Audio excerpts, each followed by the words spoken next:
coming to you live from sunny but cold Los Angeles, California, folks. We're live and alive, and I hope all the boys, girls, and Ebbies are having a fantastic one, because today's a beautiful day. Today's a wonderful day because today is Thursday, folks. Thursday, November 14th, 2024. And I am a little late, and I apologize, but I had some meetings that I had to attend. That's right. Elon is such a fucking grifter. Not necessarily new information. Dude, I just started, and this guy comes in hot. Megaphonics, Elon Phonics, hooked on phonics. This fucking guy, bro. Let it rest. Brother, let it rest. Jesus Christ. I mean, instantly he had that shit on him. He's like, I gotta let it out. I gotta release it. Did you bid on any of the InfoWars office supplies? I did not. But I'm really excited that the Onion did, and they got it. Anyway, we'll figure all this stuff out in a second. This is part of the broadcast where I tell you about my personal news. It's 11/14/2024. It's Thursday, November 14th, 2024. 11:46 a.m. and I'm going to do a short stream today. We're going to do a half-day stream today. Let me tell you why.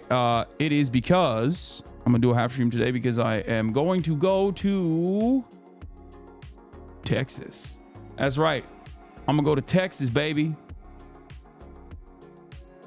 They reported it, but you couldn't believe it. Is your terrorist bubble being burst by Canute tomorrow? Are we becoming capitalists? Oh, shit. Oh, I didn't even think about Canute being at OTK Game Day. That's going to be fun. Yeah, we'll see. We'll see what happens. Anyway, heard about the dude in beautiful Brazil that tried to blow up the Supreme Court with fireworks and then killed himself also with fireworks? I did. Those suits. And I think it's going to be... We'll cover that.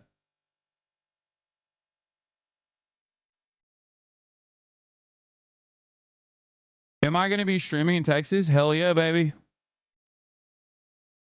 You've been doing a half day for the last 2 weeks. Where's the work ethic gone? I know.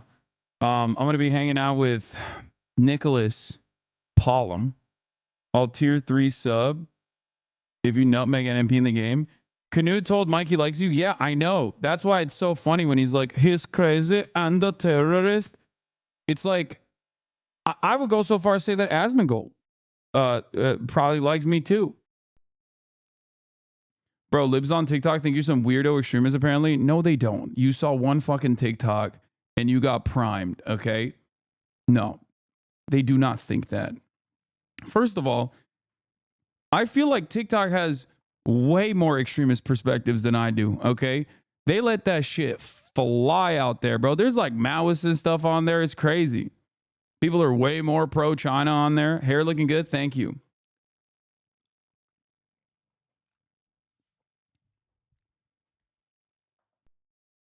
I think it's pretty funny that there are definitely a lot of people out there who will be like, I don't even agree with this guy, but I think I can fucking chill with him. He's a cool ass hang, you know?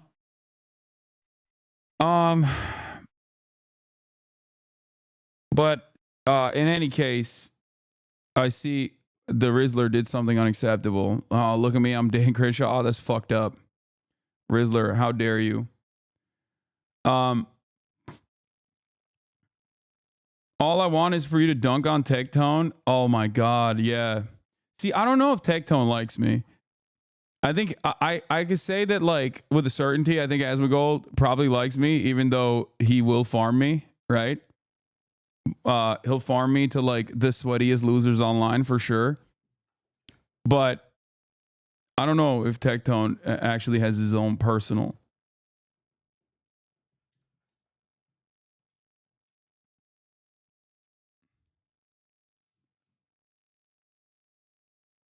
On personal opinions. Anyway, World War II was in the 1800s. You going to Austin? Tectone doesn't hold a strong opinion. All he does is bait views. Oh, okay. Are we getting a second Alvea stream? Potentially. I am thinking about it. I'm thinking about it. We'll see. Dennis Prager is knocking on death's door. I know. R.I.P. Fucking bozo. Anyway, where the heck was I? Okay. There's a lot to talk about today. I don't like anyone that doesn't like Hasan. That's what I'm talking about, Angel Mama. You tell him. You tell him, girl. That's what I'm saying. It is pretty easy, though, usually, because usually the people that don't like me are, they have some real dog shit politics. At least on like one issue. You know what I mean? It's got to be at least like something that they disagree with me on, and that, like, I've never met a motherfucker that's like, I agree with everything he says. I just hate the dude. You know what I mean? There's not a thing. As a matter of fact, there's plenty of people who don't agree with me. There's probably a shit ton of people who don't agree with me who still like me, as opposed to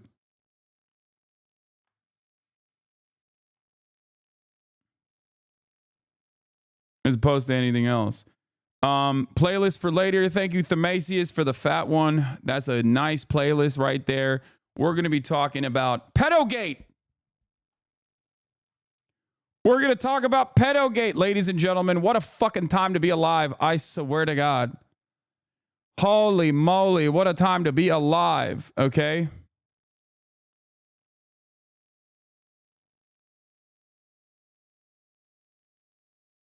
Anyway. Oh. I'm not sure if you'd care, but streamer Evil Selly is going to be having Trump, Harris, and President Milei separately on our stream later today. Talk about populist politics. What? Trump, Harris, and President Milei.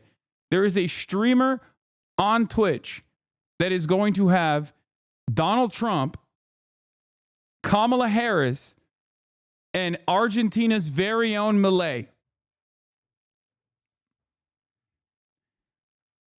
Yeah, I think that's probably not happening, man. I assume that that's probably AI or something. I don't know.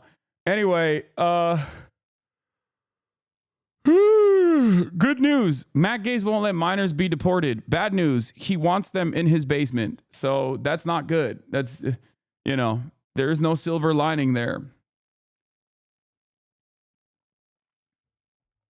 We are never going to free Nestor, baby. Will you be checking out Dan Bilzerian on Piers? Probably not, because I hate that. I don't like that at all. I don't like that, like, dudes go on Piers Morgan and then just say the most, like, virulently anti-Semitic nonsense, but then sandwich normal takes in between, and then some people only see the normal takes, and other people see the virulent anti-Semitism. And for me, it's like, no, if you have virulently anti-Semitic takes, I don't give a fuck. You know what I mean? I know where that motivation is coming from.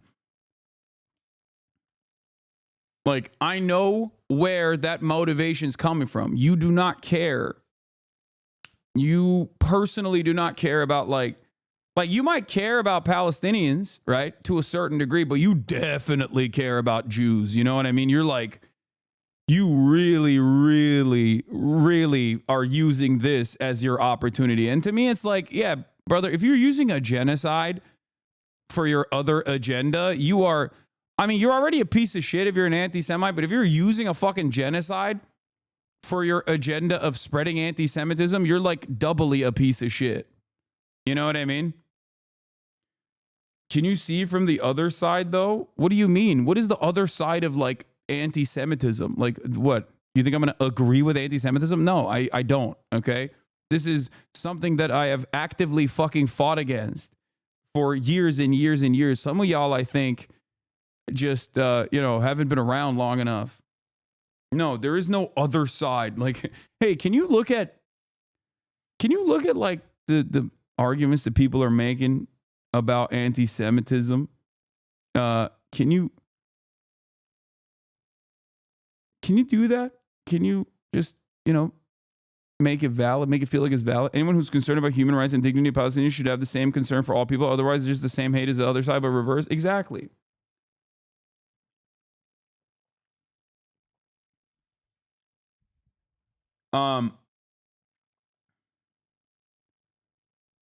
New on Tuesday, 1 week after the election, CNN and MSNBC drew their lowest 25 to 54 demo ratings in nearly a quarter of a century. CNN's lowest since June 27, 2000. MSNBC's lowest since August 7, 2001, excluding last year's July 4th holiday. Why won't they fucking give more of it? You stated it last night, loud and clear. What is this? I think there's nothing grosser than just like being anti-Semitic.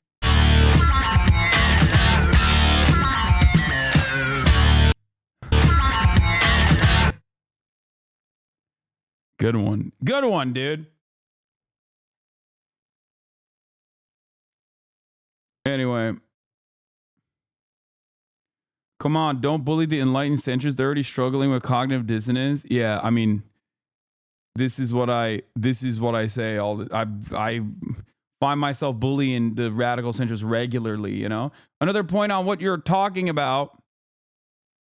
I have data from YouTube from election night. More than 45 million Americans watched the election returns on YouTube, suggesting a major shift in media consumption habits. Yup. And I was right there, baby. I was right there, baby.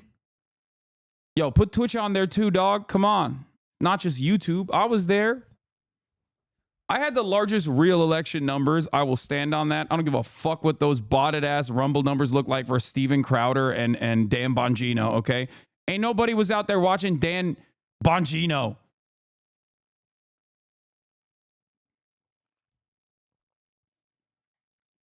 And it's like, that's with the fucking blacklisting, taking me off the fucking front of the website, taking me off the algo.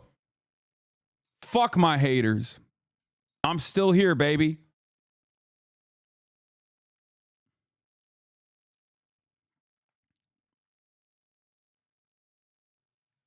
Yeah, put me on the fucking block list. Still got 315,000 motherfuckers in here, dude. God damn.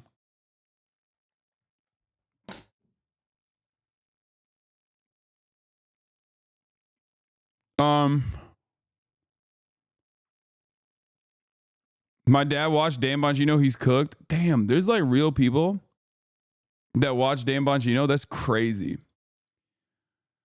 Bottom deck pillow? No, I'm an upper decky boy. I've never bottom deckied. Hate and spiteful behavior is wrong and leads to all the world's problems. Help and don't hurt. Love and don't hate. Thanks, Omni Valor. Where was I? There's a lot to talk about today. Let's blast off and let's get right into it. Personal news-wise, normally I talk about what's going on in my life, what's going on in the world of HasanAbi Piker. Honestly, I played basketball this morning, ran up and down the court, saw Homelander. Interesting dude. Yeah. See him all the time. Yeah. He's got 2 dogs. Anyway, I don't want to be weird. Doesn't matter. People probably do that to me as well. So, yeah. Yeah, the Homelander. Yeah, Anthony Starr. Anyway, balled my freaking face off. Had a couple, had a couple meetings. Okay. Wait, what the fuck is this? Top streamers in the USA in October, Neon on YouTube. Yeah, I don't think these views are real, man. I'm going to be honest with you. I'm going to keep it $1.50. I feel like these are probably not real.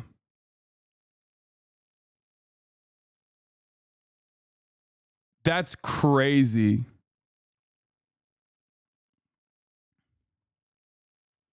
Meanwhile, on another stream, Anthony Starr's like, anyway, saw HasanAbi, incredible. I don't think he knows who I am.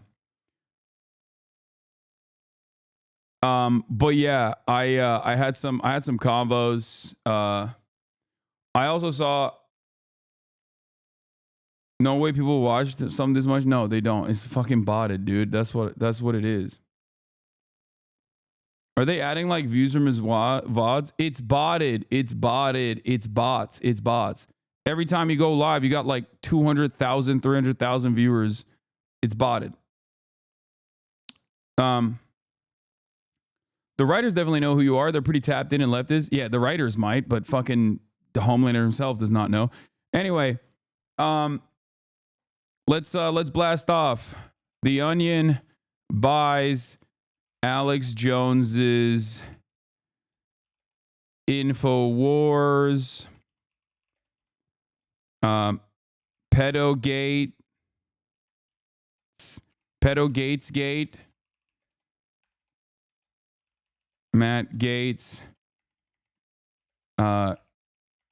resigns right before investigation reveal to become AG, and I'll be in Texas to ball my face off tomorrow. Get in now. Wait, I didn't hear this. Lamau, what?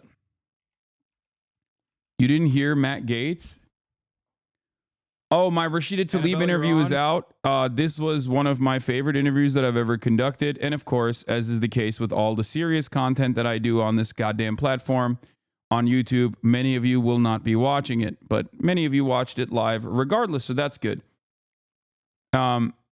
Anyway, do we have a blast off meme?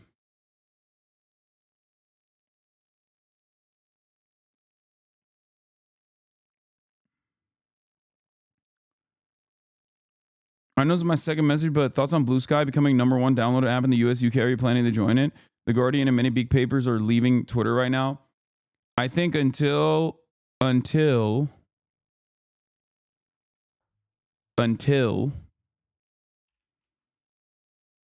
hold on. Like all of my journalists that I rely on, and also all of like the people that I talk to leave the platform, I will probably still remain on the platform itself, because the thing is, like, I use it as a primary tool. I use it as a primary tool to talk to people. You know what I mean?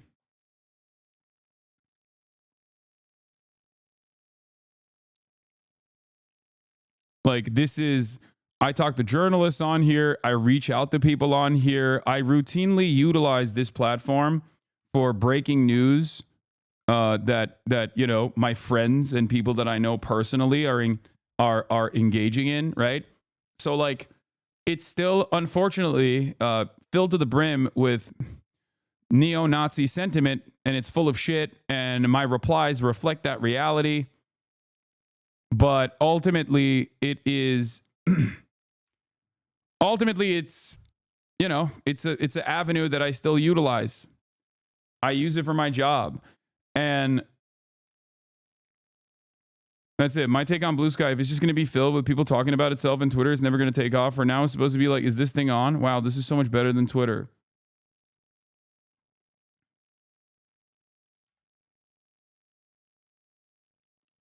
Anyway, that's not true at all. That Dan guy replied to you and I just reported him for harassment because I hate this song.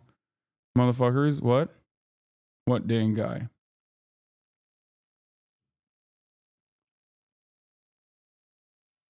Why not use both? I think there is already an account that reposts all of my shit.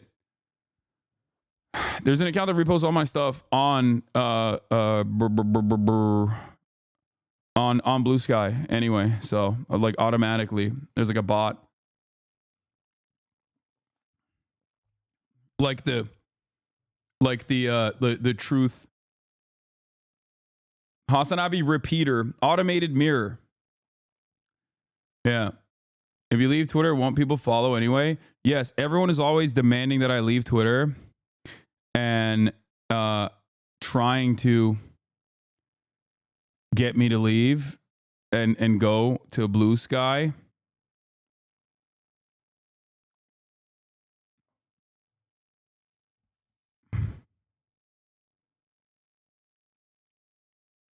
But, you know, we'll see.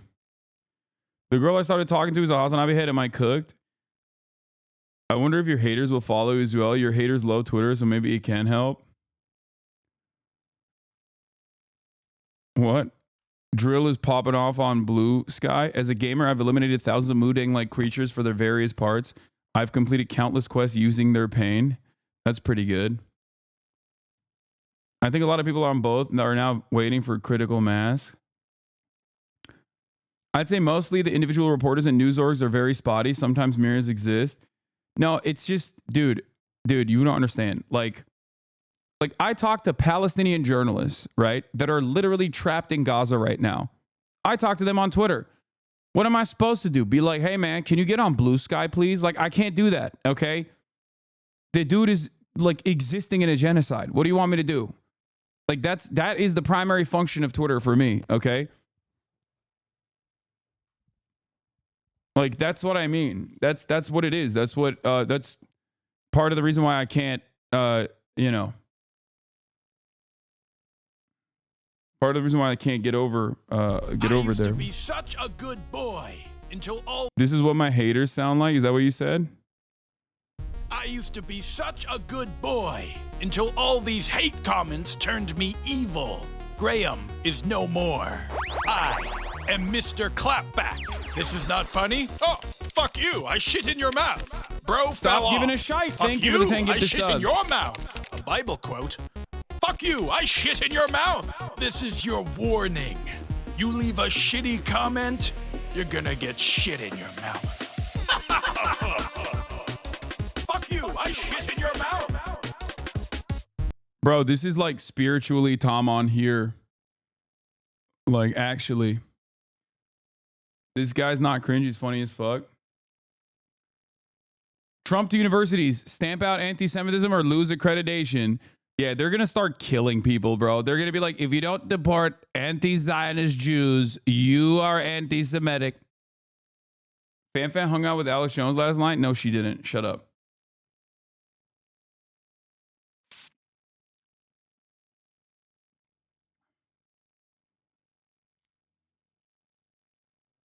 He's got a card game called Divorced Dads. Oh my God. Is it possible for you to audio only stream through digital radio? I want to listen while I'm driving, but I don't want to kill anyone. Yeah, bro, just fucking play it on Twitch and just don't look, you know? You're in this clip and they put a steak logo over you. Please don't show me that shit. I don't want to see it. What is this? Here, Juan.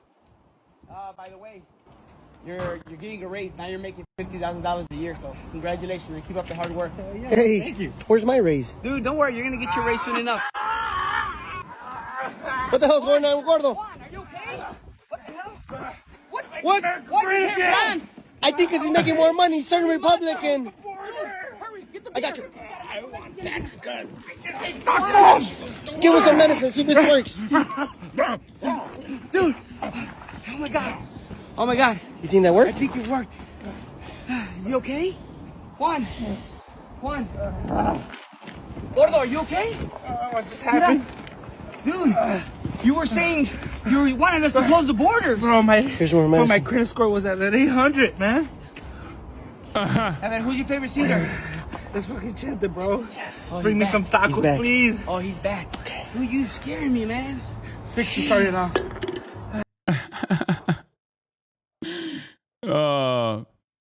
This is the only form of acceptable humor on this in this regard. The fucking, and it's been an ongoing meta. It's been an ongoing meme, but it's like this stuff is fine. But then when people are like, we need to deport the immediate undocumented family members of like Latino people who voted for Donald Trump, is like the insane libs, you know? It's time to give up the Doritos. No! Operation Delito Dorito is in effect. I'm gonna need to confiscate this last bag of Cool Ranch Doritos from your hand. Sir, I'm warning you that this is your last chance. If you keep poisoning yourself with these Doritos, I'm gonna have to arrest you and feed you prisoners food for the rest of your life. No! No. I don't want No. you to have to become a victim No. of the deleted Dorito massacre. I don't want you to have to be a part of any of that. He hates Red 40. He hates Red 40. Come and take it, brother. Hey! Hey! Over my goddamn dead body! Just please give me the Cool Ranch Dorito. Y'all gonna learn today what y'all Nobody's gonna kinda get looks hurt. like you come after my Dorito. Hell All yeah, right, baby! here's the deal. Woo! I've got a pocket full of hall passes. You can use one of my hall passes to eat the rest of this bag of Doritos. And You I better won't not take you even arrested. think about it! But just tell me, where are the rest of the Doritos? Come and take it, brother, not me and my bag of Dorito. I'll be taking the yellow 40, the red 4, the green 60. I don't give a fuck. Woo!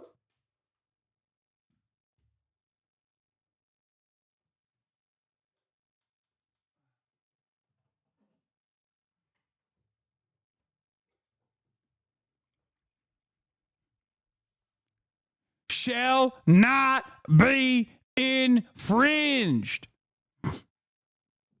ATF standoff, but against RFK Jr.'s FDA? Yeah. The reader!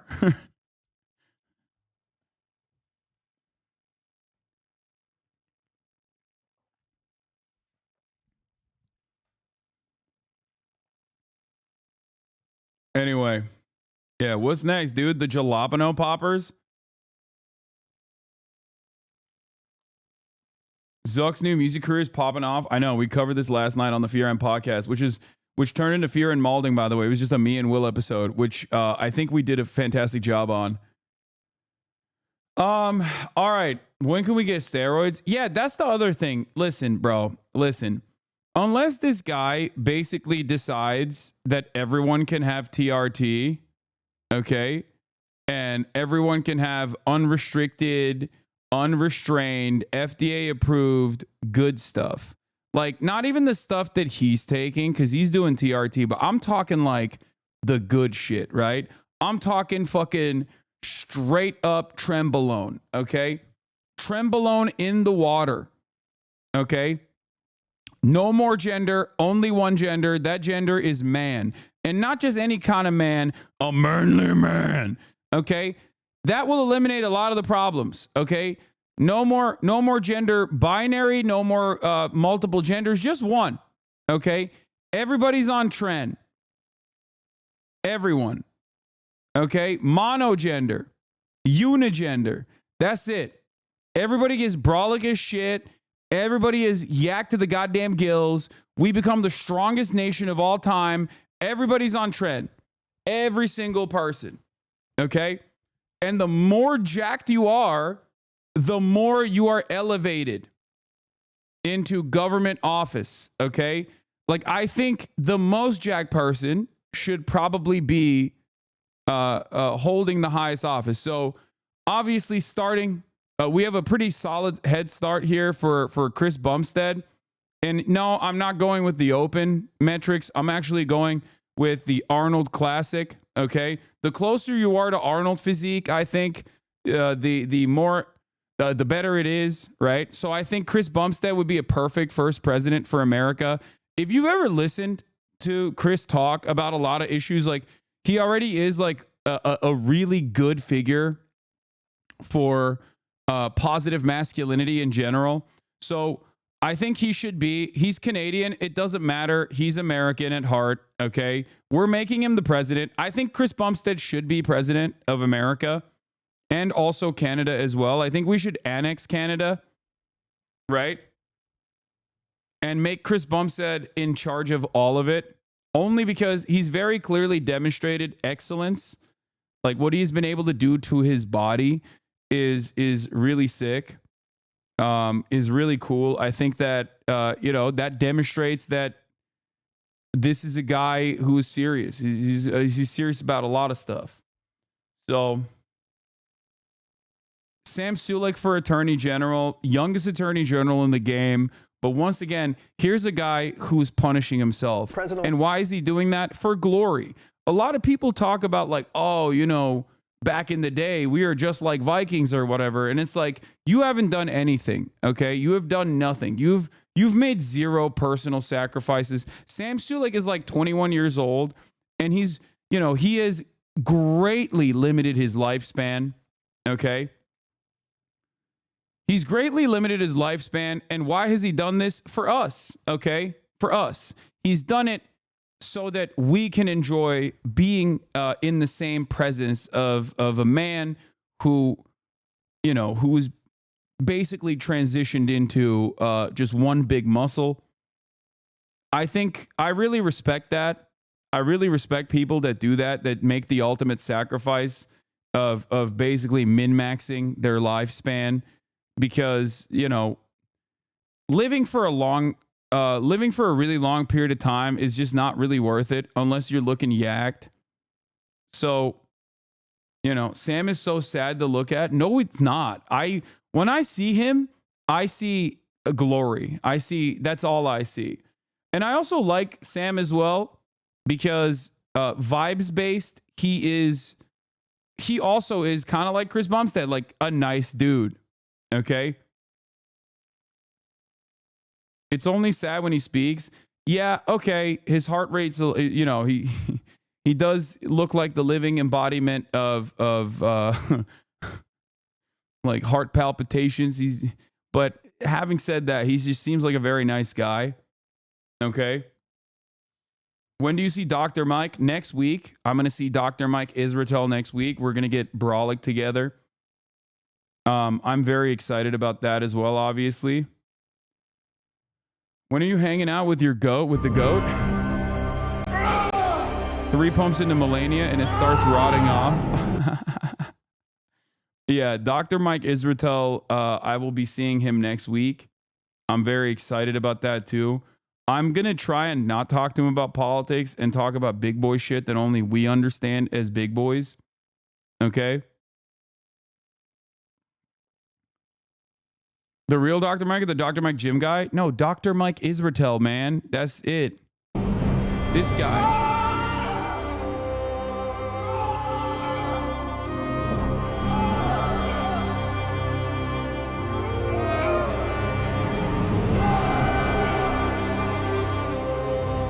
Yeah, it's gonna get hella gay. Oh, for sure. Oh yeah. No, we're gonna be kissing each other by the end of this. Like, for sure. By the end of our workout session, we're just gonna be making out. We're gonna get so fucking gay. You have no idea. Mike Israel is the living embodiment of the principle that I have always advocated for, which is that the more you go to the gym and the more you lift weights, the gayer you are. Right? That's just the reality. And this is something that I brought up to Bradley Martin as well. I think like people talk about how, oh, well, you don't get it. Like they're making the children gay. They're transifying the youth. They're queering the youth. It's like, brother, you own a gym. Okay, you own a gym. You are literally grooming everyone to be gay. That's it. Women, gay men now. Okay, men, extra gay. Gay men, super gay. The more you lift weights as a gym owner, the more you are grooming everyone, including the next generation, to be gay. That's how it works.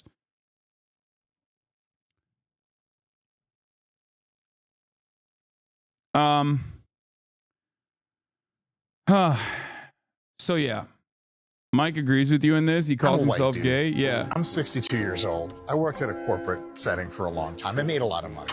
I've never been straight. My wife doesn't even look at me anymore. All I want is a muscle man to feel in my hands. Is that so much to fucking ask? I pay my goddamn taxes.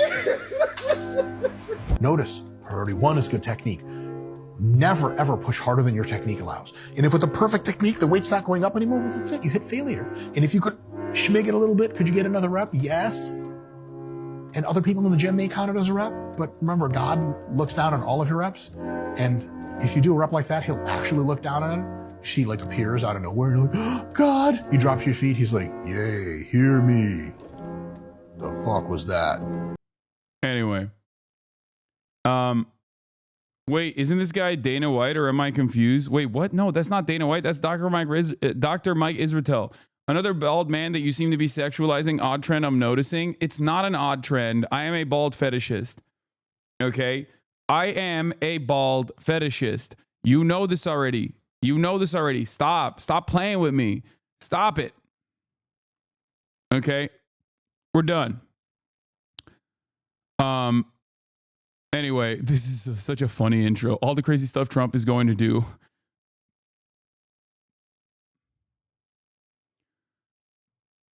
Is HasanAbi a proud bald fetishist? I can't believe chat king shaming right now. Some leftists. Yeah, I know. Stop king shaming me. I'm a bald fetishist.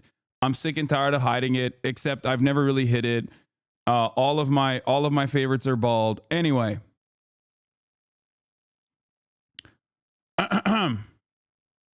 Stop objectifying the bald, you ableist. I am not objectifying them. Okay, maybe a little bit. All right. Let's start talking about Trump tapping Representative Matt Gaetz. What is this? Checking in on Senate GOP Gaetz reaction. When asked whether he wants to see Gaetz' ethics report, Ron Johnson unfolds a printout of this picture of Rachel Levine and Sam Brinton and asks reporters whether they harass Democrats about these nominees. Wait, what? Why would they? What? What? I'm confused. This is so weird, dude. What does this have to do with what's going on right now? Like, are you saying, are these guys doing the fucking theory where it's like, they're doing the NAMBLA theory of like, well, pedophilia actually is a protected status? Like, what the fuck do you mean? You're like pointing to random trans people and being like, well, you say Matt Gaetz is a pedophile, but these people were trans. Okay, well, one's illegal. Okay, what do you mean? The fuck are you saying? Dude, never a day goes by where I am so vindicated. The more transphobic people become, the weirder they are. Imagine being a fucking goddamn senator and you got a printed out picture of random trans people in your pocket, dude.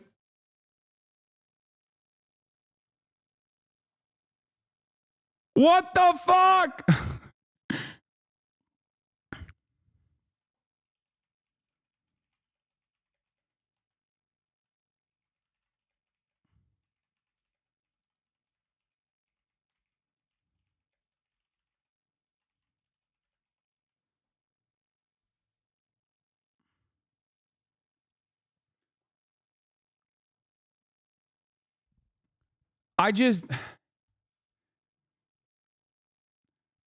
And stop king shaming. No, I will always shame transphobic chasers. I will shame you. Okay. You should be ashamed of yourself. Okay. Ex-Knesset member interview when? Dog, if you fucking keep asking this over and over again, I'm going to blast you in the orbit. Dude, look at this, look at this, look at this, look at this. When is your interview with the Knesset member? Who's the ex-Knesset member you're doing an interview with again? And when is it? Chat, clip this. Who's the ex-Knesset member you were doing an interview with again? Chat, if you see this, help me get Hasan to answer this goddamn interview with the ex-Knesset member is. It's Dr. Ofer Kasif, and I haven't set up a time for him, okay? I have not. What the fuck is wrong with you? I guess I could go kiss myself. Answer the question, Hasan. I don't want to miss your interview. When is your interview with the ex-Knesset member? Holy hell. I guess I'll go kiss myself then. What is happening? Chatter, put the gun down, you know? Calm down. Calm down, dude.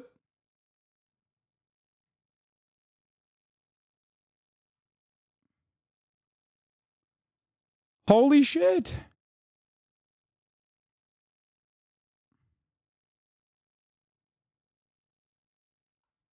Yeah, look.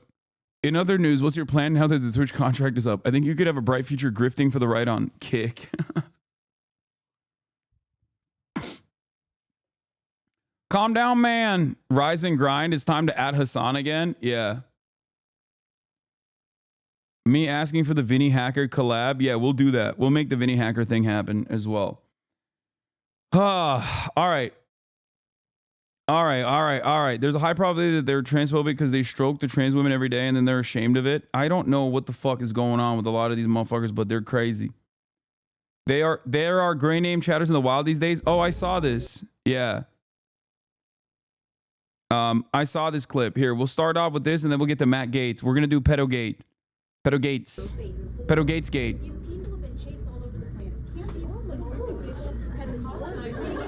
You are literally spitting out straight up APAC talking points. You don't think so? Whoa. Apparently they come in APAC. Because if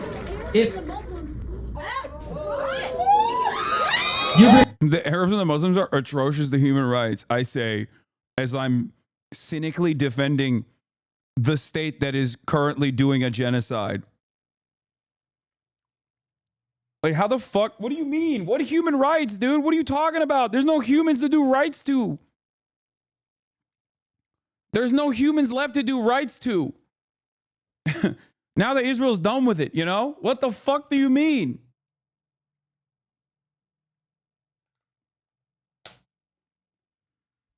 I am, once again, telling you, Islamophobia is the most permissible form of bigotry. the Arabs and Muslims are atrocious. Do you agree with that part?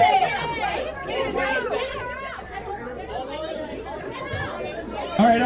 Guys, listen, everybody, quiet. This is my show.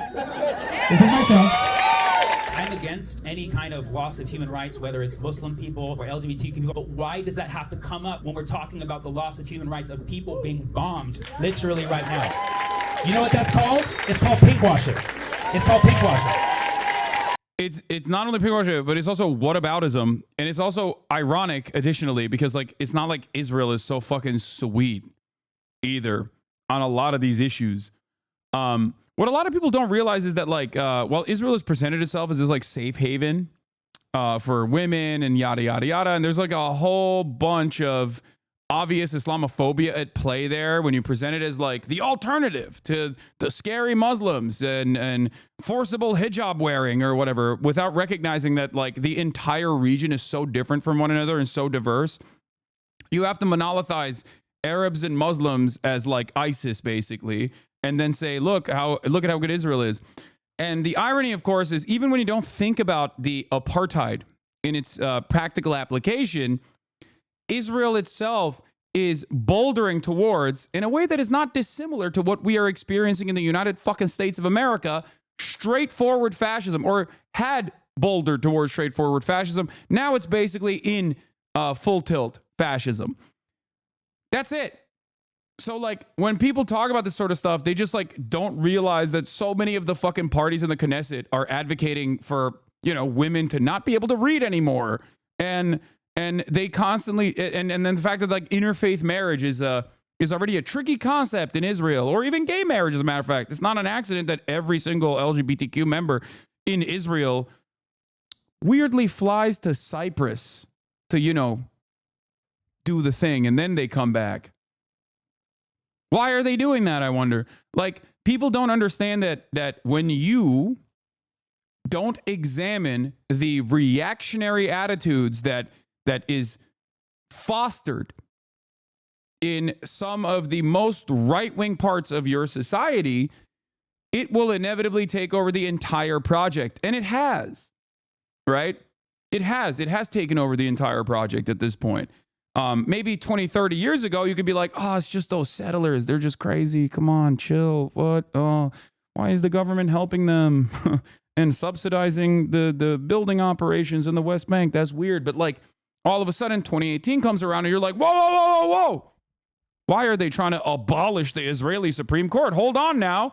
I don't like that. And it's like, dude, that's the fucking fascism boomerang, big dog. Okay? What goes around comes around. I know this. We are seeing this in America as well. And we've been living in it in America as well. And people in Israel just cannot comprehend that it's happening to them because they're so firmly invested in that punishment being dished out to the Palestinians that they just like forget that there are repercussions for that. Societal attitudes that have primed you into being a more violent, more aggressive society is how you arrive at a guy like fucking Bezalel Smotrich in your cabinet. Guy like Itamar Ben-Gvir in the governing coalition. That didn't happen on accident. And it's happening in America right now too. The parallels are right there. So I hope a lot of liberal Zionists recognize that, you know, and stop dropping the fucking ball so spectacularly. Yes, absolutely. Pink washing, which is not when you mix your reds and whites in the washing machine, which I initially had thought it was, okay? Which is another very, very big problem we should talk about at another time. I've lost many good shirts to the pink washing, right? This guy knows what I'm talking about, right? The definition of pink washing is exploiting the LGBTQ cause for human rights for a political point, okay? Is it an important issue? Yes, okay? But why does it only come up in the context of talking about why Palestine shouldn't be free? Then why did it come up during a presentation on why Palestine should be free? Because it did. That is pink washing, textbook definition pink washing. If you don't understand why, please, I urge you just to look up the definitions. It's like, oh, look at their track record of gay rights. Check everywhere's track record of gay rights. It's absolute. It is absolute. Yeah, I think the easiest way to slam that shit basically is like, you know, there's multiple different methods of it. Obviously, number one, it's not like the Israeli bombs are only killing the homophobes. Number two, you shouldn't be fucking killing the homophobes anyway. The entire purpose is to rehabilitate people. Number three, Palestinians have never had a fucking free moment to be able to, you know, advocate for civil liberties for themselves because they've constantly lived under the brutal thumb of Israeli occupation. Number four, Israel itself is obviously not exactly great for gay rights personally, even though they present themselves as, you know, a beacon of prosperity in this region, and that's a whole bit of Islamophobia that's associated with that as a you know, look at how bad they are, look at how good we are type situation. And last but not least, none of this excuses Israel's apartheid nor its genocide. But we have moved away from that conversation when you have this conversation instead. Oh, and my final argument always is when you talk about resistance groups, all right? Like when you talk about the acts of resistance, when you talk about people resisting against Israeli apartheid, when you talk about people resisting against Israeli genocide, okay? There are a shit ton of groups out there. I don't agree with their way. I don't agree with their internal affairs. I don't agree with the way that they operate in general. But I also understand material realities, okay? Just like America was a segregationist, homophobic, anti-women country in World War II, but we still ride for easy company, okay? We don't go, hold on now. I can't believe this racist, segregationist, imperialist, homophobic, you know, nation was fighting against the Nazis. I mean, everyone would look at you and go, what the fuck are you saying? Shut up.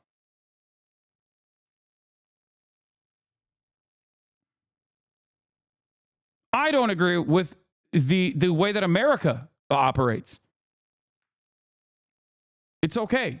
You can separate your form of governance from the people that are living under it, okay?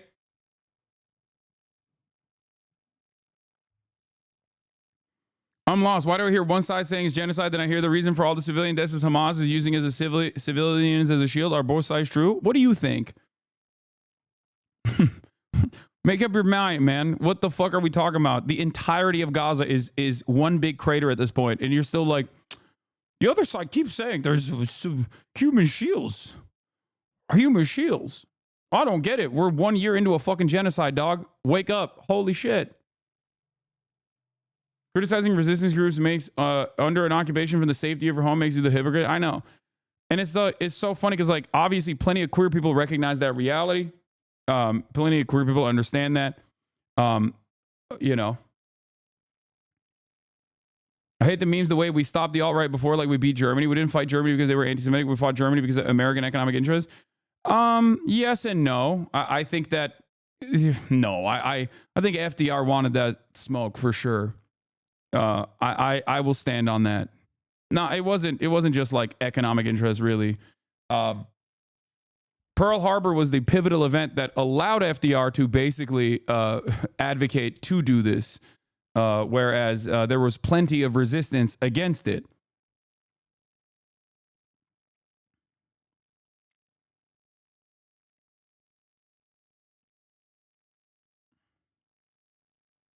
Nick Mullen demolished a guy who was pink washing. What is this? You don't think it's weird that all these like new liberals are like very hyper defensive of a religion that hates them? Now, when you say new liberals, Yeah. what does that mean? Trans? It means people? I don't read. Yeah.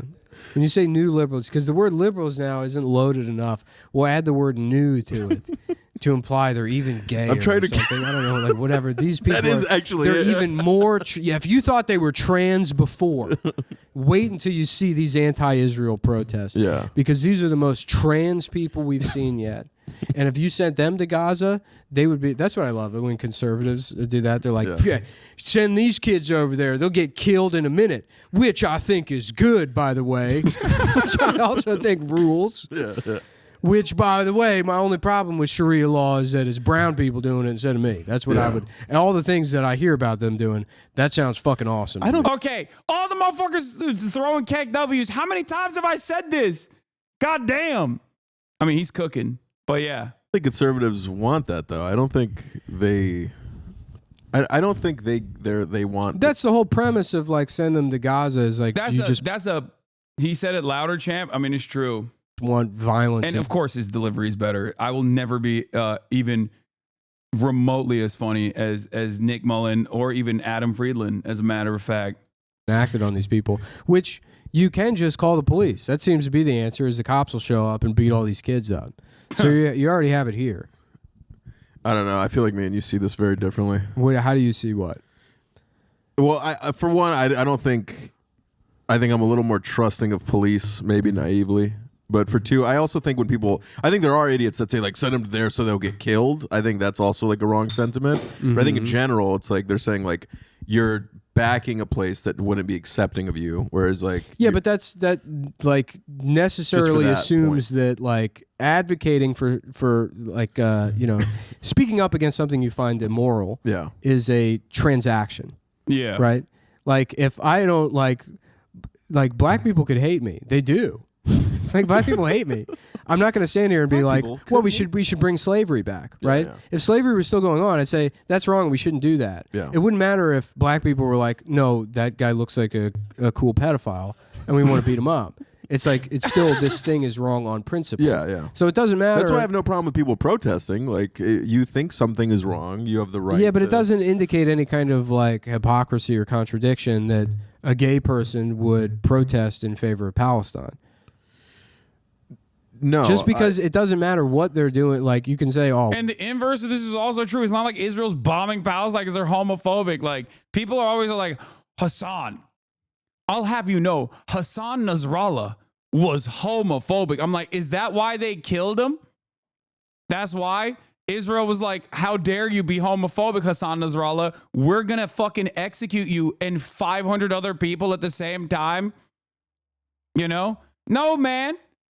They didn't kill him for that reason. This has no, it's just a way to make you feel more comfortable about like the guy that they fucking assassinated. Okay? And also the thousands of people that they ended the lives of in that same process. oh well, you know. I don't disagree They with wouldn't you. like you in I'm just Gaza. saying, but there is like a that doesn't mean nuance that there, a genocide should be happening. too. Yes, as a Jew, I can't go. On Well, the that record is of that. Hold on, the but that, G word. That is the nuance. That's the nuance. The nuance isn't like, well, looks kind of like, you know, there's sort of a contradiction here. No, the nuance is that it's like you don't need those people to be, you know, like LGBTQ advocates. Yeah.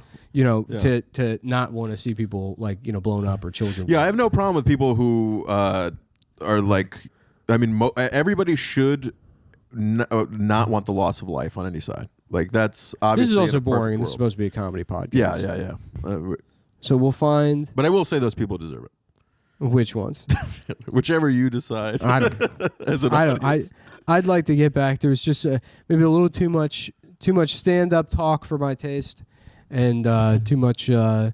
So I think we'll agree. Yeah. Nuke Israel, and then that's sort of where we agree on. You know, I'll say this to wrap this topic up, but when I love Nuke Israel. I'm claiming that. That used to be belong to everybody, but I'm not. Before people go clip this and be like, Hasan, I can't believe it. He's joking, okay? He's not being sincere, okay?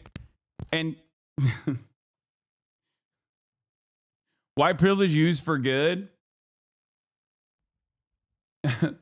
Level the playing field so we can start over. I think my argument is much better than his. I don't agree with nuke Israel as a position. I just want to be very serious right now. My position, on the other hand, is give the Palestinians an Iron Dome and also air support, okay? Level the playing field. America doesn't give a shit about anything. We just like selling weapons. So why not sell weapons to both parties, okay? That's it. Play both sides. You always come out on top. Give Palestine an Iron Dome. That is the sensible, moderate policy that you can expect from the likes of HasanAbi Piker running for president. Okay?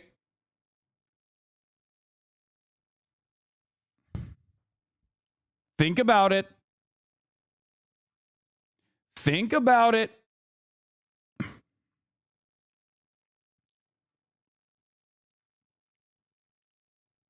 Give Palestine an Iron Dome. Allow them to have also a fleet of F-15s. Level the playing field.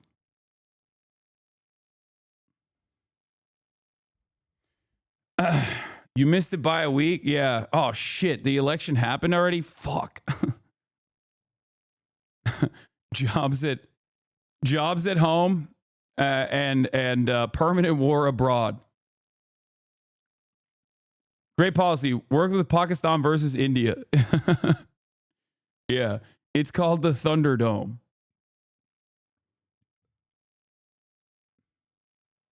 All right.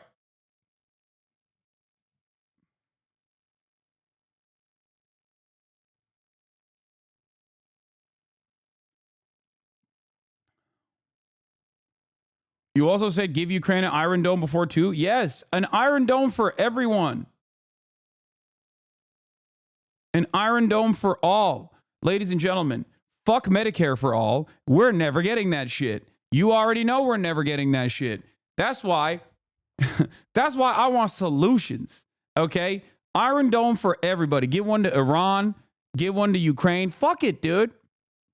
Everybody gets one. Call me Oprah. The way I'm saying, you get a dome and you get a dome. Everybody gets an Iron Dome. Okay? And we just figure it out going forward.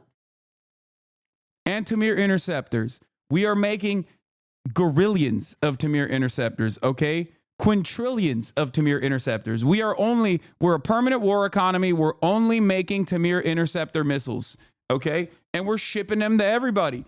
$85,000 a pop. Do you understand how much money we could be printing for members for people that used to work in the manufacturing industry that lost their fucking jobs? Think about it. Scranton, Pennsylvania, baby. A manufacturing facility in every fucking corner. Americans back to work, making Tamir interceptors left and right. Yeah, call me Nancy Reagan the way I'm giving out Dome. Iron Dome. All right, let's move on. Let's get to Trump taps Representative Matt Gaetz. We're talking Pedogate, whatever you want to call it. He's been tapped for Attorney General in a long-running pedocon sequence that has gotten another incredible moment here. Now, when I say pedocon, a lot of people are like, I don't understand. What the fuck? I thought the trans people were the pedophiles. No. The real pedophiles suspiciously almost always find themselves on the reactionary side of politics for some weird fucking reason. Okay? Just odd. It's real odd stuff overall. How peculiar. Okay? How peculiar. Let's take a look. Elect Trump announcing more key nominations for his new administration, including Matt Gaetz for Attorney General. Rachel Scott tracking all the reaction for us there on Capitol Hill. Good morning to you, Rachel. Hey, Robin, good morning to you. Yes, this one catching some here on Capitol Hill off guard. House Republicans were meeting behind closed doors when President-elect Donald Trump announced that he would be selecting Congressman Matt Gaetz to be his next attorney general. I'm told there was an audible gasp in the room, and now there are serious questions about whether he has enough support to be confirmed in the Senate.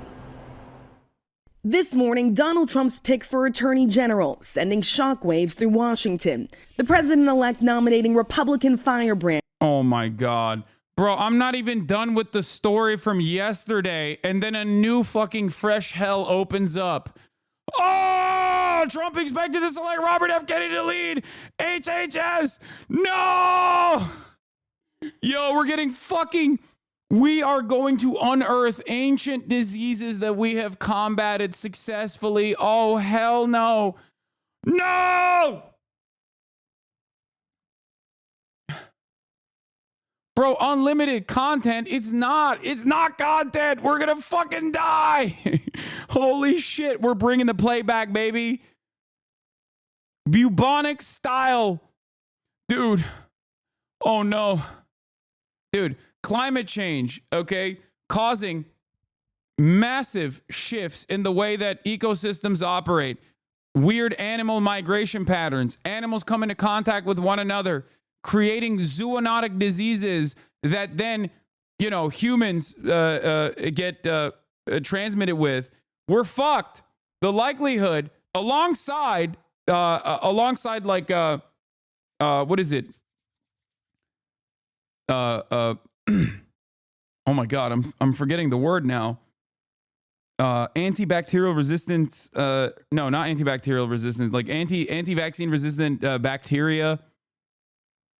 Or what is it? What is it called? Antibiotic resistant diseases. Everything is getting worse, and now we're putting the one guy, possibly the worst guy, in charge of it all. Antibiotic resistant bacteria and diseases, superbugs, all of that. All it takes is one fucking epidemic, and this shit is over, okay? Completely.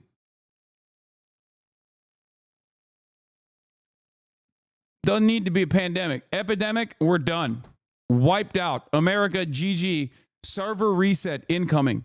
Do you understand? Anyway, we'll get to that in a second. And staunch loyalist Matt Gaetz to one of the most influential jobs in his cabinet. He's really a great person, and he's on the controversial side, but that's not bad. If confirmed, Gaetz would lead the Department of Justice, which for years also led an investigation into Gaetz for alleged obstruction of justice and for alleged sex trafficking. The DOJ ultimately closing the investigation without bringing any charges. But Gaetz was also facing another investigation by the House Ethics Committee for alleged sexual misconduct and illicit drug use, allegations he denies. Overnight, that investigation brought to a halt when Gaetz suddenly resigned. If Matt has resigned and is no longer a member of Congress, the ethics investigation will cease and no report will be issued at that point. Sources say the committee was ready to meet this week to deliberate over whether to release a report. His resignation also complicating an already narrow majority in the House for Republicans. Trump has now nominated 3 members to serve in his administration. But I have begged and pleaded with the new president, enough already. Okay, but because our numbers are small. The announcement shocking fellow Republicans. I just think it's silly. I believe that the president is probably rewarding him for being such a loyal soldier to the president. But the president is smart enough and his team is smart enough to know that Mr. Gaetz will never get confirmed by the Senate whatsoever. Some GOP senators making it clear this is far from a done deal. I don't think it's a serious nomination for the Attorney General. We need to have a serious Attorney General, and I'm looking forward to the opportunity to consider somebody that is serious. This one was not on my bingo card. And Gaetz is not the only nominee who could face challenges. His choice for defense secretary, Fox News host and veteran Pete Hegseth, said this about women serving in combat. I'm straight up just saying we should not have women in combat roles. What do you make of some of his past comments, though, suggesting that women shouldn't serve in combat roles? Well, I think he'll have to answer what he meant by that. For Director of National Intelligence, the president-elect naming former Congresswoman Tulsi Gabbard, who switched parties and became one of his most loyal supporters. She has no intelligence experience and will face tough questions over her meeting with Syrian dictator Bashar al-Assad and whether she's too sympathetic to Russia. As Trump presses forward with the transition, he returned to Washington, meeting with President Biden in the Oval Office, shaking hands. Welcome. Thank you very much. And thank you very much. And politics is tough, and it's in many cases not a very nice world, but it is a nice world today, and I appreciate it very much. A transition that's so smooth, it'll be as smooth as it can get, and I very much appreciate that, Joe. You're welcome. Thank you all. No. Sebastian Gorka? No. No. No. No fucking way, dog. No. Sebastian Gorka! Oh my God. Dear God. Holy shit. Oh, dude. Oh, wow. Wow. Wow, I'm Brian Kilme. I'm Brian Kilme. What a time to be alive. What new fresh hells will we experience? That tweet has 25 likes. It's from the defense reporter covering Congress for Politico, chatter.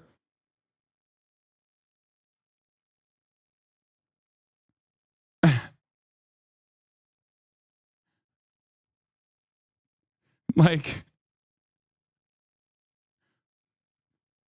it's not some random fucking guy, you know, that posted it. We need to talk about the accusation Matt Gaetz is a pedophile. I know little about Matt Gaetz and don't have an opinion. Oh my God, this guy did not write an entire fucking... Oh my Lord. But the distinction between pedophilia and what I stipulate Gaetz was doing technically a phebophilia is a... Actually, it's a phebophilia. You don't understand. I'm using a different way to indicate statutory rape, sir. Okay? So it's automatically different. It should be received differently. It's like, okay, maybe you don't go to perma jail. Maybe you go to jail for a little bit less than perma jail. Got it. Okay. Sick. That designation might be, I guess, important in a court of law, right? And even then, not necessarily. But like, when you're having a normal conversation and you know, slip that in there, everyone understands exactly what the fuck you're talking about, okay? This is not exculpatory. Don't fucking hit that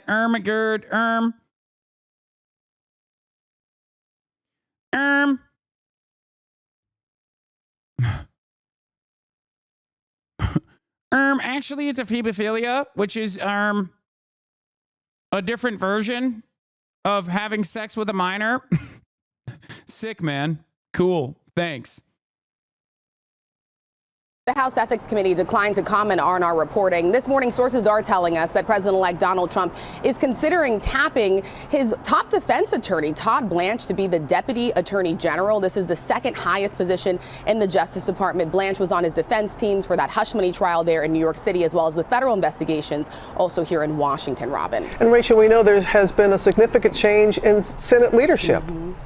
Yeah, John Thune of South Dakota will be the next Senate Majority Leader here on Capitol Hill. Mitch McConnell. Like, the actually is a phebophilia argument is so fucking stupid because you're basically saying, like, no, these are fuckable minors. That's what you're saying, okay? And everybody understands that that's what you're saying, and they're still grossed out by it, okay? And the only people that are not grossed out by it are also other gross people. So, please, what an incredible self-report, okay? Insane. Stepping down after 18 years in leadership. Thune has been critical of President-elect Donald Trump in the past, but he did say he wants to work closely with him to get his agenda across the finish line. I asked Thune, though, about one of Donald Trump's key demands, that the next Senate Majority Leader support so-called recess appointments. Now, this would allow Donald Trump to push through his cabinet picks over an extended Senate recess without any confirmation hearings. Thune telling me that all options are on the table, but this is important because this could could help someone as controversial as Matt Gaetz get across the finish line in the Senate, Robin. We'll keep that in mind. Thank you for your reporting, Rachel. More on this now from our chief Washington correspondent, John Carlin. John, let's pick up where Rachel just left off. RFK for Department of Health and Home, dude, Health and Human Services, fucking holy moly, what a horrifying reality we exist under. I cannot begin to explain to you how devastating this is. A man who is an anti-vaxxer, who also had some really interesting takes about Jewish people and what they were doing with the Chinese in the development of the COVID coronavirus, which suspiciously enough, according to the ADL, doesn't read as anti-Semitic. I don't know why. Maybe because he's super pro-Israel. That's the other wonderful aspect of RFK's insane and rather colorful history is that he has also said COVID-19 was genetically engineered to spare Jews and the Chinese. Not just all Jews, though. Ashkenazi Jews specifically, I believe, is what the quote was. Bioweapons. The level, I know a lot now about bioweapons because I've been doing a book on it for the past 2.5 years, and you know, the technology that we now have to develop these microbes. Sick. Now, if you recall, I covered this at the time, and we made a lot of jokes about it. Like, have you ever met an Ashkenazi Jewish person in your life? Okay. And many other hilarious dunks on this fucking take, which is insane. COVID being a genetically engineered bioweapon that spares Ashkenazi Jews and the Chinese is laughably anti-Semitic. It like reaches the level of like, holy shit, what the fuck are you saying? To, oh my God, you are the most insane anti-Semitic person, to, it's actually kind of funny how stupid you are. Now, I can't even fucking joke about it now for two reasons. One, because everyone is up my asshole to be like, oh, I got him, Hasan, you're anti-Semitic. I'm going to clip you out of context. But also because he's now in charge of the HHS. All of a sudden, things when he is not even within striking distance of any sort of government regulatory agency that you could laugh at are no longer a laughing matter.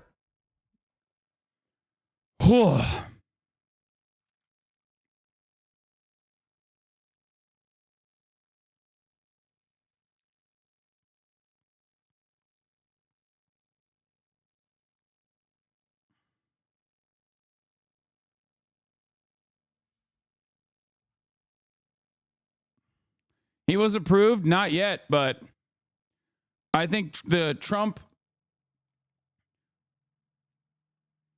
administration is looking for a method to basically avoid the Senate's advice and consent responsibility and do mass recess appointments. Just get it done through the recess process. Like, I think that's what they're looking at right now. That's what they are looking to do.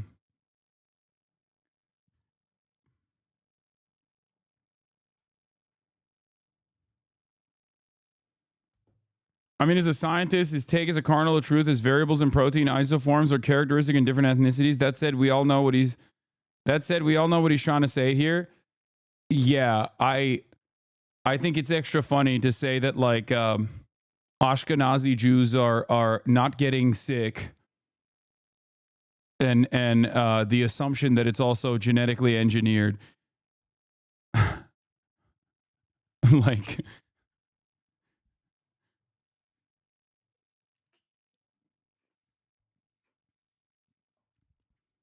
anyway. There's a lot of conflicting views between these cabinet members. Some people hate Jewish people. Some love Israel. Some of them are RFK Jr. No, there is one thing that unites them. First of all, everyone is pro-Israel. Don't be ridiculous now. Hate Jews, love Jews, are a Jew, is not a Jew, doesn't matter. They all love Israel. That's number one. Number two, they all hate Muslims. Okay? These are some very important uniting principles. And last but not least, and this is the most important aspect of the cabinet, they are all diehard loyalists to Donald Trump. Okay? Because there is a litany of different opinions in the cabinet. Okay? There are a lot of different opinions. Oh, they also hate China. That's another good one. Yes. Okay? Omni Valor, hate is wrong. Thanks, man. I'm Ashkenazi and I never got COVID. Is this statistically significant? Chatter, stop. They're going to use this. No. It's funnier to think that China made this virus while protecting themselves and Ashkenazi Jews. Yeah, I know. It is pretty funny. But then, once again, it's no longer funny and very scary when you remember that this guy is going to be in charge of shit. Specifically, medicine. You can't have a guy that's anti-medicine leading like things that revolve around medication. The Chinese are spending hundreds of millions of dollars developing ethnic bioweapons, and we are developing ethnic bioweapons. That's what all those labs in the Ukraine are about. Dude, he is so insane, dude. He is so fucking insane. God damn it, dude. What are we doing? What are we fucking doing, dog? Holy shit, we are so cooked. Oh my God, this country is in the pooper, okay? In the pooper, in the dumps. We are gonna kill ourselves. Holy fuck. Yo. Not good.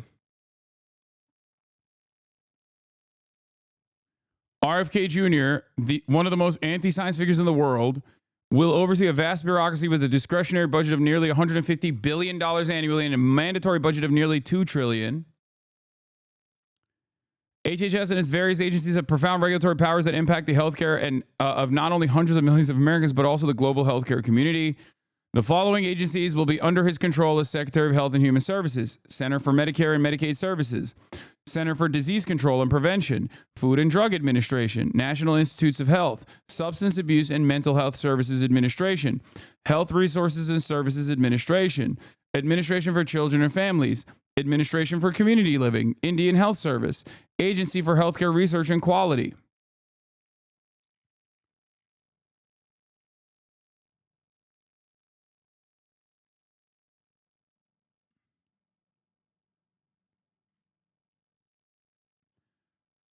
Oof. Leak. This is from the ethics report. Exclusive. Woman testified the House Ethics Committee that Gates had sex with her when she was 17. Sources. Gates has repeatedly denied the claim. More on what the ethics gathered during its probe, as it remains unclear if a report will ever be released. Oh shit. It's leaking. It's leaking. Republican government. It's leaking. I mean, it was inevitable. It was inevitable that it was going to leak.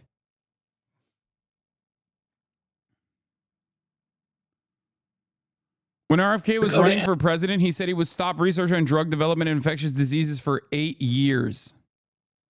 NIH, my first week, I'm going to call all the division heads and I'm going to call all the bureau chiefs. And I'm going to say, we're going to give drug development and infectious disease a break. A little bit of a break for about 8 years. And we're going to study chronic disease. And I'm going to go to NIH. Oh my God.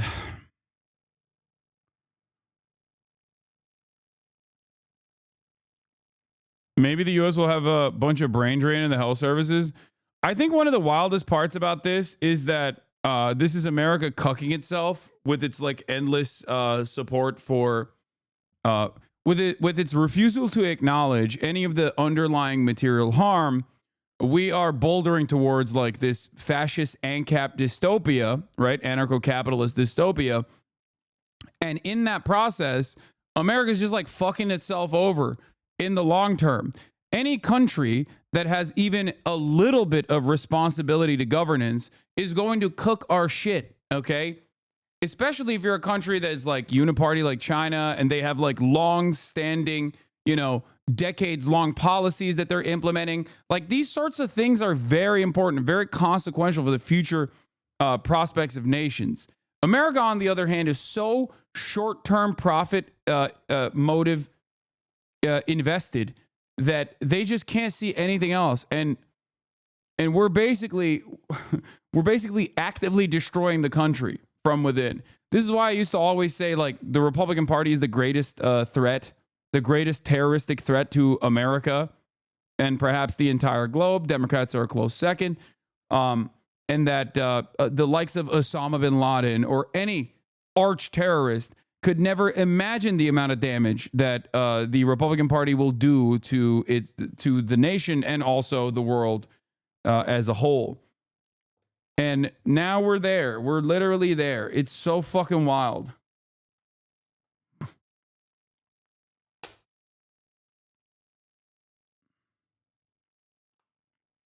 With Elon Musk's.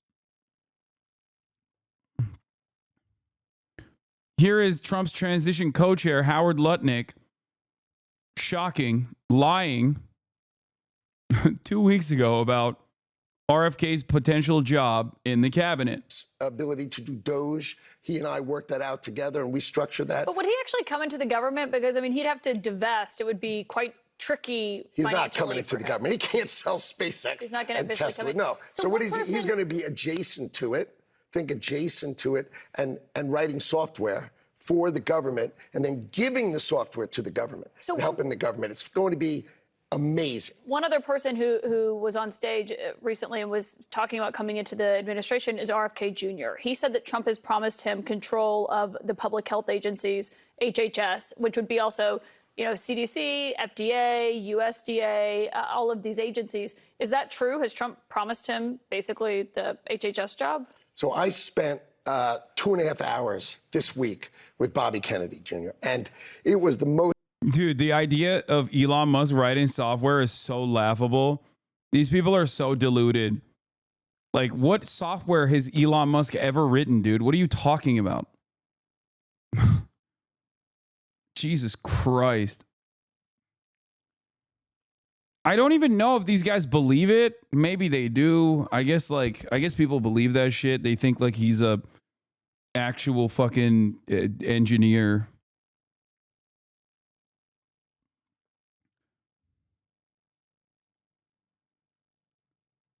People that say PayPal don't know that all of the fucking coding that he did for what came before PayPal, or all the software engineering that he did before PayPal, was so bunk and so bad that they had to rewrite everything.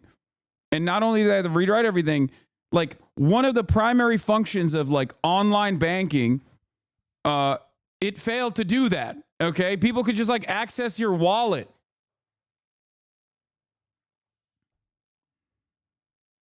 It was so bad that they had to push him out.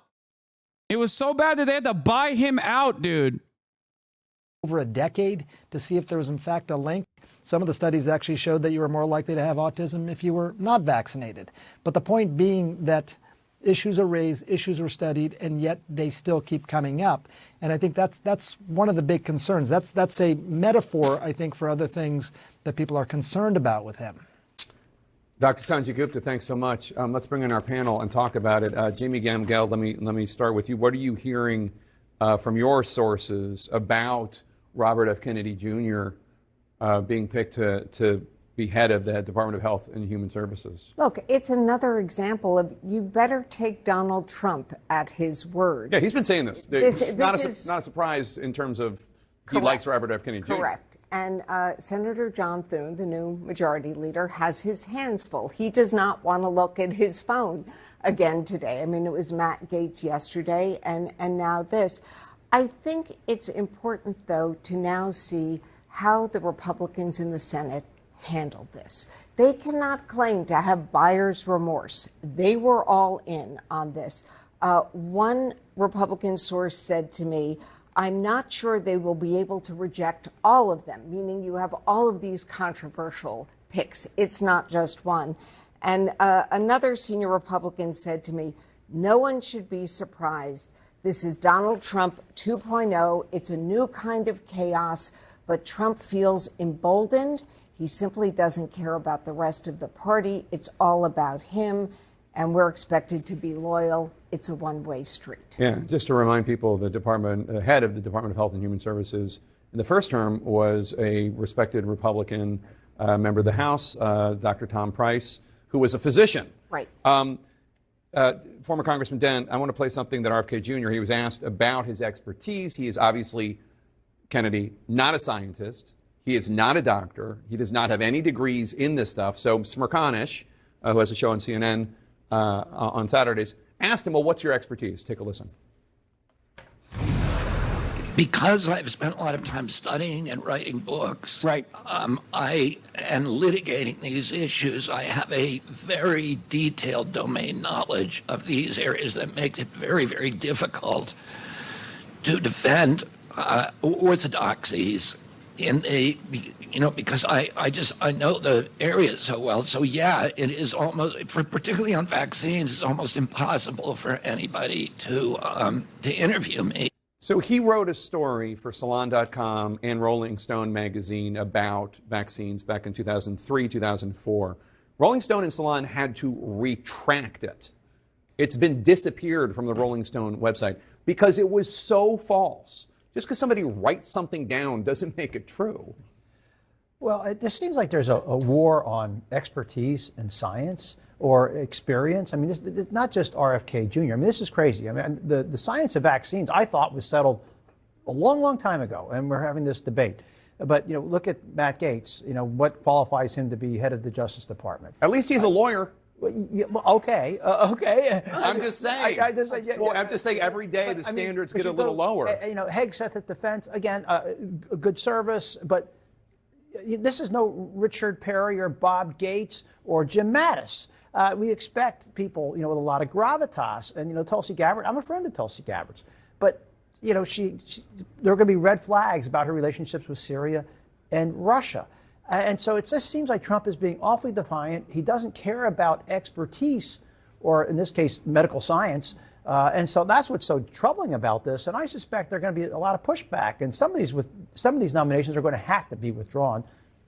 I think in addition to the question of expertise, there's also the question of capability of running a larger organization. The Pentagon, HHS, the Justice Department. These are large, sprawling organizations. 18 intelligence agencies. Arguably too large and too sprawling. Sure. But these are people who have not had experience in running these sorts of large organizations, and you do have to wonder whether they can do that. And you also have to wonder about the Senate and their own self-qualifications, because if you are not exercising your constitutional duty to provide advice and consent here, what is the point of your being in office? All right, everyone stick around. We've got a lot more to talk about. We're going to have much more reaction to the breaking news. A source telling CNN that Trump is on the verge of officially nominated. We're so fucking cooked. He did it. He did it. Do you think it's strategic? Like, nominate a bunch of crazies just to make a few getting through seem like a compromise? Fuck no, dude. That's not... Dude, the problem is you think these guys are doing 4D chess. This is something that a lot of people did back in the day as well. A lot of Trump supporters would do that. They'd be like, oh, when he wrote Covfefe, he was actually doing 5D chess. And the media also kind of went along with it as well. No, what you see is what you get. They're not playing chess. They're playing checkers, okay? It's a direct through line. There is no convoluted, complicated reasoning for why they're doing this, okay? He does not give a shit. I can't begin to explain this to you. He does not give a shit. These guys do not care. Like, he does not care. He does not want people that will defy him in any agency, okay? That's it.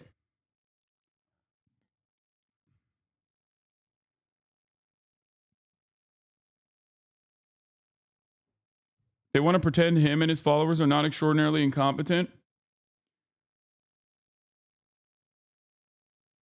Is RFK Jr. a Soviet sleeper agent that just woke up 40 years too late? Huh, I wish.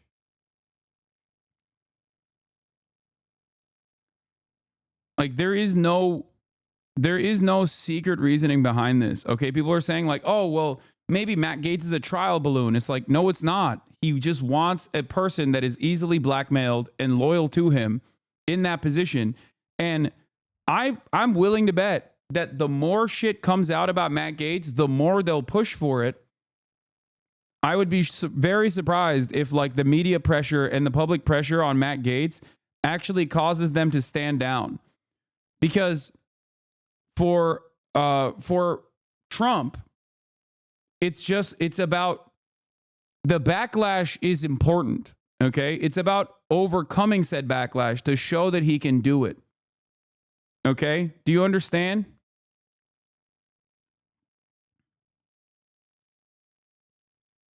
There is no fucking 5D chess happening here. Oh yeah.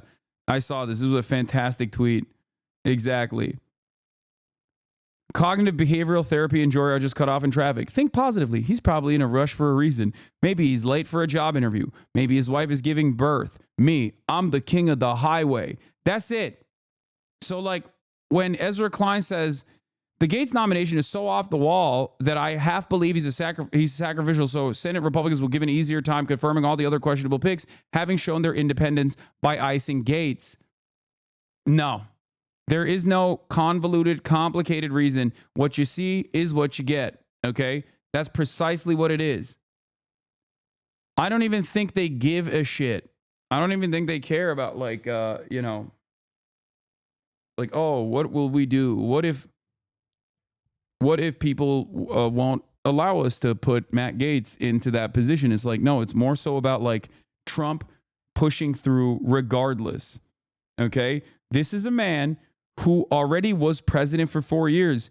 This is a man who tried to overturn the Democratic elections results in 2020, okay?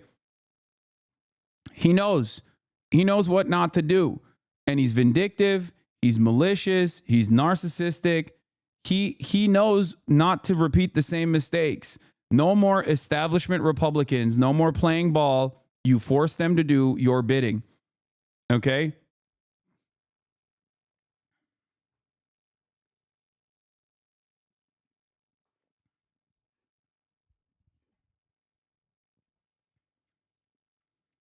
The cruelty is the purpose.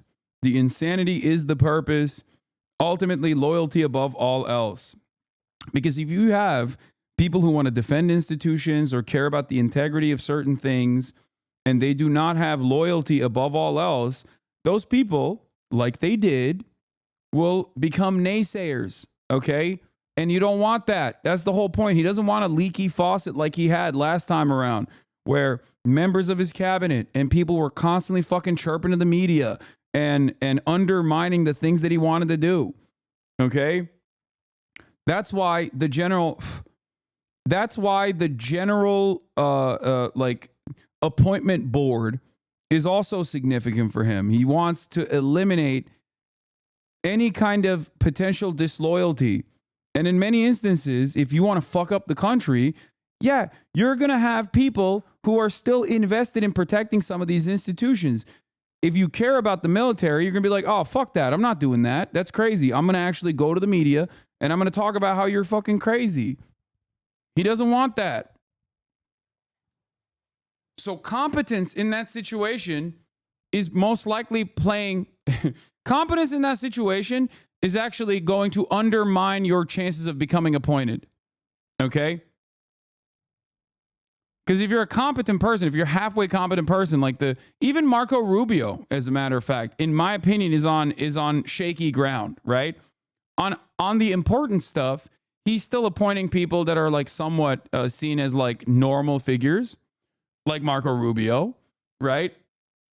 But even then, he obviously Marco Rubio has demonstrated tremendous loyalty to him.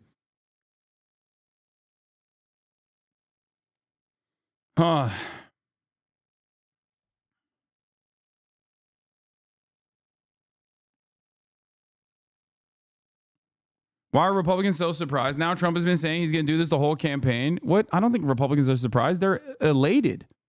They're excited. They're talking about how sick this shit is. All right, let's hear what the Democrat leadership says about it. Above.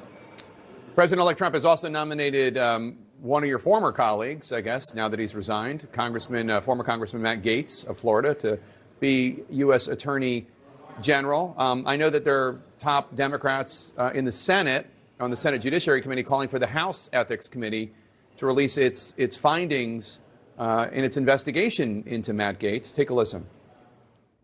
And timing of Mr. Gaetz' resignation from the House raises serious questions about the contents of the House Ethics Committee report. We cannot allow this valuable information from a bipartisan investigation to be hidden from the American people. I am going to demand release of the Ethics Committee report, all of its findings and recommendations. Do you think the House Ethics Committee should release the report on Gaetz, even though he's no longer a member of Congress, so it's no longer their jurisdiction, I suppose? Well, the House Ethics Committee has traditionally operated in a bipartisan fashion. You know, I have great amount of trust and respect in the top Democrat on that committee, Representative Susan Wild. Haven't had an opportunity to have a conversation with her. I don't believe the House Ethics Committee is operating with any sort of integrity. I do, however, think the House Ethics Committee is operating with anger and distrust towards Matt Gaetz. So for that reason, I do think that this report will be released, or at the very least leaked, because they don't like Matt Gaetz. That's the thing. They do not have any sort of like serious integrity. These are politicians. They don't give a fuck about anything, but they do have personal petty vendettas. And a lot of these people hate Matt Gaetz. So I am relying, once again, on the pure resentment, the spite that they feel, and not necessarily their interest in like doing the right thing. Okay. Director of National Intelligence, Matt Gaetz as Attorney General, Robert F. Kennedy Jr. at HHS, Fox News co-host and decorated veteran Pete Hegseth at the Pentagon. Do you expect that they're all going to be confirmed? Well, I certainly would be surprised if that in fact was the case, based on some of the reaction from some of the moderate Republican senators to several of these selections. But at the end of the day, what's going to be most important is that both the House and the Senate commit to functioning as a separate and co-equal branch of government, and that we elevate the principle of being a check and balance on a potentially out of control executive branch. That is the vision of James Madison and the framers of the Constitution as to what we should be doing in the House and in the Senate. And House Democrats are committed to just solving the problems that the American people want us to solve, which first and foremost relates to lowering costs and making sure that we can help everyday Americans who are struggling to live paycheck to paycheck get ahead and not simply get by. And all of this that we're seeing over the last few days seems to me to be a distraction from the mission that all of us should be focused on in the context of. What is he? Who's he talking to? How are you so much younger than Nancy Pelosi, but you sound exactly like her? Hardworking American taxpayers. Democrats failed to win back the House majority yesterday in a closed-door meeting with the House caucus. You owned the loss. You told members the buck stops with me. Plenty of Democrats are already out there saying that what really... These guys are they like stuck? Did they all go into a coma in 2016? Like, is that what happened? Did they just go, do they go into a vat and they're just like permanently isolated from everything that happened in the past 8 years? It's crazy. They're speaking to a reality that does not exist. The House Republicans, we outworked up. The House Republicans. We outraised the House Republicans, but we've fallen a few seats short in terms of getting to the 218 that we need to reclaim the majority. And as a leader, it's important to take accountability for that fact and to figure out the path forward in terms of what we need to do better, what we've done right. And I'm going to tell you this. I talked to senior aides, staffers, okay? that are working with active politicians in the Democratic Party right now, and the things that I hear from them are alarming. Okay? The things that I hear from them are alarming. They are saying that these guys are completely checked out and don't recognize the issues at hand. Out of 31 who will return to the United States Congress, who won tough races, notwithstanding an adverse national environment. We're proud of the fact that we held 4 out of the 5 most competitive open seats. No one thought that that was possible, particularly. Have you seen the purple tie conspiracy? What? They're all wearing purple ties to be like, we're going to do bipartisanship? Is that why? Defeated House Democratic incumbents. And so House Democrats are going to be able to evaluate where we are and where we need to go. Rick Scott? And I look forward to leading that effort. Rick Scott backs Lara Trump for Marco Rubio's Senate seat. Okay, at least it's not Laura Loomer. Chat. I can't believe I'm saying this. At least it's not Laura Loomer. Could be worse. You know what I mean? The gaslighting about President Biden's fitness and acuity, it's not like climate, like actual climate that you actually have no control over. You and Democrats had control over some of this. But what we've seen all across the world in every single advanced economy is a post-pandemic level of inflation that hit working class people hard. That's the reality of what the United States of America has confronted, what Western European democracies have confronted, and what advanced economies all across the world have confronted. And that related specifically to the shutdown of the economy as a result of a once-in-a-century pandemic.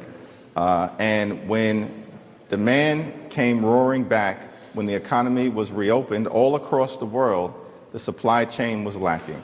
That triggered levels of inflation that were unacceptable. And we've got to do a better job, of course, of working hard to lower food prices, lower gas prices, lower housing prices. And that's something that we're going to lean into. And the American people correctly have said they want that issue addressed decisively. We're going to have to ask the question, are some of these extreme picks that have been presented into the public domain for the future cabinet of the next administration consistent with what the American people have suggested they want to see tackled in the strongest possible way? We will do that as House Democrats. We're hopeful that as we move forward, we'll have an administration willing to partner with us as well. House Minority Leader Hakeem Jeffries, Democrat of New York. Thank you, sir. Appreciate it. Thank you, Jake. CNN's Maniraju is also on Capitol Hill. What he's hearing about the selection of RFK Jr. for the Department of Health and Human Services, plus reaction to other controversial administration picks by President-elect Trump. We're going to squeeze in a quick break. We'll be right back.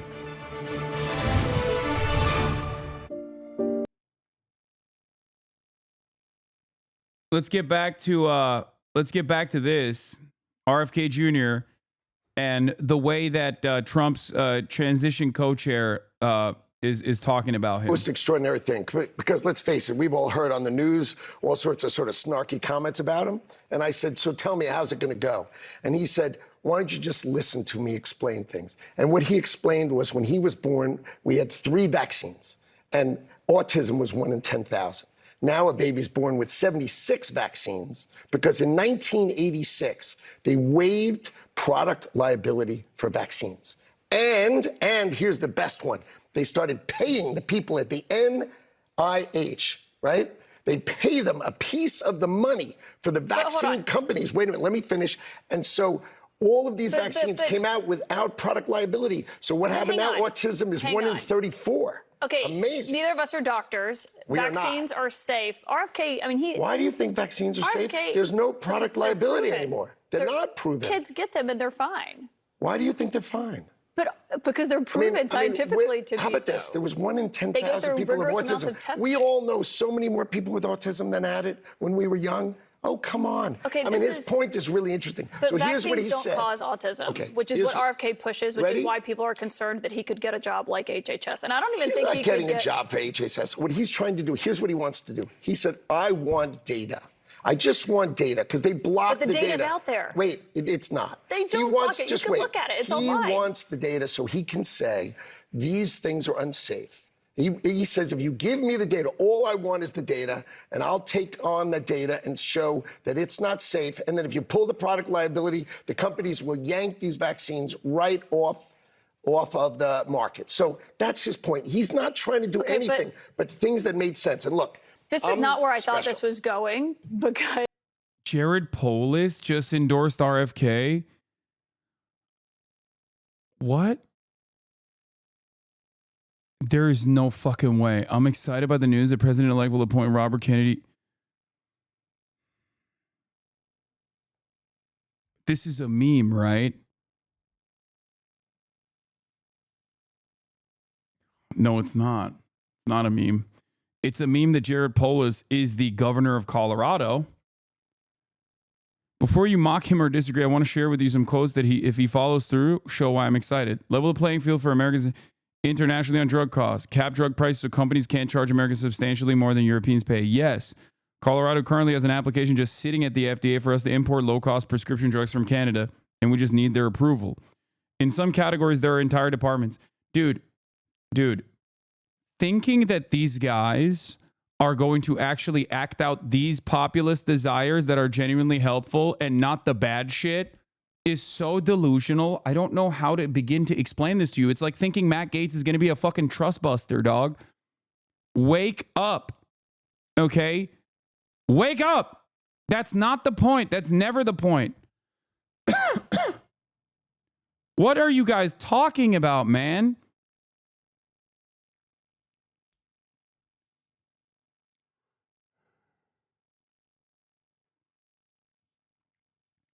No, they're not going to do any of the good shit. They're only going to do the bad shit. That's the whole point of the bad shit.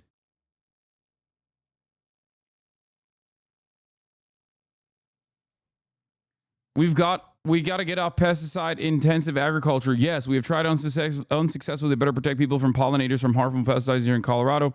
And we need all the help we can get. Take on big chemical companies and improve human health and the environment.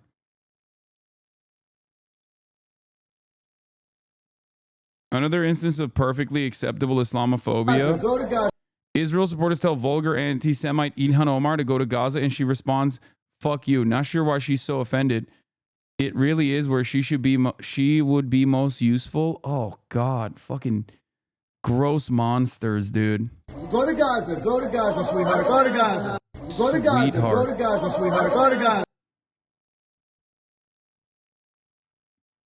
God, these people are fucking such gross pieces of shit, dude.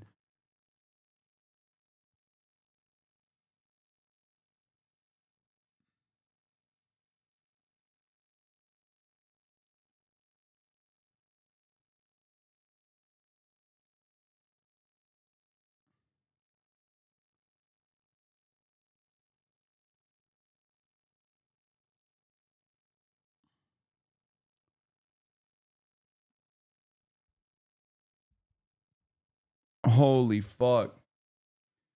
If we set the bar of expectation super high for this admin and they fail to meet it, do you think that will cause a swing back the other way? Might be what Pose is doing. No, that's not what he's doing. He's a libertarian r/neoliberal moderator, dude. He's just Reddit. He's Mr. Reddit. I'm not going to say what I want to say. Yeah, don't.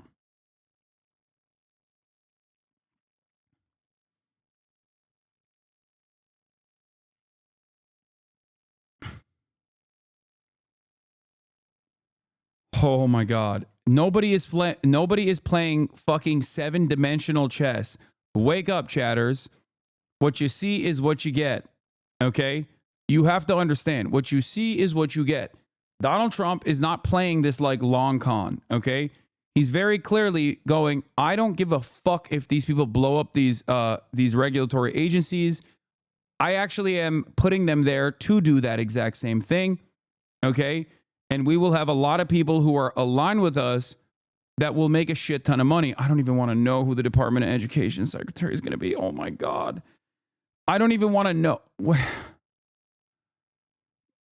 It's going to be Marjorie Taylor Greene, dude. It's going to be fucking Marjorie Taylor Greene or like, oh my God, it's going to be MTG.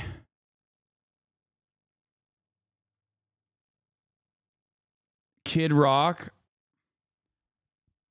No, it won't be Lobo. I don't think. I don't know.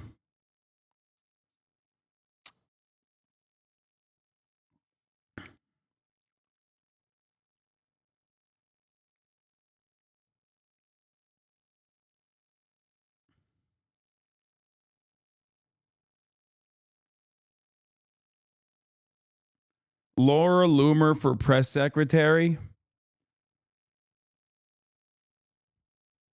Oh.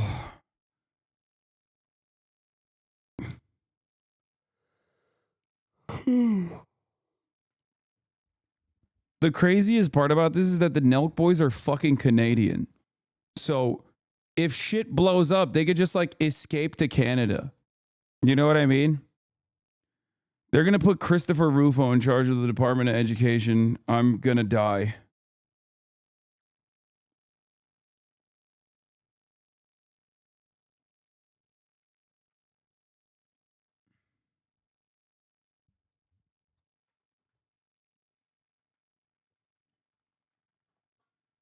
People are saying, oh, he's going to abolish the Department of Education. Yeah, but before he does it, he's going to put someone in the interim period to implode it from within. Dennis Prager, Libs of TikTok, Chaya Rychik for Department of Education. Oh my Lord, it is so bad.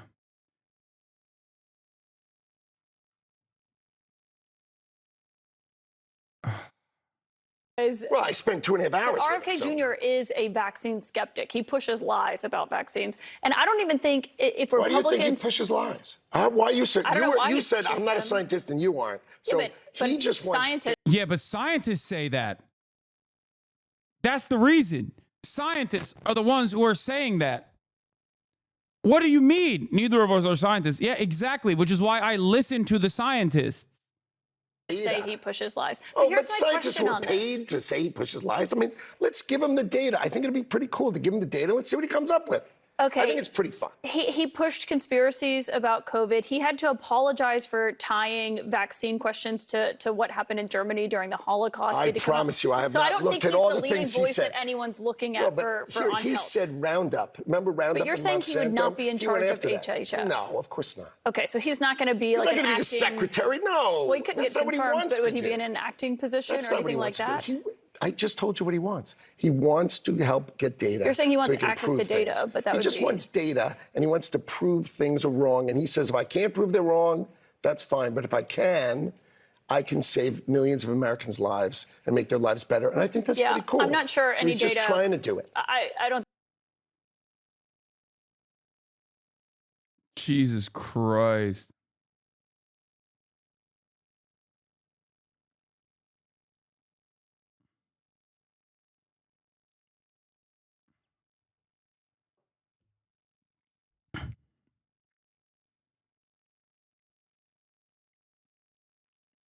How is he going to prove they are wrong with a super functional brain? Dude, it's over. The brain worm is officially going to control. Dude, that's the craziest part is that the brain worm won, okay? The long con is that the brain worm won.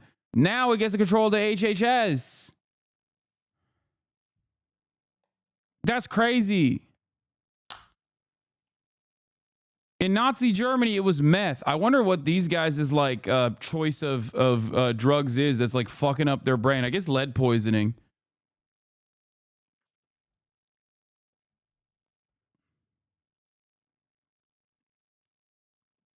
Be on the lookout for more of that, by the way. RFK is going to come out and be like, lead actually is very good for the brain. Many people are saying that lead poisoning is not even poisoning. It's more lead welcoming. We must be more welcoming of the lead, like I am welcoming of the worm that has taken over my brain. Yeah. Lead strengthening. Everybody knows that immunocomprophalocytes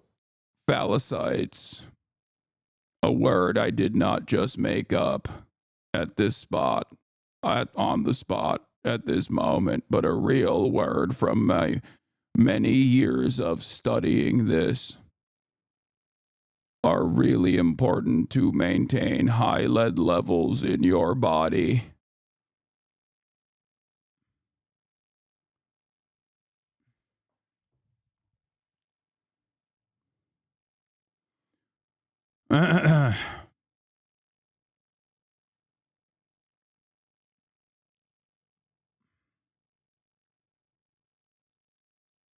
Elon is conducting international diplomacy with Iran has never been more Jover. It is so, yeah, it's.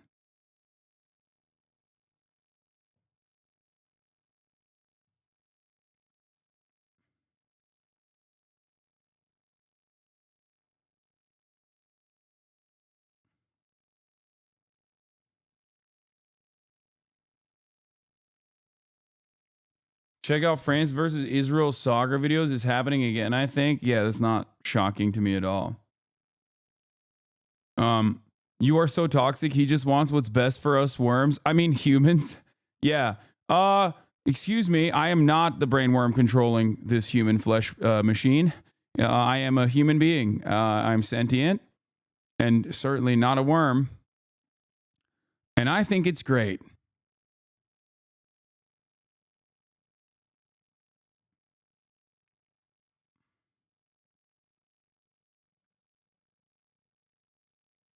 Ay, ay, ay. One thing to always remember is that none of the good things that they say they're going to do, because good things require you to tackle corporate interests, are going to happen. Okay? They're not. Because these guys are never going to tackle corporate interests. So when they talk about I don't know, like blowing up the FDA because there's too many harmful chemicals in our food, what they're actually advocating for is more deregulation, not more regulation. They will point to Europe and many of our OECD counterparts to talk about what must be done, not realizing that those guys actually at least have some semblance of real governance. Okay? They don't want to do the shit that they have in Europe. They don't want to do that at all. What they'll do instead is probably tackle the harmful chemicals in the water that are turning the children gay, which is, again, lo and behold, more deregulation. Democratic presidential candidate Robert F. Kennedy Jr. has a history of repeatedly sharing unfounded conspiracies that man-made chemicals in the environment could be making children gay or transgender and causing feminization of boys and masculinization of girls. How the fuck does that work? How is it that it's making, is it estrogen or is it testosterone? How is it making the women more manly and the men more feminine?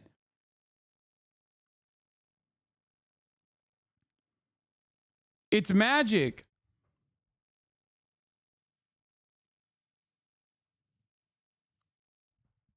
All the trans people in the chat are about to be like, damn, I've been missing out. I had DIY HRT in the water supply this whole fucking time. I'm about to go with one of those goddamn straws into a lake and just start sucking. Didn't realize I could get it for fucking free, dude.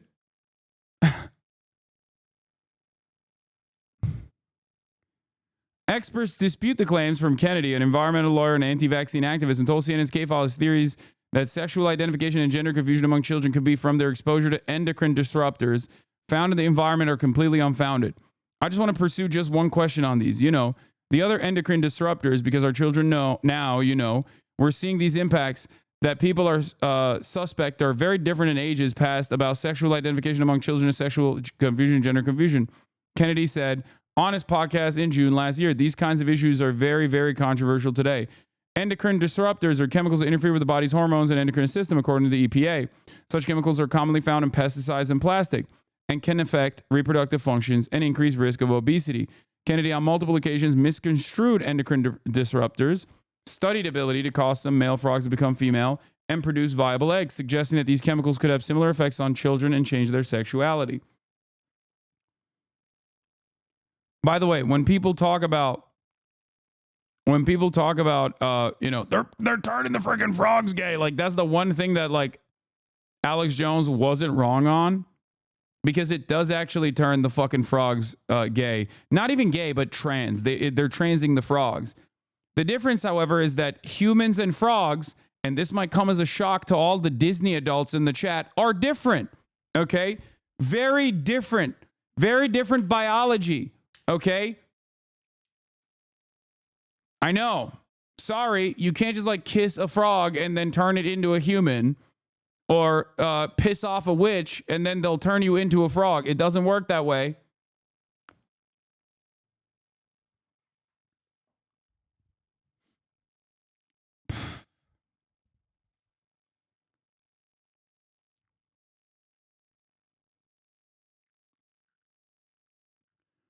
Oh. Anyway, CNN spoke to multiple experts who said there's no link between endocrine disruptors and children's gender and sexuality. While sex in frogs is determined by environmental factors such as temperature and chemicals, Dr. Andrea Gore, professor of pharmacology and toxicology at University of Texas Austin, said the sex of humans is determined at the moment of conception and cannot later be altered by endocrine disrupting chemicals. The basis claimed that chemicals, particularly in tap water, could turn people gay, has gained popularity with conspiracy theorists over the years, most memorably with conservative radio Alex Jones, host for Alex Jones, who said chemicals in the water were turning the freaking frogs gay.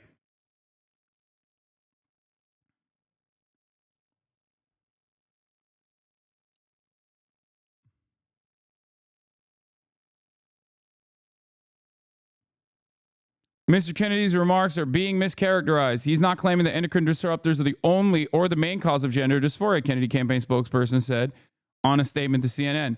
He's merely suggesting that given copious research on the effects of on other vertebrates, this possibility deserves further research. I love whenever they say that, oh, this needs more. I'm simply asking questions.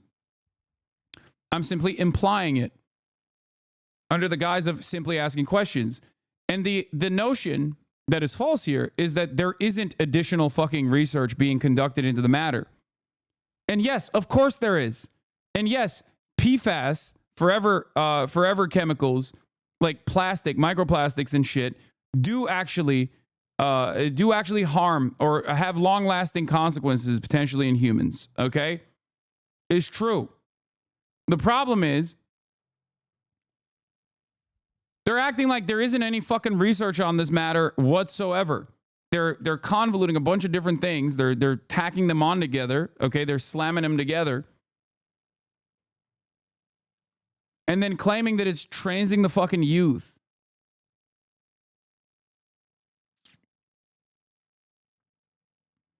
CNN's K-File reviewed dozens of appearances from Kennedy, both on his podcast and in other media in recent years, where he occasionally discussed the topic. Kennedy's been polling around 19% among Democratic voters in his bid to challenge President Joe Biden for the Democratic nomination. Kennedy made the comments, but this is an older K-File piece that was updated this morning, but it was from July 13th, 2023. Kennedy made comments multiple times between March 2022 and June 2023. If you expose frogs to atrazine, male frogs, it changes their sex, and they can actually bear young. They can lay eggs, fertile eggs, like the eggs that the worm in my brain laid, Kennedy said in the June 2022 episode of his podcast. And so the capacity for these chemicals that are just raining down on our children right now to induce these very profound sexual changes in them is something we need to be thinking about as a society. Atrazine, one of the most common herbicides, is an endocrine disruptor, though Gore said there is no link between these chemicals and gender sexuality in humans. I don't think people should be making statements about the relationship between environmental chemicals and changes in sexuality when there's zero evidence, she said. A study Kennedy discussed on multiple podcast episodes exposed male African clawed frogs to atrazine in a lab, castrating 75% of the male frogs and turning 1 in 10 males into females. On an episode of Jordan Peterson's podcast, a video which was removed from YouTube, Kennedy said the children are swimming through a soup of toxic chemicals. He further discussed how atrazine can chemically castrate and forcibly feminize frogs, saying, if it's doing that to the frogs, there's a lot of other evidence that it's doing to human beings as well. Kennedy did not offer any proof of similar changes happening in human beings.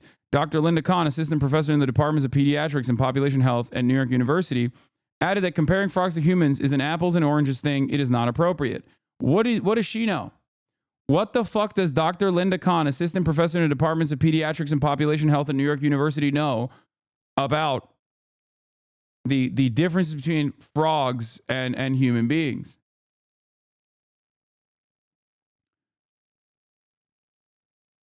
Yeah. He's about to be... this man is about to be like, yeah, that's right. We've studied the biodiversity and gender traits of the seahorse, and it seems that if a seahorse is exposed to watching public broadcast, like Arthur on PBS, especially the gay episode, they turn trans as well. It's like, no, that's just a thing that they can do, man.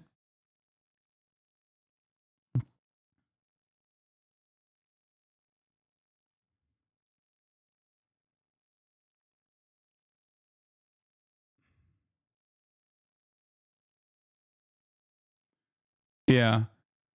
People literally wanted eggs to be cheaper, and they're going to get Attorney General Humpert plus the return of polio. Yeah. Good stuff. Wonderful stuff overall. I'm a pharmaceutical regulatory policy specialist. The FDA, industry, and patient orgs have been combing through the implications of RFK. So many people will lose their jobs. So many people will die. It only takes a brief diversion from the regulatory framework for millions to die or fall ill quickly. I have been sobbing daily since election night. No one will listen.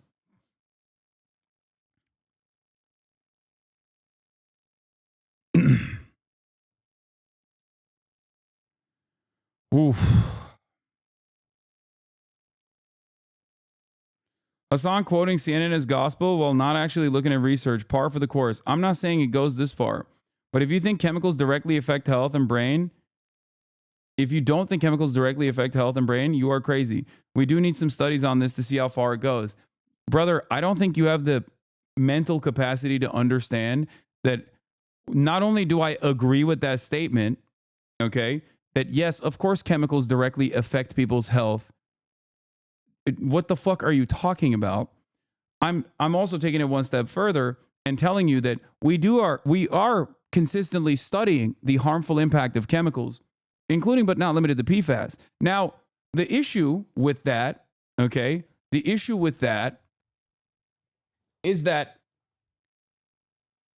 while on the one hand, the regulatory agencies do play fast and loose and are a part of the revolving door between corporate oligopolies and the regulatory agencies, okay, there are still a lot of publicly funded researchers who are looking into this matter. It's like to claim that no one is looking into it is fucking stupid. You're just simply oblivious to that. This CNN piece is straight up asking the researchers who have looked into it.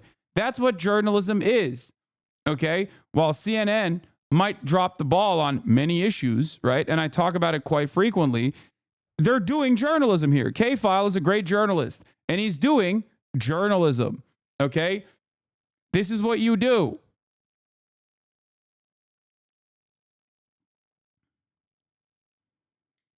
The reason why I use the seahorse example is because the way that seahorses are is very different than the way human beings are.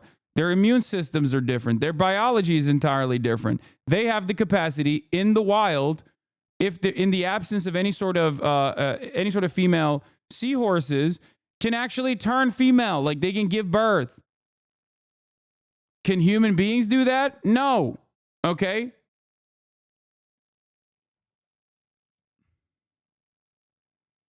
Shut the fuck up. So comparing it to frogs, like comparing human biology to frogs is ridiculous. Like, are there animals out there? You're confusing clownfish and seahorses? I think seahorses can do that as well, and so can clownfish.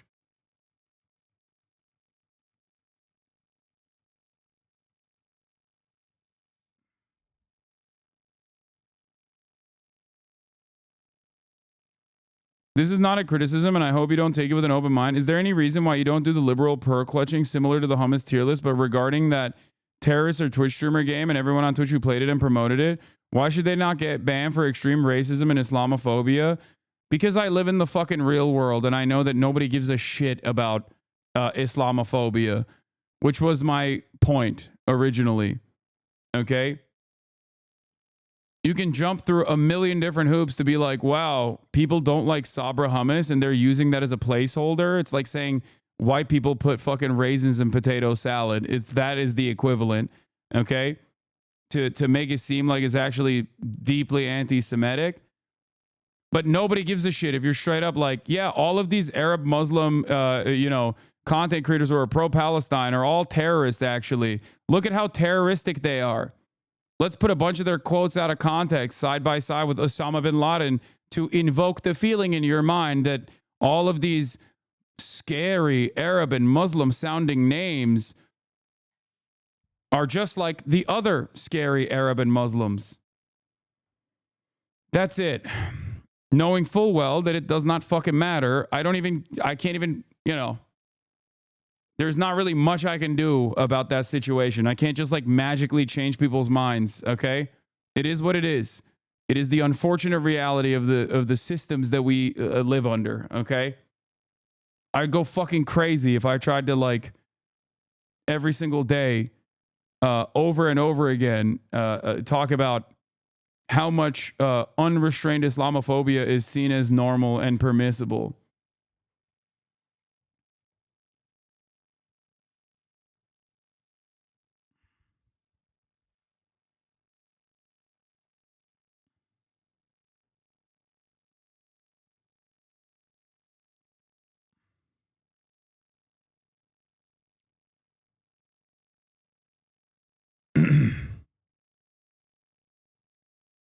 Seahorses don't turn female. The eggs get sucked out of the female through a tube with sperm on the inside, and fertilized eggs are carried inside the male.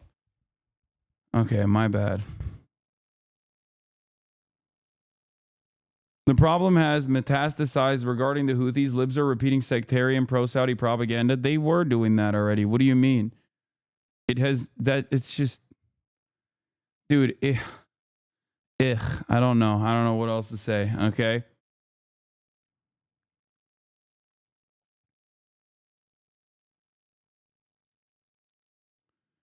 To be fair, atrazine is harmful and has been shown scientifically to affect sex hormones of frogs, vertebrates, which we also are. Even though there are obvious differences, there are also similarities, and there's not a lot of research on atrazine's effect on humans. I don't think it's a bad idea for more research on this topic. I work in a lab, by the way, and my professor was the leading researcher on atrazine.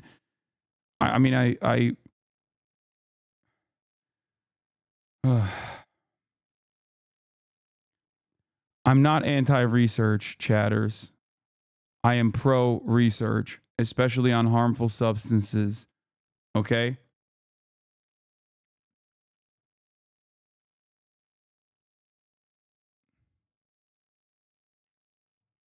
And there is currently research being conducted regardless. The worst part about this process is that whenever research on this shit is conducted, okay? Whenever research on this stuff is conducted, oftentimes it takes a while for the regulatory agencies to implement it, or usually if it harms capitalist corporations' underlying profit motives, it never gets implemented at all.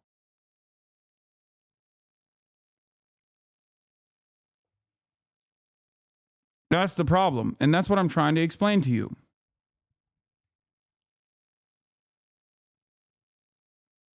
The issue I have with RFK is the same thing that people did, and I use as an example when talking to Bradley Martin and other people.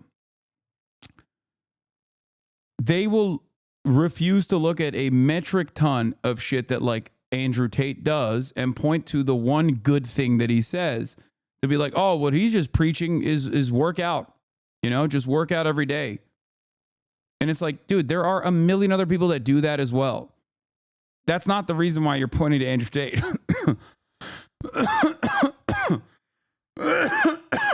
And it's the same shit with RFK Jr.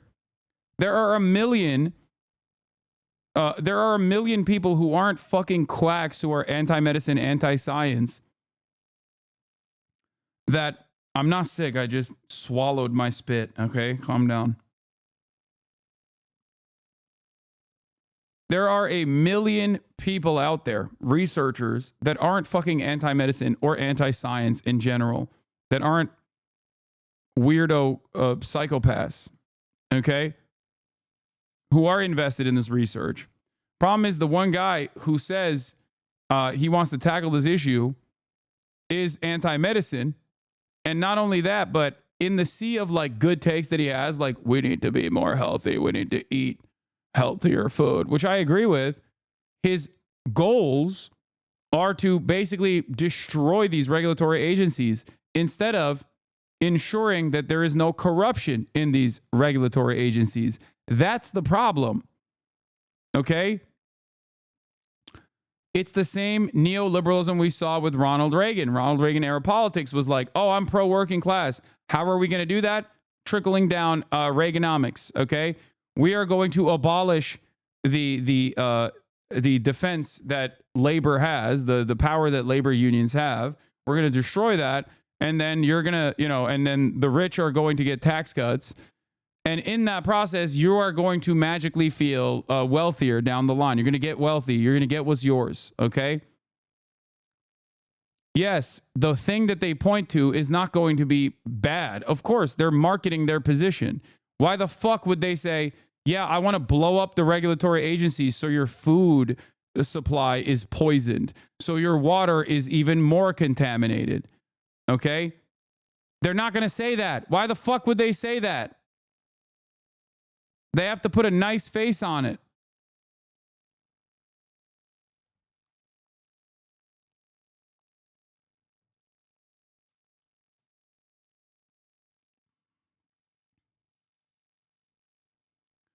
CNN's K-File reviewed dozens of appearances from Kennedy, both on his podcast and other media recent years, where he occasionally discussed the topic. Kennedy's been polling around 19%. Kennedy made the comments multiple times between March 2022 and June 2023. If you expose frogs to atrazine, male frogs to saying so the capacity of these chemicals are raining down our children. Oh, wait, we saw all of that already. Kennedy also said in a 2022 episode of his podcast that the Midwest's entire water supply is coated with atrazine, and boys and girls in these areas have delayed puberty. But later he contradicted himself in March in an episode of his podcast when he said endocrine disruptors are causing early menstrual cycles in girls. Khan said, while general studies on endocrine disruptors have shown effects on puberty, no study has proven if atrazine, the chemical Kennedy often cites, specifically affects puberty in humans.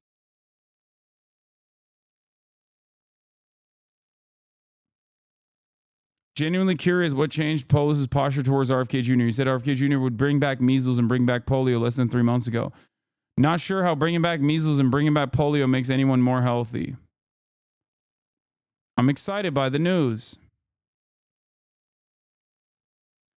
The 5 is live.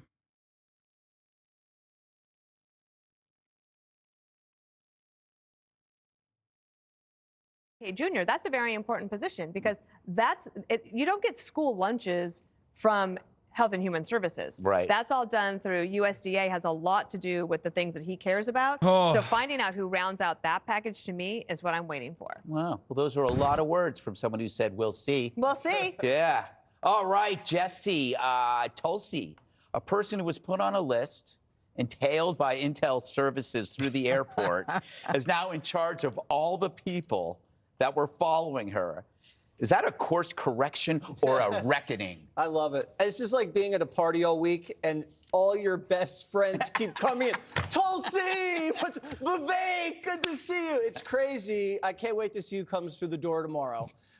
Maybe it will be Dana Perino. You never know. No, You're keeping your options open, Dana. You said we'll see. I said only ambassador to Tanzania. Okay, we'll take that as a yes. Okay. Yeah, Tulsi, I like her because she's cynical. And that's what you need is someone that's managing the intel, because let's be honest, Greg, the intel people have not been great over the last, I don't know, 80 years. We missed the missiles going into Cuba. We missed the collapse of the Soviet Union. Reagan got burned. Bush got burned. It hasn't been great. They've been in bed with Fauci. The last thing they did was that they saw that Russia was building up on Ukraine's border. That's good. So she'll do a great job. And Pete, I love because he's going to root out the DEI and the CRT. Yes. And he's also going to make sure all of these weapons systems aren't just being built by members of Congress and defense contractors, because we need to invest in things that can win wars, not make people rich. I love RFK Jr. in this position because, Greg, we should be the healthiest country in the world, but we're the sickest country in the world. Why is America the sickest country? It shouldn't be like that. We should have the freshest food, the freshest water, and people should be excited about this. You have people right now, I think 30% of teens are pre-diabetic. Our life expectancy is like 6 years less than Europe because right now they poison you with the food and then they just feed you pills to cure you, and we just have to root out that corruption.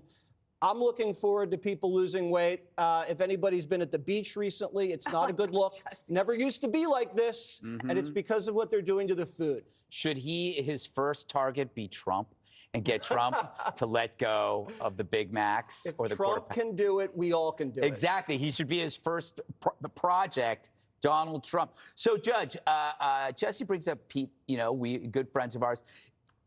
That can't make China and Russia happy because they bank on us, using DEI to further cripple our military. Well, Yeah, no, that's what China and Russia are banking on. And Biden went to the UN. I think it was Anthony Blinken. He went to the UN and he said, we need to know how actually racist we are, the United States. And then we have our first meeting with China. And you remember China made all these comments like, you people are racist and you want to criticize us for the Uyghurs or whatever. It's kind of interesting. I think that the selection of Pete is phenomenal, not just because I know him, but because he is an individual who is so deep-rooted in his beliefs. There is no one who's going to shake him off the train that he's on. It's about, America first. It's about freedom, and it's about making sure that the American people are protected. And I think that all of these people, and I'm like, Jesse, I'm so excited every day. I just heard RFK. I'm dancing upstairs. The truth is that, we are so sick, and there is so much food that we eat in this country that we give to our children in terms of cereal that they don't allow in Europe. Why is it that they don't allow this stuff in Europe? Some of the coloring that they use in candy and some of the garbage in cereal? Because of corruption, because of the familial relationship that some of these people in Congress have with the lobbyists. So, I am absolutely thrilled. The CDC, the FDA, the NIH, especially after what we went through with Fauci. And I just want to say one more thing. When it comes to all of these people, they're going to blow things up. And Matt Gaetz is another one who's going to blow up the Department of Justice, where the stench is so deep, they have no choice but to blow it up. Richard, how's your week been? That's a great question after all of these comments. Well, I want to ask you, RFK was once a Dem. He might still be a Democrat for all I know. Is this more about a party that became so focused on one thing, which I would say is identity politics, you might disagree, that they no longer had any room for a member of an iconic Democratic family? When you lose a Kennedy, that's a statement.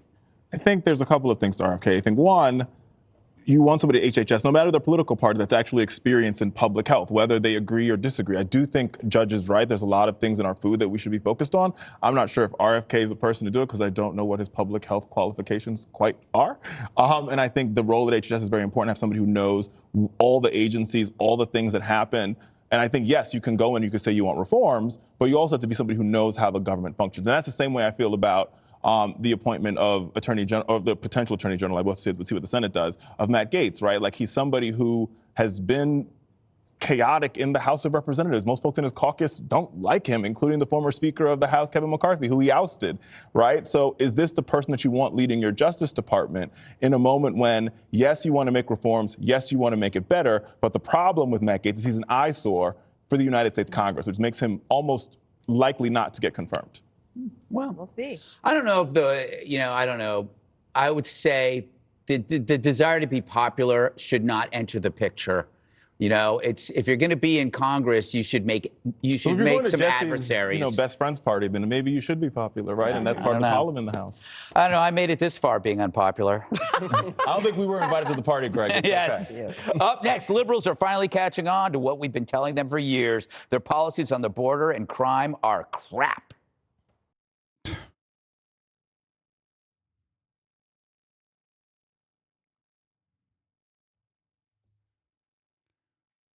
Why do they only talk like we're the only country in the world? We're more unhealthy, so why not just look at what Japan or Norway does, for example? Doesn't seem that hard. Excuse me, no other country exists until we can use that for some fucking racist purpose. You know what I mean? Americans forget that other countries exist whenever they're doing things that are objectively better than ours. Like, ask an American about healthcare. They're going to be like, oh, I don't know about that. This socialism healthcare shit. And it's like, okay, well, you know, there are plenty of countries that have actually developed socialized medicine structures, and they are quite successful. As a matter of fact, countries that are infinitely poorer than ours, okay?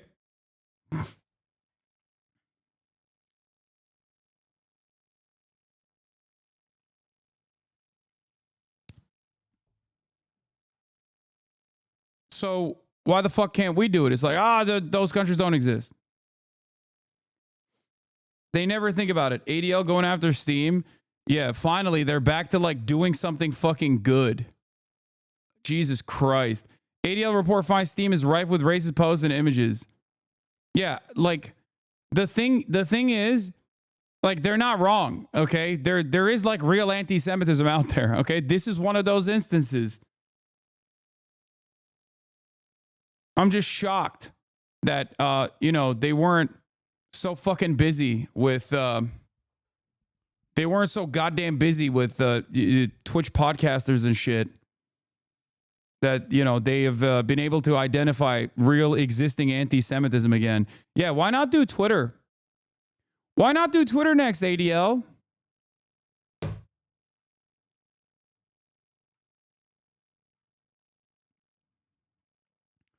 Yeah, I wonder if what Asmongold's community will feel about this.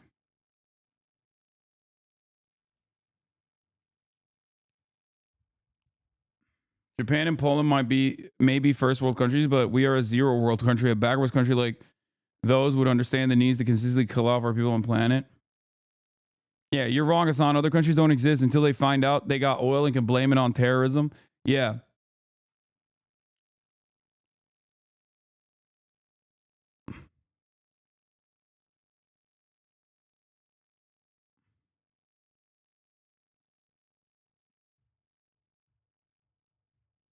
Ay, ay, ay.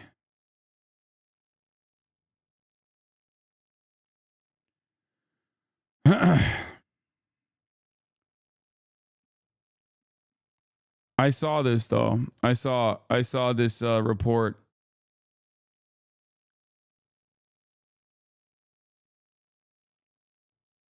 My big question is, why are conservatives pushing to ban and regulate food stuff, but in the same breath want to abolish unions, take away regulations? My thing is, I don't think they're gonna do that. I don't think I'd be shocked to see any conservative in this day and age, especially, okay, any conservative legitimately tackling American corporate profit motives. Okay, both parties are completely captured by the corporate oligarchs, and their entire role is to make it seem like they are very different from one another, while simultaneously working at the behest of said corporations. Marginal deregulation or maximum deregulation.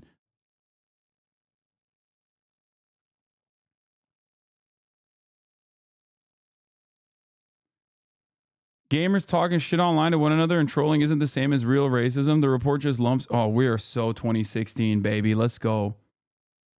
Gamers talking shit online to one another and trolling isn't the same as real racism. The report just lumps every troll post from an edgy kid with the real racism. Does it exist? Yeah, of course. Even you have racists in your community. They're everywhere.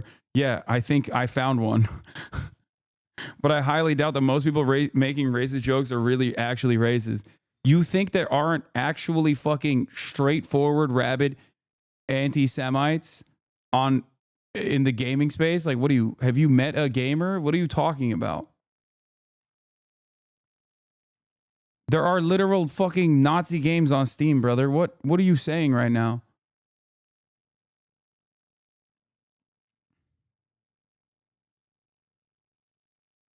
I don't think most of them are. I think they mostly do it to trigger people. If that's the only output that you can be judged by, okay, then yeah, you might as well be that, for the record. Okay? And you probably are that. Like, I don't know. I fucking troll people and trigger people all the time. I don't apply the usage of slurs to do that. You know what I mean? The fuck?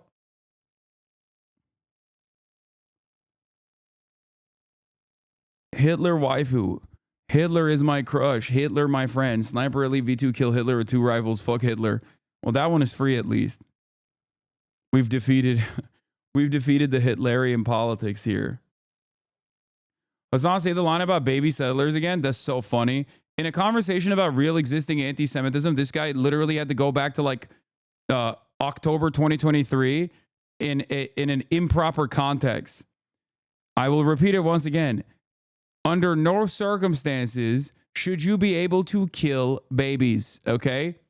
Unless we're talking about abortion, in which case I'm for it, okay? Dumbass. Using Daily Mail Co. UK. Okay, bot is devolving. Bot is broken. Look at this. Look at this. Look. Baby settlers. Baby settlers. No, dumbass.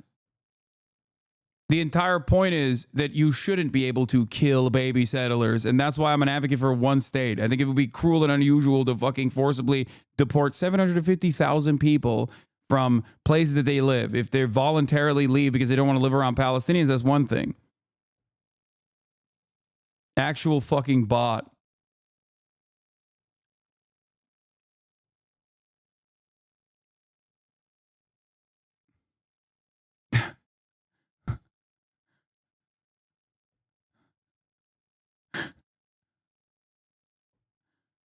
Yeah. I start talking about Nazis and this motherfucker came in immediately.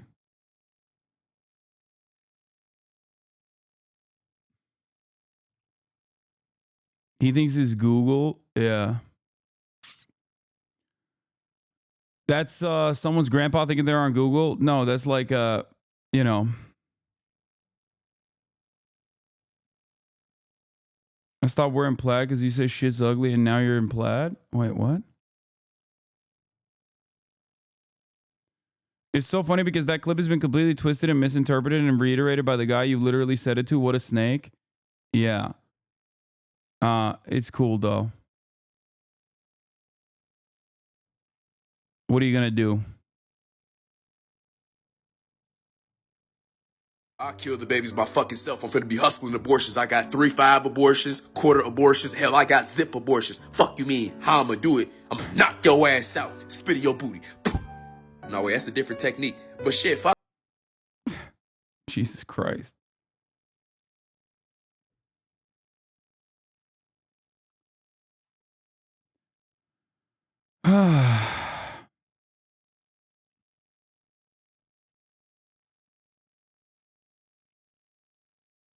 What about post-birth? Ay. People are...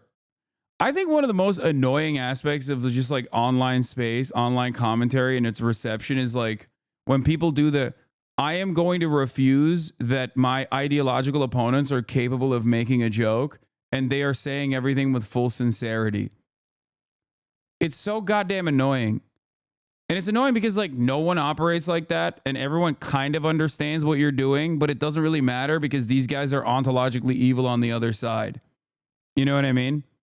It's so fucking lame. Like who? What do you mean? You know? What are you saying? That and the I'm purposely misunderstanding you and now it's actually your problem and now it's actually your fault.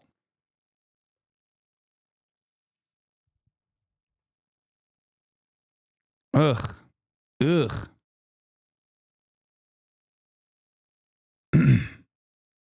Wonder if the ADL will have something to say about Sebastian Gorka being in Trump's cabinet, considering that he wore a Vitesse Rend pin to the Trump inauguration. You know, the paramilitary group in Hungary that actually rounded up Jews in Hungary and collaborated with the Nazi government. I wonder if they'll have an issue with that. Probably not, considering, you know, the Trump administration is super pro-Israel.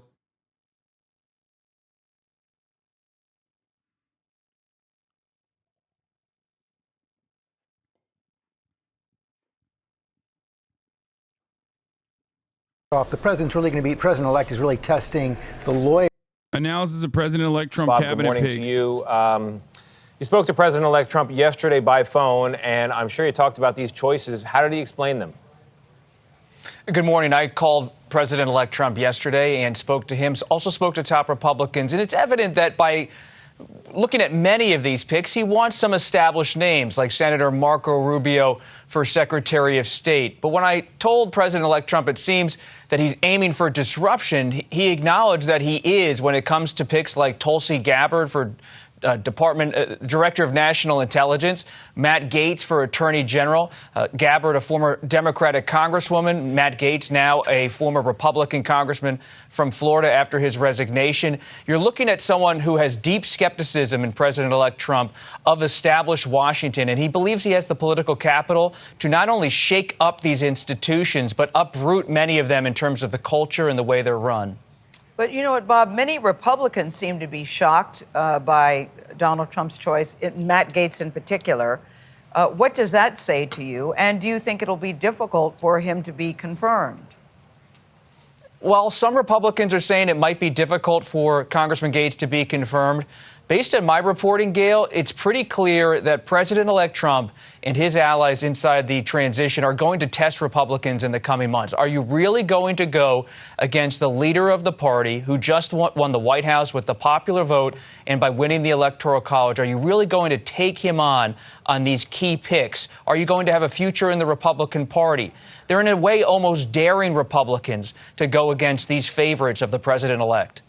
Yeah, you know, Bob, our friends over at Punchbowl News are reporting this morning that Trump is not even giving his Senate Republican colleagues any kind of heads up about these picks. One senator was stopped in the hallway, stood stunned for 30 seconds before he could come up with a response to Matt Gaetz. So the timing is a question as well. But who has the president's ear? Where are these ideas coming from? Are they all coming from Donald Trump, or is there somebody else? Everybody and no one has influence here. Mar-a-Lago is a fluid place right now. Those who are there, those who have been there, they tell me that they're able to often get access to President-elect Trump. They can see him on the patio. They can pull him aside for a conversation, or maybe try to talk to Susie Wiles, the incoming White House chief of staff. But at the end of the day, President-elect Trump, I'm told, keeps his cards close to his vest. He's not telling everybody about how he's looking at what he calls brand names for different people, for different positions. He's not telling everybody about the full spectrum of options he believes he has for some of these key positions. All right, Bob, thank you very much. President-elect Donald Trump has offered Robert F. Kennedy the role of Secretary of Health and Human Services. Let's go live to CNN's Kristen Holmes, who's in West Palm Beach for us near Mar-a-Lago. Kristen, clearly a controversial set of picks for Donald Trump in recent days, and now RFK Jr. tapped to be the Secretary of Health and Human Services, despite his track record of peddling conspiracy theories. That's right, Boris and Bianna. And I am told from a source close to the situation that RFK Jr. is expected to accept this position as we see this cabinet unfolding. Now, a couple of things to note here about RFK. One is that there's been a lot of talk about what exactly he would do in the administration. He had indicated that he wanted a cabinet position, but we heard the head of the transition, Howard Lutnick, to our own Caitlin Collins, essentially downplaying the idea that he would be offered anything within the actual administration, likely because of the fact that there was a big belief within Trump's transition and Trump's orbit that RFK Jr. could not actually get confirmed. So talk talking to these sources, they had speculated that he might get more of an oversight role. Now, obviously, as we can see here, that is not how this played out. Donald Trump offering this very big position at the head of Health and Human Services to RFK Jr. And just a couple things to note here. One, RFK Jr. is incredibly controversial for a number of things that he has said about health, particularly the fact that he has questioned vaccines. He has said that vaccines lead to autism, something that there are no studies that back up. But the other part of this is the fact that he has been really pushing this Make America Healthy Again agenda as part of really what helped Donald Trump get elected to the White House. I cannot tell you the number of people who liked the fact that RFK was involved in the campaign, that they liked the messaging that RFK put out there, despite the fact that it is so controversial, and despite the fact that there have been so many things that RFK has said about health that are just simply not proven by any studies that we have. So, of course, the question now is going to be whether or not RFK can actually get confirmed. One of the things to keep in mind here as we talk about this, RFK is not a Republican. He has been a Democrat. He has been an independent.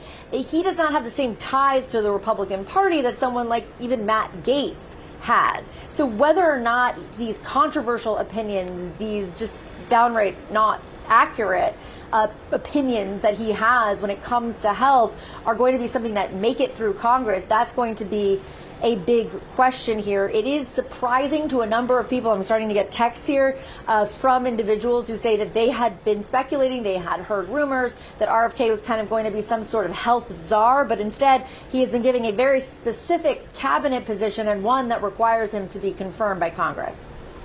All right, Kristen, stay with us. I want to bring in CNN medical analyst Dr. Jonathan Reiner. What do you think of this news? RFK Jr., the pick for Health and Human Services Secretary. Well, it seems to be that he fits with the pattern that we've seen this week, which is the hiring of people that are not just unqualified for a particular cabinet post, but unfit. And as we've already, heard in this segment, Mr. Kennedy has already shown over the last 10 years his penchant for not just promoting unproven ideas, but promoting disproven ideas. He has loudly promoted conspiracy theories such as the COVID virus being bioengineered to spare Ashkenazi Jews and Chinese. He's promoted the completely disproven concept that vaccines are connected to autism. He's been a loud, not just skeptic, but denier of the safety and efficacy of all vaccines, most recently mRNA vaccines, which have been shown to probably have prevented 1 to 2 million deaths as a consequence of COVID in the United States. So basically, we're putting not just a vaccine denier, but a science skeptic in charge of all of the nation's premier health agencies, FDA, NIH, CMS, the agency that runs Medicare and Medicaid. It's literally putting the fox in charge of the hen house. So, Dr. Reiner, RFK Jr. has put forward this message, this idea that he wants to gear the federal government to combat childhood illnesses, to combat what he calls chronic illnesses. He's attributed some of that to all sorts of vague. RFK's a rich person, but he spouts conspiracy. The crazy gas station guy would say, is he an ideologue or simply an intentional liar? No, he is 100% a real one. Okay. Like he straight up is committed. He's not like doing a grift here. Like if you think he's secretly getting like vaccinated on the side, you're wrong. He's completely mentally checked out. Okay. He's off. Yeah, he should be committed is right.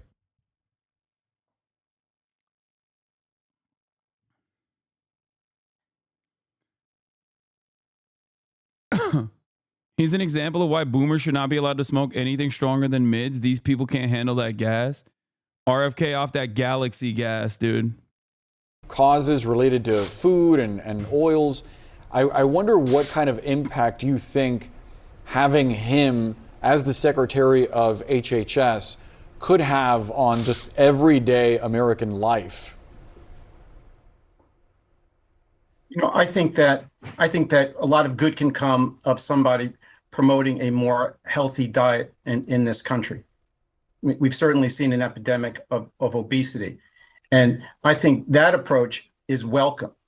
But his well-documented, very, very loud promotion of theories that cause a great deal of doubt in people's mind about the efficacy of vaccines is incredibly dangerous. If you want to see an example of what happens when you hire a vaccine a skeptic into a post like that, just look at Florida. When Ron DeSantis hired Dr. Joseph Ladapo in 2021, someone who was associated with a group called America's Frontline Doctors, a group devoted to vaccine skepticism, when they brought him to Florida in 2021, the rates of vaccinations for kindergartners plummeted over the last 3 years. So we see what the impact can be on people who are, you know, maybe they're uneducated, maybe they've read things online that concern them, and those kinds of doubts are amplified when it comes from someone with such a large soapbox and a very famous last name. Yeah. All right, Dr. Reiner, if you could, what are we hearing in our ear? Well, let's hold off on that for now. Yeah, let's hold off on that. I want to bring in Jeff Zeleny, who's here with us to talk about some of the politics of this. Another the fuck? Why'd they keep that shit in? Bombshell here. It is, and this is going to really test the Senate once again. We thought the Matt Gaetz thing would be the most unusual or out of the norm. This certainly is added to the list. But look, I mean, when you think of the Senate committees that will be faced with the confirmation process here, these are asking some senators really to make a choice here. So providing they all go through the normal process, should this nomination actually happen, it will be a giant test for the new Senate Republican Majority Leader, John Thune here. But I mean, we certainly will be getting... I want to give you guys a good example, okay? I want to give you a good example. Here. Doge, coming to a government building near you. Pack your bag. Please no, government employees studying the sex life of beetles. Here is the retort to it. A dementia drug based on a chemical discovered in an exotic type of snail was just invented. Studying the reproductive habits of insects have allowed us to increase crop yields. You think you're making a good point, but you don't even have the capacity to realize how dumb you are. People love to look at things that they do not understand and say, why are we studying this? This sounds fucking stupid. Not recognizing all of the many benefits that have come from studying those things that you consider are fucking stupid. Problem is, a lot of people feel this way. Okay? A lot. They look at something and they go, this is dumb. I, at least, unlike many of these other fucking idiots, recognize my stupidity, recognize the limits that I have to my intelligence. These people do not. That's the difference. I recognize I'm a fucking idiot who speaks online every day. That's my job. There are certain things I'm good at and a whole lot that I'm bad at, okay? But because I know my own limitations, I go, that science stuff, that's not for me, dog. I'm stupid, okay? I'm fucking dumb. I don't get it. So you know what I'm going to do? I'm going to listen to the fucking nerds, okay? It's that simple. And I feel like we just lost touch with reality at this point. Americans are so hopped up on hyper independence. Like American exceptionalism and American individualism is going to be the death of this nation. Okay? American individualism dictates if I came up with something, it's very important. You got to listen to it. You got to listen to it. Doesn't matter. I will figure this out on my own. Let me do this. Let me tackle this issue. Okay? Fuck the experts. American exceptionalism is like, guess what? I'm an American citizen. I came up with this thought, this stupid ass thought all on my own. I soloed this entire fucking process. And for that reason, you have to listen to me. You have to sit there and take me seriously. And sometimes you gotta be like, no, dog, you're fucking dumb. Okay? You're stupid as fuck. I saw you eating gas station egg salad yesterday. I don't care what you have to say about scientific research. And I say this as someone who eats gas station egg salad sandwiches. I'm fucking dumb. I shouldn't be anywhere near this kind of research. Okay? What the fuck?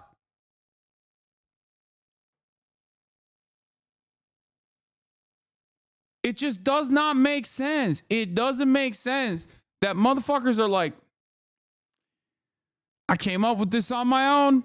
Okay, I'm an autodidact. No, you're a fucking auto dumbass, dude. You're not. You're not an autodidact. Shut the fuck up.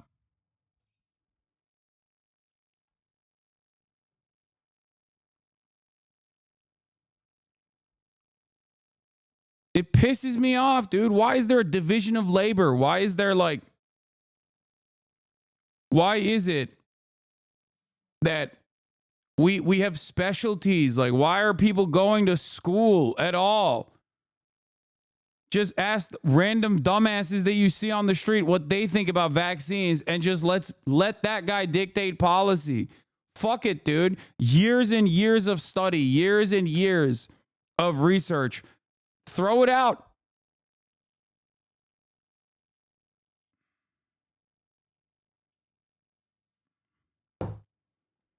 Makes me so mad, dude. Perhaps you would consider that RFK Jr. did research and is now an expert? Yeah, exactly. Hello. I'm trying to do something new here, and I don't know if it's going to work, but bear with me. There's a tweet that I'd like to look at. It's called, it's from the Redheaded Libertarian, and we can see from her bio over here that she works with Tim Pool, so I'm not expecting great faith arguments to start with. There's a partisan start to the conversation, but why do we need a Department of Government Efficiency? And there's 27,000 likes here. In 2020, the U.S. government spent $4.5 million to spray alcoholic rats with bobcat urine. Now, what's going on? Why would they do that? It does seem silly. It seems like a lot of money. We could make the argument this isn't that much money. And in the scheme of things, it isn't. I want the government of the U.S. to be spending money on scientific research. And it doesn't spend very much of its money on scientific research. I mean, like, we can pull up a budget. What's the budget? That's the Hoboken Public Library. Why does Google suck? Government of the U.S., not the Hoboken Public Library. What's this one? Is this federal spending by function? Las Canarias, thank you for the 10 gifted subs. What's happening? Let's just do 2020 so we have something slightly more useful. Oh, thanks for the 2015 one. I will literally put you on the first goddamn spaceship to Mars, you dumb fuck. Don't you ever come in here. Don't you ever come in here and do this dumb shit. Goddamn, I get so fucking mad. Isn't Doge kind of a funny name and efficiency is almost good, right? Neek skit. I swear to God, you are on my last nerve.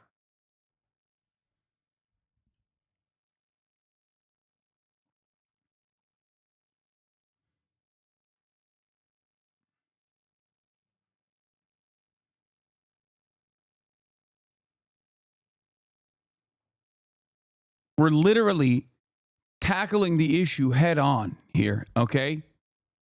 We're looking at why dumbass is going, we're going to cut certain types of spending because it's so stupid. Why is this stupid? Because I decided it sounds stupid. Why? That can lead you astray. That's the whole premise of this fucking video. We are literally answering your goddamn question, okay? That's the reason why I clicked on a Hank Green video. You understand me? That's the point. Shut the fuck up, buckle in, and learn something, okay? That sometimes when things sound stupid to you, okay, and you go, why don't we make this more efficient? Maybe there's a fucking reason for it. That's freaking awesome. I love that. Why do we suck? Where did my taxes go? These people would not have made it out the caves, dude. I swear to God. Modern medicine has gone too far, I think. RFK Jr. is right. I'm anti-medicine. It's keeping the dumbest motherfuckers alive, bro. I swear. It's gone too far. I'm on board with RFK Jr. now. Okay? That's it. We're done. We're done. Too many people are surviving. It's over. Bro, why do you have to consistently demean them, though? Because they're a fucking troll, dumbass. That's why. And sometimes I got to yell at somebody. What am I supposed to do here? We're literally, we not only did I start talking about how it's so dumb for random people to look at a thing that they don't understand and go, I don't understand this. Why does it exist? Instead of like examining why it actually exists and just taking a position that it must be eliminated, okay, and how stupid that could be. Instead of just buckling in, your immediate solution, your immediate thing is like, well, I like efficiency. Yes, dude, everybody likes efficiency, okay?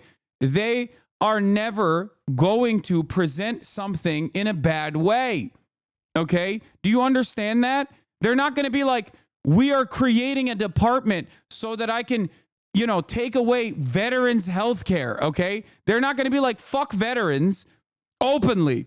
But that's what they're going to end up doing. Do you understand? But they're not going to sell it as that because even they are not that fucking stupid. That's how it works, man. I don't get it. Why didn't they call it the Department of Melting the Poor?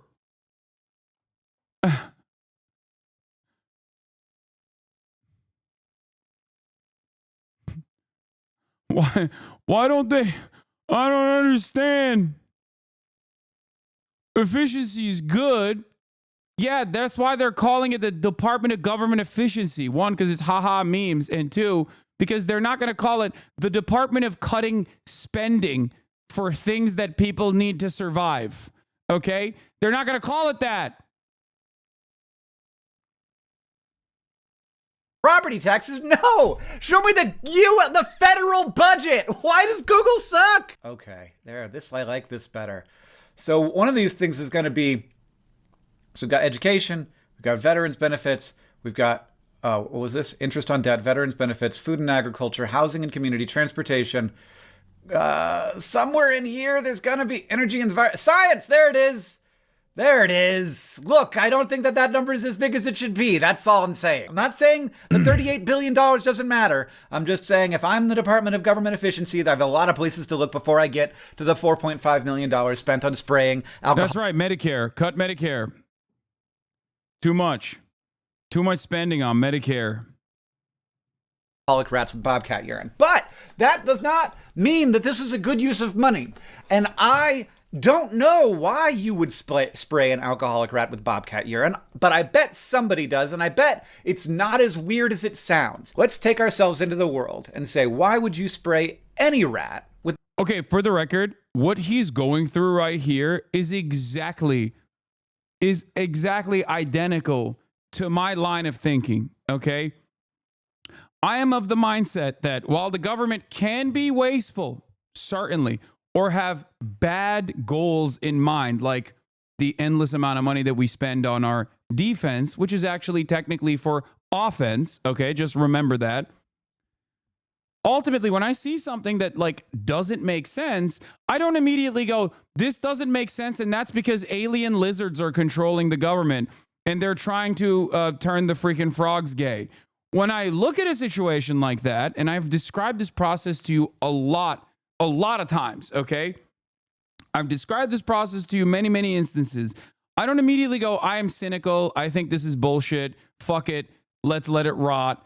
I go, I wonder what the reason is. I wonder why this thing that sounds insane, $4.5 million to spray alcoholic rats with bobcat urine, that sounds insane. We both understand that sounds crazy, okay? I wonder why the government is doing that, okay?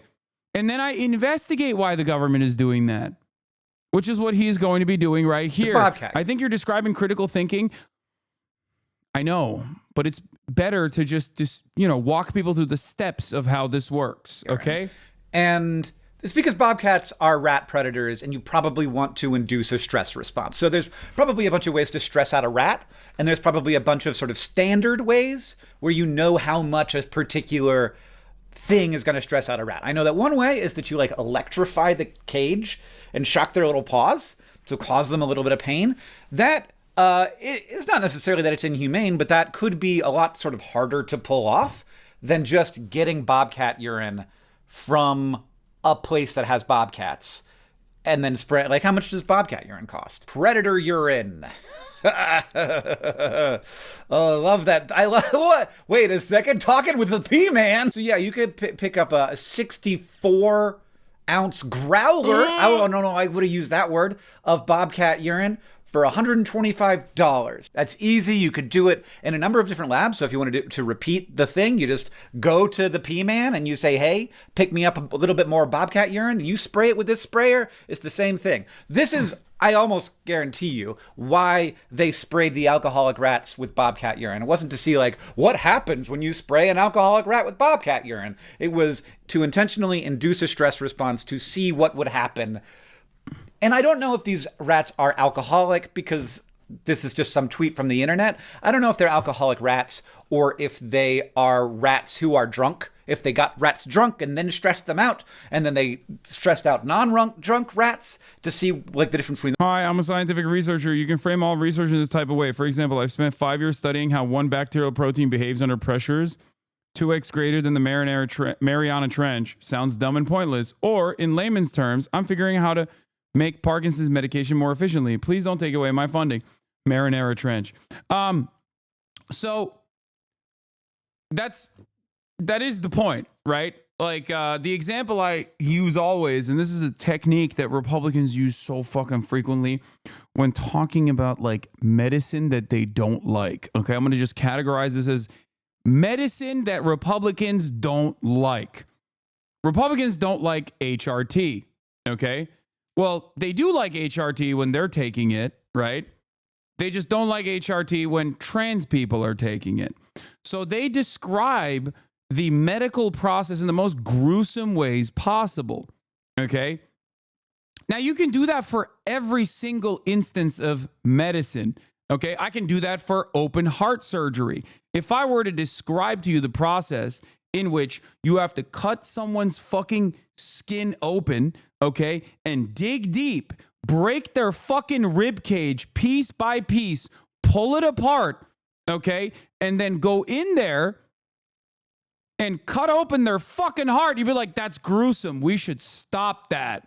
We should stop that. What do you mean people are using a bone saw? I thought only Mohammed bin Salman's most loyal soldiers use that in an Istanbul embassy against journalists that they don't like. What? Ban heart surgery now. Ban it. I'm scared. Okay? That's fucking barbaric, right? When you think about it, it's barbaric. It's also a necessity, a medical necessity. Okay? We cannot operate on the whims of fucking idiots. Do you understand? We can't do that. We have a long practice of doing just that, and we look back at history and we dunk on those guys. Okay?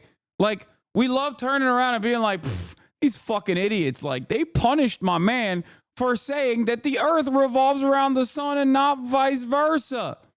How fucking stupid were these guys who were controlling the fucking institutions, man? What a bunch of dumbasses. And then without even a shred of fucking irony, we turn around and do the same shit.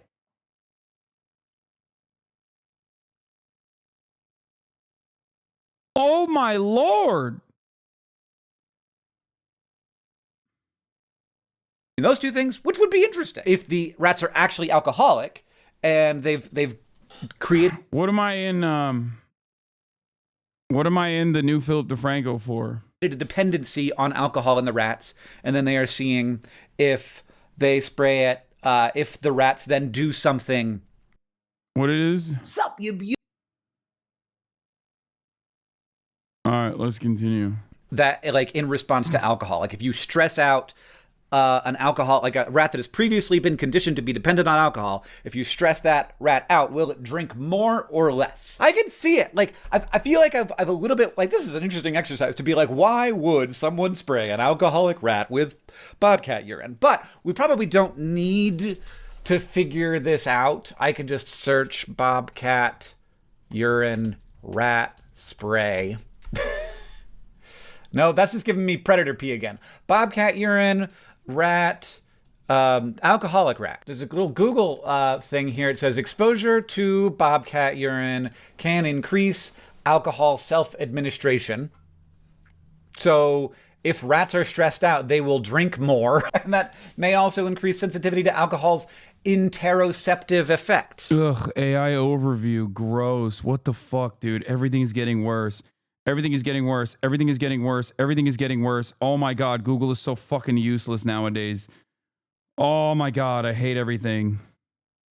Sorry.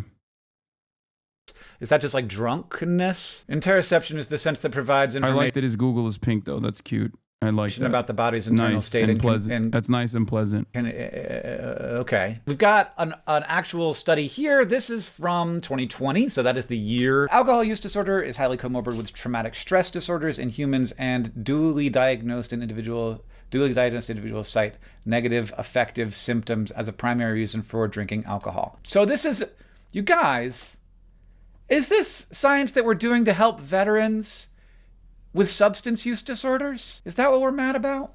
I know people hate this, but if you go to ChatGPT and you ask it to explain an abstract to you of a topic you don't understand, well, it will. Oh my God, come on, get to the point. When it comes to wasteful scientific research, there are a ton of examples to point fingers at. The government funded research that put shrimp on treadmills. The government funded a study spraying bobcat urine at alcoholic rats. The New York Post compiled a list of suggestions of things Doge ought to keep our tax dollars away from, including cats on treadmills. So many treadmills. The outrage is palpable. How dare scientists do research without an immediate practical application?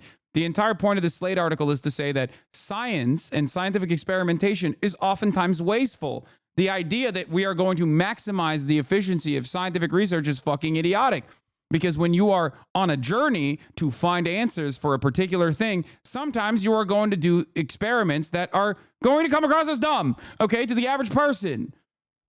And some of them are going to fail, but it doesn't matter. That's the whole process of scientific discovery. Holy fuck! But what these angry pundits truly reveal is how little they understand about how science works. For science to be effective, it simply cannot be efficient. Scientists do things they've already done and do them over and over again, changing one tiny variable at a time.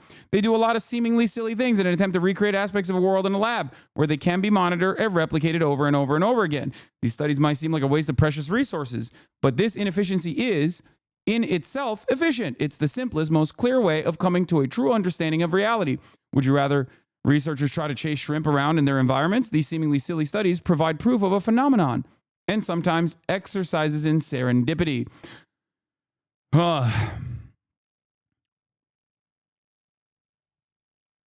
Here. Where's the second mention of Bobcat in the article? Okay, yes, maybe you still have questions about the bobcat pee thing. People seem very upset about the idea of the government spending money spraying bobcat pee on rats, but here's the thing. There are many rodent studies that waft bobcat pee, cat hair, fox odor, and more at mice. If this sounds silly, it's because you are not thinking like a mouse. Predators stress out cats. Predators stress out mice, cats, bobcats, foxes, mouse predators. Those wasteful studies were studying the effects of stress on rats and how that stress might be increased if those rats had a lot of previous alcohol exposure. It's not about giving rats nightmares.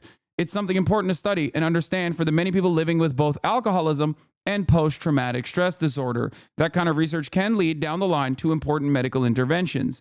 Rats have an immune system that is close in similarity, and it's an acceptable fucking victim to Americans and just global scientific experiments. And given the similarities within the rat immune system and the human immune system, a lot of medical research is conducted on rats originally, because it would be fucking insane until we go full Hitler on conducting these sorts of torturous experiments on human beings.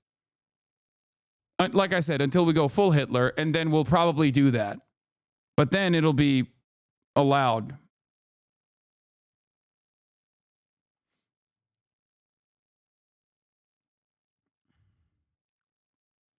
When people pull out these examples of inefficiency, mocking the seemingly silly waste of government funding, what they're really showing is their ignorance. They're showing that they have no real understanding of what research is or how it works.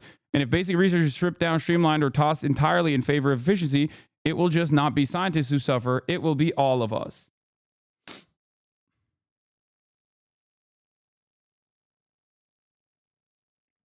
I also think the government is the ideal mechanism for funding scientific research that does not have immediate material benefits for humans. Yeah, like the fucking internet. There is no profit to be had in zoological research, and it doesn't directly impact humans, but it's still important and good to know to expand our knowledge base of the world around us. It's so fucking short-sighted to be mad at this.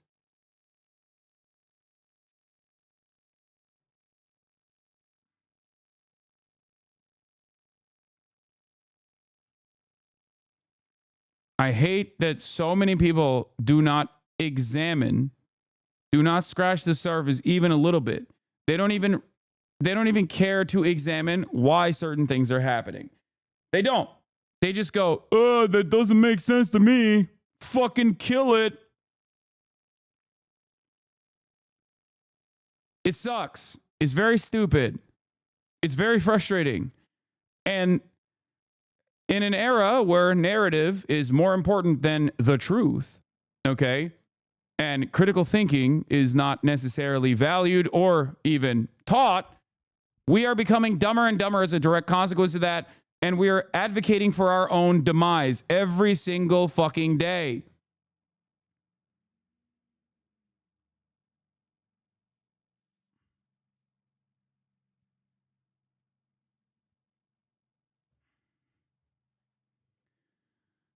Any kind of technological achievement that you take for granted every single day of the week is at some step in that in the discovery, in the scientific discovery, scientists were doing a whole bunch of shit that you would consider to be stupid. Okay, that's it. Like you'd be like, "Oh, why are we doing that? That's stupid. Why are we testing so much on animals?" Or "Why are we wasting so much money on this? And why are we wasting so much money on that? This is dumb."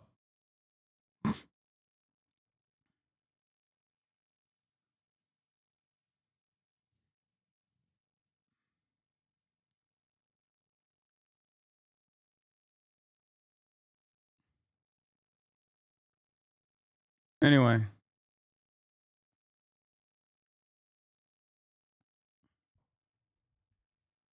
Apparently, you're about to get filled in. Philip DeFranco has thrown his hat in the drama ring, it seems.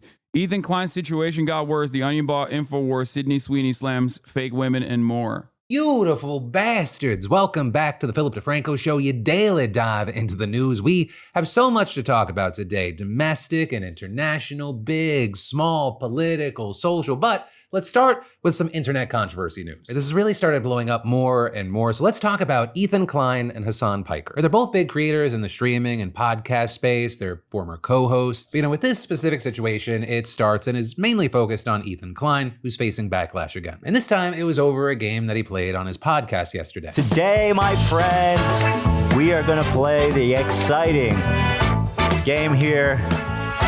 You at home, play along. We're going to play, is it Twitch or is it a terrorist?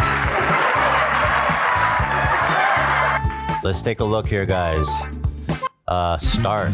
There's more to the game, but even just that part right there alone, that faced tons of backlash. With a number of people think that it was wrong that the opening image was a side-by-side of HasanPiker and Osama bin Laden. And in fact, at a later point in the game, you had someone from H3's team, AB, even calling that out. I don't know who made this, but yeah, I'm not a fan of the Hasan and Osama on the front page. They need at least if they're going to compare them, I'll guess. And so with all this, it appears that they were playing a game from a website called twitchorterrorist.com. And to play, you had to read quotes and guess if a Twitch streamer or a terrorist said it. And they all ended up being Twitch streamer quotes, mostly from other creators by the name of Sneeko and Myron, who've been heavily criticized for anti- They're not even, for the record, these guys aren't even Twitch streamers, okay? And yes, it is fucking insane. It is fucking insane to just put actual anti-Semites alongside people who are not anti-Semitic but pro-Palestinian in an effort to be like, see, they're all terrorists. Look at all these guys. I didn't expect you to cover this. I wouldn't have, but Philly D is covering it. Anti-Semitism in the past for posts like these, which made its way into the game. But also, yeah, Dan made this site, including all the other sites. Destiny's second in command. Isn't people who are pro-Palestinian just you?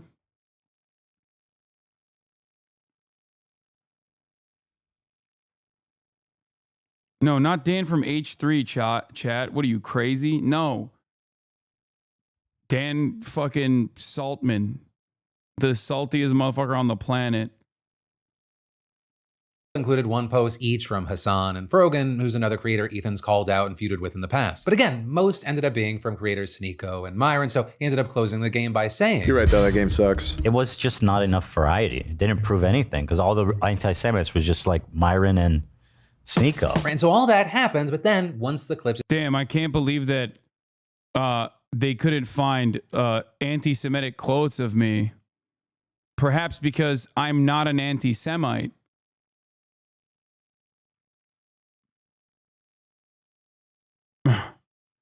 Damn, why doesn't this have more quotes of Hasan being anti-Semitic?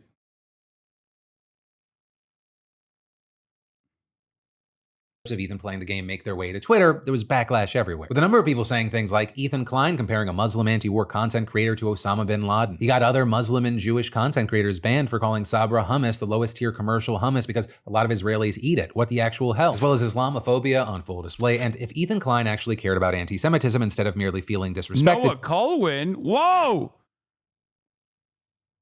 Whoa! I gotta text my mans, be like, yo, you made it, Noah. You made it on the Philly D. You just got filled in. Or you're doing the filling in yourself. That's crazy. That's crazy.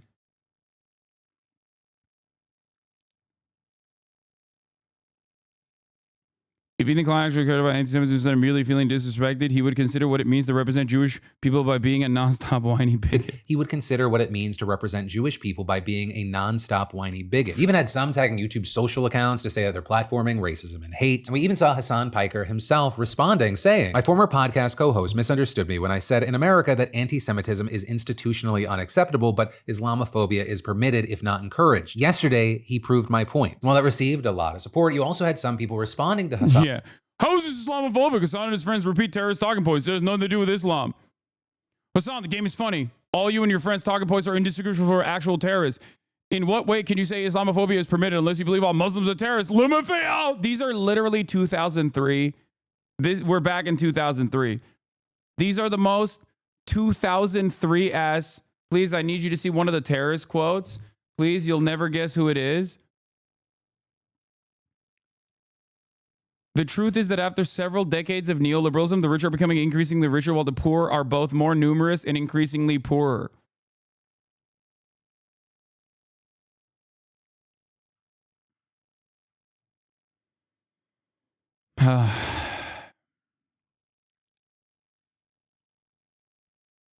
Unless you believe all Muslims are terrorists, how can you not see everyone and Ethan in particular is talking about? Guys?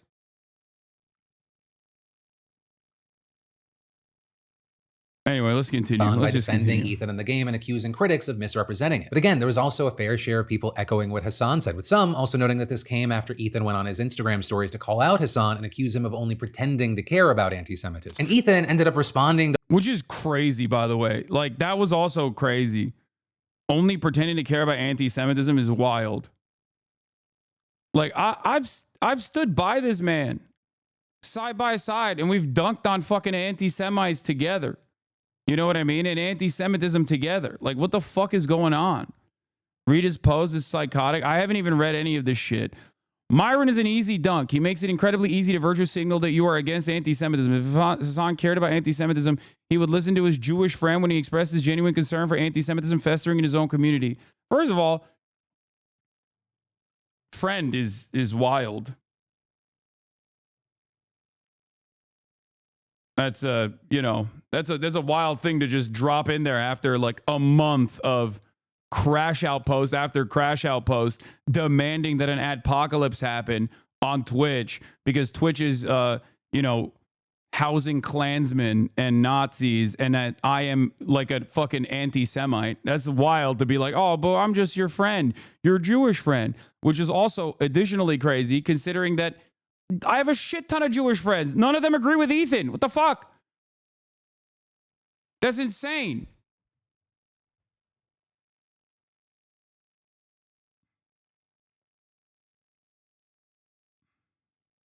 What?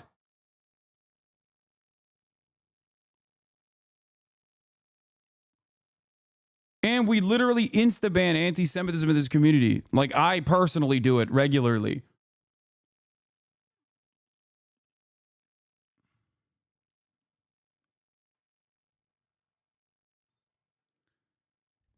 If Hasan cared about anti-Semitism, he would stop purity testing every Jew based on Zionist, anti-Zionist, a term that has lost all meaning. 90% of Jews globally would be considered a Zionist, a term that encapsulates both religious supremacists who believe they have a mandate from God to settle in the West Bank and every secular Reform Jew in the world who thinks Israel should continue to exist. I do not purity test every Jew based on Zionist, anti-Zionist. That is insane. I've not only never done that, I don't know why the fuck he's even saying that I do that. What the fuck?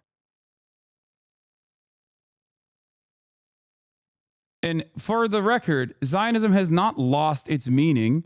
If it did, I don't know why you would say that like 90% of Jews globally are considered Zionists, which I also disagree with as well.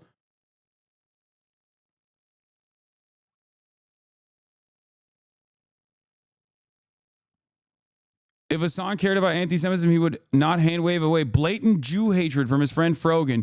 He would, yeah, I know. I should fucking, I should put Frogan in a dunk tank for doing the tier list that Raffi and themselves like put on the Arabs podcast. That was perfectly fine, and everybody understood exactly what the fuck it was. Mad that Trump won, baby boy. Brother, you are probably, alongside myself, going to die of polio, and you're over here celebrating that as an accomplishment. What a fucking stupid thing to get excited about. Like, we're all gonna fucking die of diseases that are preventable, and this motherfucker, Trump gave me 200 RP to vote for him. What?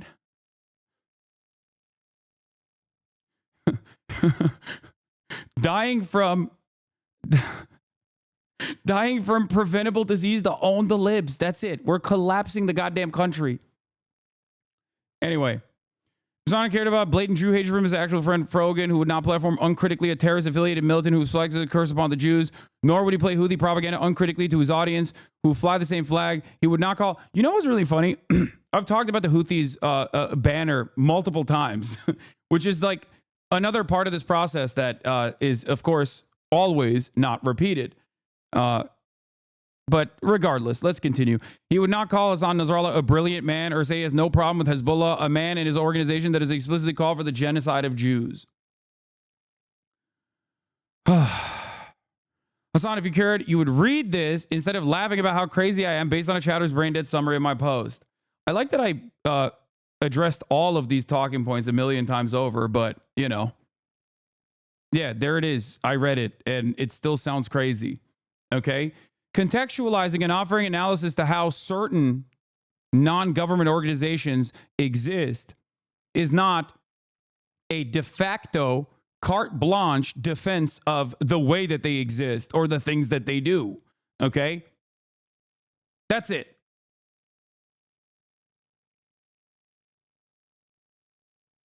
Ethan doesn't know shit about these groups or the region. Their politics are as. Yeah, he's just like, whatever.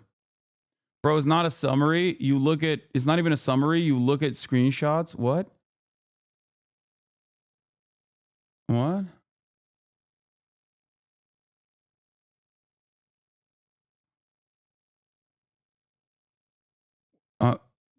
What? He's saying, read this, and I am. Criticizing Ethan, saying you look at summary of chatters? What? .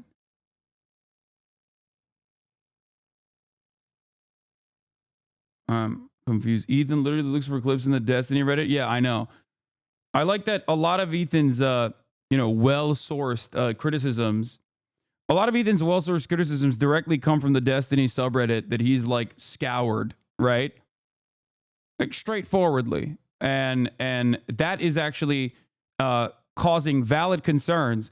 But considering that the Destiny subreddit is, routinely scouring my stream, I'm very familiar with the talking points. So, of course, I don't even have to fucking see it to know exactly where these valid concerns are coming from. Because I've addressed it a million times over. I address it every single day. But let's continue. To call out Hasan and accuse him of only pretending to care about anti-Semitism. Yeah, Myron's the easy Ethan ended done. up responding. Why is Hasan in a game called Twitch or Terrorist? Because he's accused of supporting terrorism by Ethan. The subreddit that's called the fucking Dalaban, or the Twitter comms group that's called the Dalaban, or the Dezbollah. It's great. It's good stuff.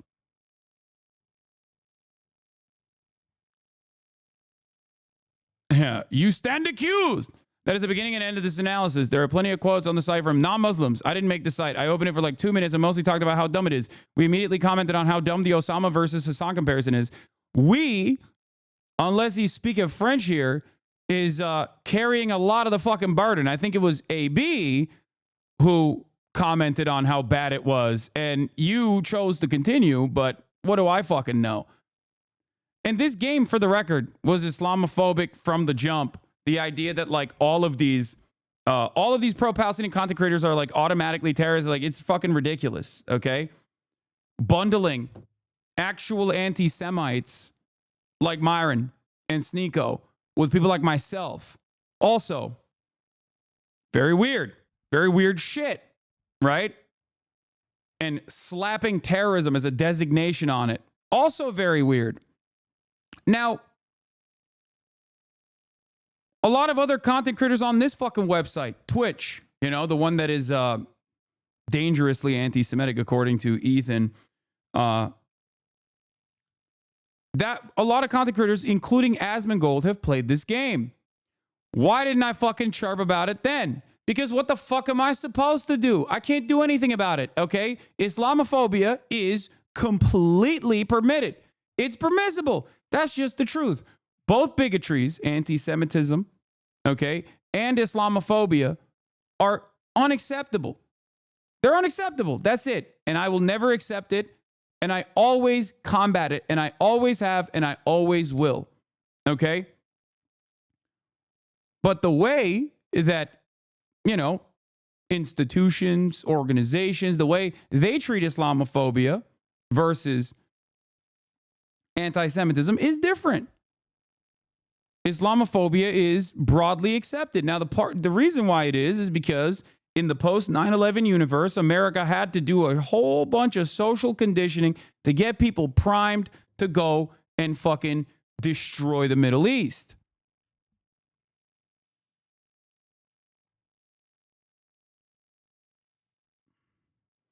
Anyway, I closed out 2 minutes, said the game was dumb because it just keeps quoting Sneeko and Myron, which doesn't prove anything. We saw why he quit the game. I don't think it was after 2 minutes. He intentionally, quote, retweets someone that misrepresents, lies about what's in the video, and even calls me Islamophobic for something I didn't even do. Dude, come on, man. Come on. Like, the Islamophobia stuff is not even new. Like, holy shit. It was always cringe. It was like something that I tried to communicate to him even, way back when he was like doing if you're a gay sex worker, you'd get thrown off the roofs in Gaza, to like fucking Muslim people on the timeline. Like, get out of here. Like, this is not like a newfound thing here. Come on. What is this? Here's you explaining it. That is outright hostile towards Muslims and outright hostile towards Palestinians from the actual state, right? There's anti-Semitism. This is absolutely true. Anti-Semitism is a gross hate crime. It is completely unacceptable. You and I are in agreement on this. I've combated anti-Semitism nonstop for the past 10 years. There's any people that hear that and they think you know what? That means no, we got to get rid of all the Israelis. Do you think there's anyone that believes that? That we have to get rid of all of the Israeli Jews in that area? From the river of to the course, sea. I'm sure. Yeah. Yeah, And so- absolutely. There are and when anti-Semites. people- There are anti-Semites in the pro-Palestinian movement. Do you Of course think that there it could be potentially misconstrued? Can it be potentially misconstrued? Absolutely. Anything can be misconstrued. And so Any in slogan can be in misconstrued. consideration of all these things, if it can be misconstrued, if it is believed by people to mean it that way, then I don't think Jews are outside of their right to say, hey, this phraseology. The phrase that we're talking about is from the river to the sea, Palestine will be free, by the way.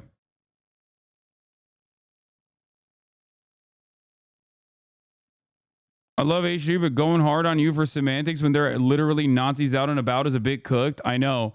And while I call out the literal Nazis that are out and about, he turns around and says, oh, that's not sufficient. You also have to recognize that I'm right and you're wrong and apologize for hurting my feelings, even though there has never been a moment in the past year until recently where I was not unimaginably gracious. Okay?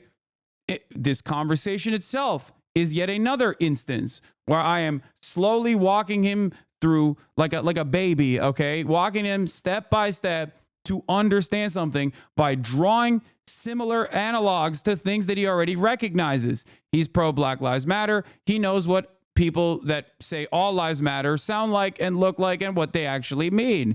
Okay? People misconstrue Black Lives Matter. There's an example I used literally last fucking year. Okay? But he just never, gave up on this for some reason. And it's weird. It's weird because, we've had these conversations. He knows what my position is. We've had them publicly. How the fuck? Anyway. Makes me uncomfortable. The conversation revolves around Palestinians, which, Muslims are a minority group in general, Palestinians an even smaller minority group, against Zionists, specifically Zionists who are maintaining the violent nature of the apartheid state in Israel. So in that structure, there are significantly more Zionists in America than there are Zionist Jews, and then there are anti-Zionist Jews. Zionist and anti-Zionist Jews are marginal because of the number of Jews in general on the planet, right? The much larger conversation is being had between Palestinian activists, which feature anti-Zionist Jews and anti-Zionists alike, some of which are anti-Semitic. I'm not going to say that they're not, okay?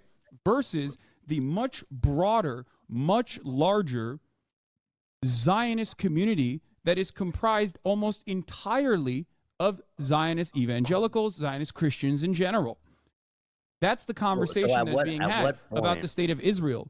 You can criticize Saudi Arabia and do it from an Islamophobic perspective, but many people are never going to turn around and say you're being Islamophobic when you criticize Saudi Arabia. But when you criticize Israel, because the foreign ministry has maintained this position and this posture for a very long time, propped up by the likes of the ADL, this conflation is the immediate counter, and I think it's cynically deployed. In the grand scheme of things, throughout the history of Palestinian emancipation, which I will reaffirm my support for, I do believe it is just and I believe it is moral. Throughout that history, Hamas is but a mere blip. Hamas is but a mere blip, and even to this day is not has never reached broad popularity. The mantra itself predated Hamas and will continue to exist as long as there is an occupation. So having a conversation about the optics of a slogan when 11,000 Palestinians have been ruthlessly slaughtered by that same state is ridiculous to me. I think it's fair. This uncharitable. Characterization is super unfair. I mean, you're making it sound like I'm a fucking the concern for it has nothing to do with what the Israeli government is doing, the ethnic cleansing and murdering of Palestinians. It's got nothing to do with that. Invoking that is not fair. 57% of Gazans, by the way, and I'm not criticizing them. I understand why people would support Hamas during all this and who are in Gaza, but you say that, they have Yes, in 2017, Hamas changed its charter in order to gain international recognition. It has white support in Gaza and the West. In 2017, Hamas changed its charter in order to maintain its civil governance factions and also gain international recognition, as had prior terror cells like the ones that you mentioned that Ben Shapiro still considers a terrorist, like Yasser Arafat, as they try to do the exact same thing. You might not believe them. I do think that there are certainly still anti-Semitic people inside of Hamas, of course, but ultimately, all of them? Palestinian people saying that, he's like, not all of them, that they support violent emancipation. You think there's Hamas people that are secular and cool and don't hate Jews? Do I think there are Hamas militants? Absolutely. Yes, 100%. No, that's not what I asked. I said, do you think there's Hamas? Yeah, I do. I do believe that 100%. Yes. People that are like chill and secular. Like this conversation, the way he's asking this question is also, for the record, the way he's asking this question is like specifically to incite. When you have a conversation, when you have an argument with someone, and I think like a lot of people from marginalized backgrounds understand this. I'm not saying I am, okay? I'm white, but when you have a conversation with someone who is just there to try to fucking maybe not really understand fully your position, but instead hit you with some shit, okay? You are not just having a conversation with this other person. You're having a conversation with the entire world, okay? So you have to remember how everyone treats certain words and everyone treats certain concepts. Everyone looks at certain concepts and takes it for granted. Okay. So when someone like this is the reason why I can have a long discussion about the political designation of terrorism, right? And I have many times over. The IRA, the FLN, the Nelson Mandela's party, MEK specifically, or not MEK, the ANC, all considered umquanto or umquante, is that how you say it? Like the spear, including the ANC, but even its more militant factions, were all designated as terror groups, okay?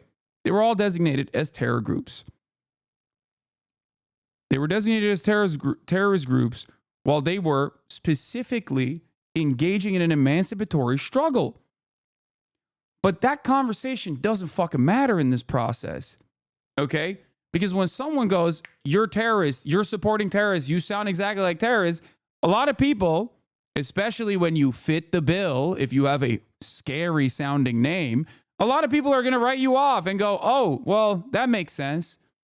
So you have to deal with that as well in this conversation.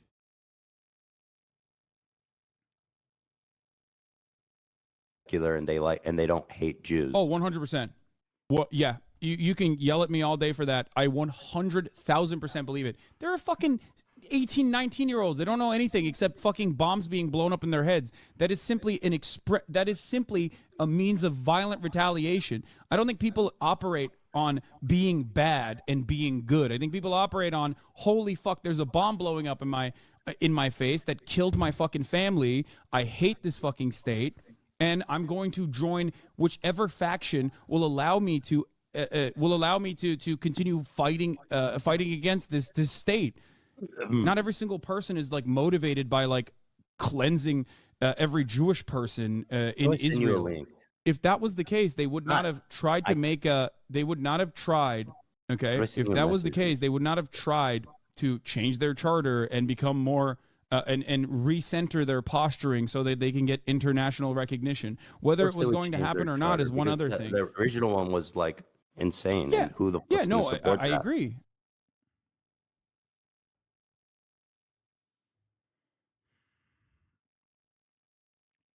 Anyway, yeah, so we had this conversation already.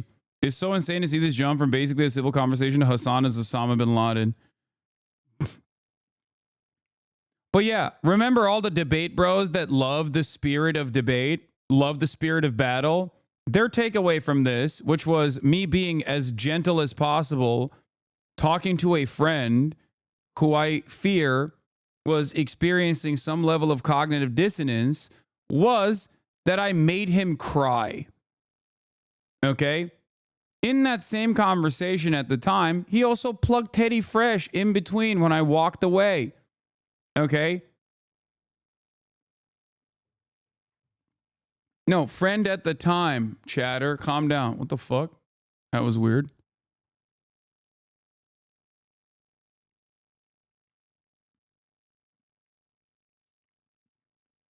My point is, the people that, the people basically looked at this and went, well, Ethan didn't make a lot of great points here, so we're just going to fucking talk about how Hasan was a big meanie to him.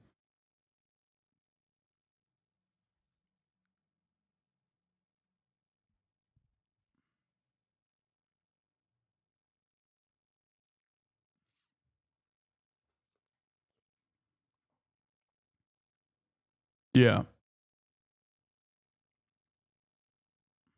To all this backlash himself, writing, question, why is Hasan in a game called Twitch or Terrorist? Answer, because he is accused of supporting terrorism. That is the beginning and end of this analysis. Arguing that there were plenty of quotes on the site that came from non-Muslims and that he didn't even make the site himself, he only played the game on it for a few minutes. And then also saying Hasan's post about the situation was misleading and saying Hasan was accusing him of being Islamophobic for things he didn't even do. But, with Yeah, that's the funniest part about it is I don't know who Ethan is going to convince that he's not being Islamophobic when I think, this is not a conversation that has taken that much space in this process, but come on, dude. Okay. I mean, the community that made that website is Destiny's community, and Destiny is an open Islamophobe. He's proud of it. He says he is. They've moved past that on the Reddit talking point where they openly say that they are. They're they're criticizing a religion. I'm against all religions.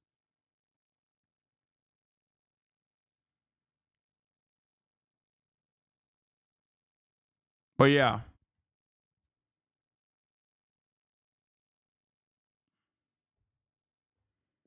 It wasn't Dan who made it, but a Destiny Discord, Decuck Discord mod. What is this? Sticks sick stuff out there. Front page. They need a. What is this?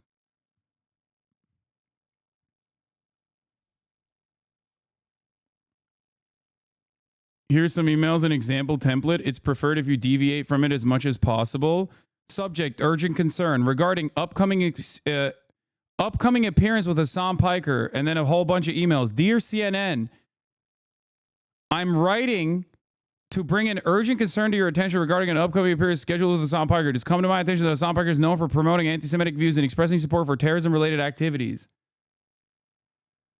Oh, bro, please get a job, brother. Get a fucking job, dog. That's crazy. They have brigading email templates, man.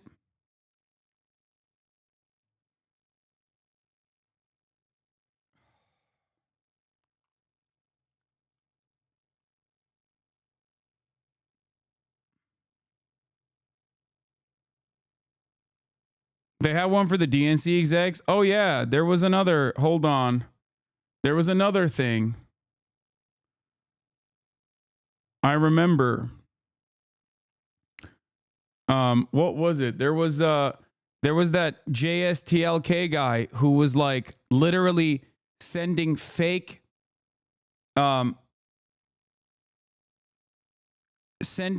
fucking shit to the DNC. This is probably what they sent to the USC too, right? Yeah.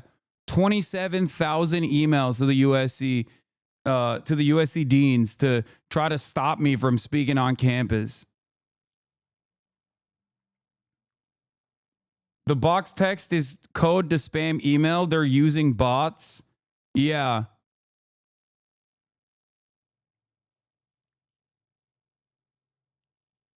Are they even trying to combat anti-Semitism while they accuse you of anti-Semitism? No, they don't. They're not combating anti-Semitism. If they were, they would be combating themselves.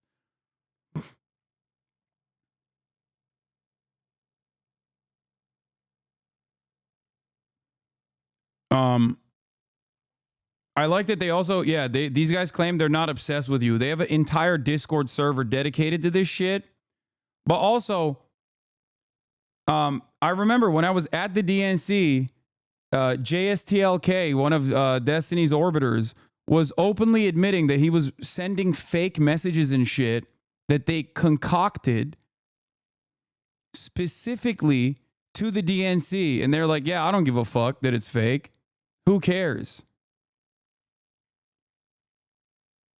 Like, just, you know, cause some commotion.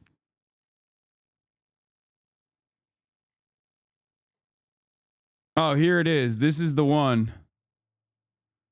I found it.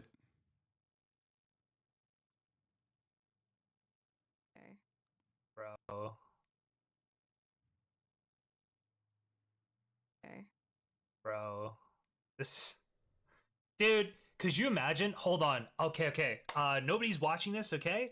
But we need this psyop, okay? I need somebody to go and show, all right? Like text messages with somebody at the we need to fake text messages, okay? From a DGGer to the DNC that's just saying like, hey, HasanPiker was saying this at the DNC. Okay, we don't actually need it doesn't need to be real. Just needs to be convincing fake DMs, okay? Of you DMing somebody at the DNC. Go to LinkedIn, find somebody who could make decisions, okay? Fake DMs with them, okay? Fake the DMs of you saying, here's the clip of him saying this shit, all right? Here's the clip of him. No. It's a joke, guys. We don't actually, I'm saying that just to fuck with him, okay? So you fake the DMs. You fake the DMs of you reporting his Israel clip, his rudeness to the hostages, to the DNC, and them saying, oh, maybe it's not appropriate, he's here the next day, okay? And then when he's going to leave, also say, hey, I'm watching his stream, you didn't take his press credentials away, okay? Yeah, this is like shit that had already happened at this point. And he was like trying to meme, like they're like, oh yeah, we're going to make like fake messages back and forth to have a fun little, to take credit for it, basically. Make it believable. Make it believable. And we'll tweet it out. All right. I'm telling you that this will make him one official new account and one DGG report. Look at the level of obsession, dude. Why would you want to stream this? Dude, it's unbelievable the level of fucking. So they did get you kicked out? No, they didn't. They wanted to take ownership over it, to be like, we did it. We were the ones who got him kicked out or whatever. Reporting it. Well, maybe, okay? I'm just saying that this person's username on Kick is HasanAbi. Like, that's psychotic, man. If we have these things and somebody posts them, you don't even need that. You need you need somebody posting it to what you need. Maybe this is what you mean, okay? Tom Pinion, ex-girlfriend. Maybe this is what you mean, is we need somebody. I will retweet this, but it'll be somebody who posts it in the community and says, look. Bro, this is literally just like maximum stalker shit. He's taking credit for shit like his internet troll ISIS. Why are these dudes so weird? Well, just a reminder that this dude straight up said that it was fucking up his real life experiences, that he couldn't stop himself from saying the N-word in and around like normal people. Like, they had a long back and forth about like the ethics of saying the N-word and how it was actually ruining his life because he just kept accidentally having to say it and didn't want to in the real world, even though he was perfectly fine saying it online, and he did in that conversation. Look, I got Hasan kicked out from the DNC, okay? And then I'll retweet it and I'll say, holy shit, this is hilarious, okay? I'm telling you, it'll be, it will be very funny. Think Tom will cover this? Which Tom? Turkey Tom? Maybe Turkey Tom. Yeah, they have like all of their orbiters too that are like in the YouTube commentary sphere that are Keemstar aligned, that will just like lap up any kind of like anti-Hasan shit and cover it with the utmost sincerity. Like, this is the most important thing that has happened. I think he was covering some other Hasan stuff on Twitter. I need to start using Twitter again. I haven't been using it enough. But I'm just telling you that this would be so fucking funny. You still want the clip of Hasan fighting with a pro? I do, yes. So I will watch that in a second. Sorry, I forgot. This is my true passion in life, is just A-logging Hasan being unhinged, okay? I wasn't sure I wanted to... Listen, I get a little sad streaming sometimes. I'm like, why am I doing this? And then we get to watch some Hasan content, and I remember that this is my passion, okay?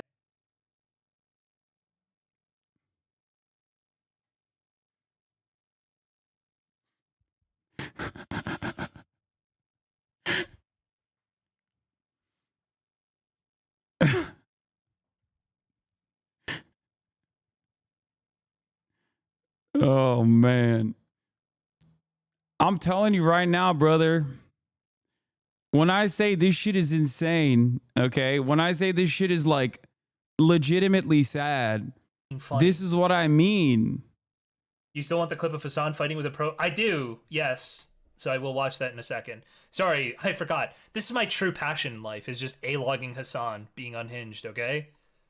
What does A-logging mean? I don't even know what that means. Wasn't sure I wanted to... Listen, I get a little sad streaming sometimes. I'm like, why am I doing this? And then we get to watch some Hasan content, and I remember that this is my passion, okay? Is a This is 4chan where I want to term? be. This is everything I want in life, is right here, right now. All right? Okay. Bro. This...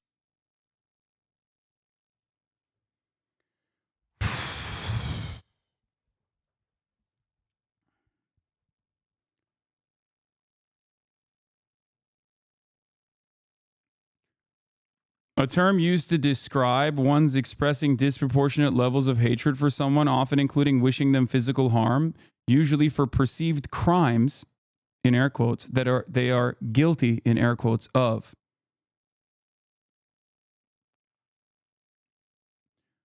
The question I have always is like, why would you reveal that? You know what I mean? If like that is your legitimate point of view, why would you ever reveal that? Like, how hugboxed are you?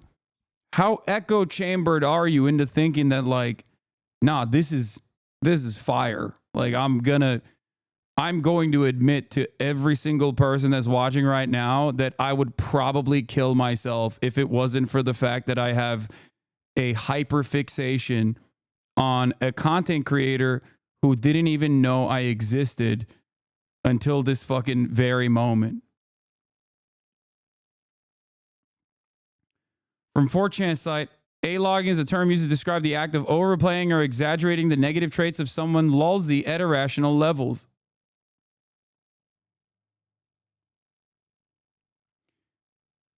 What's so shocking about this incredibly pathetic display of someone voluntarily revealing that they are basically not fully human. You know, they've just lost their humanity in this process.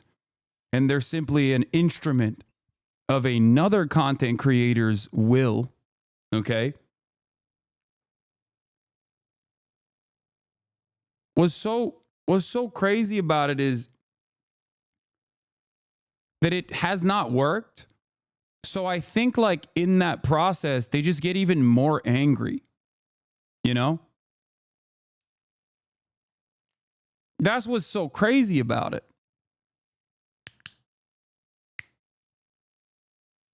I feel bad for them too, chatter. That's not even a joke. I do. Might be weird to say this, but this makes me feel bad for him, them. I agree.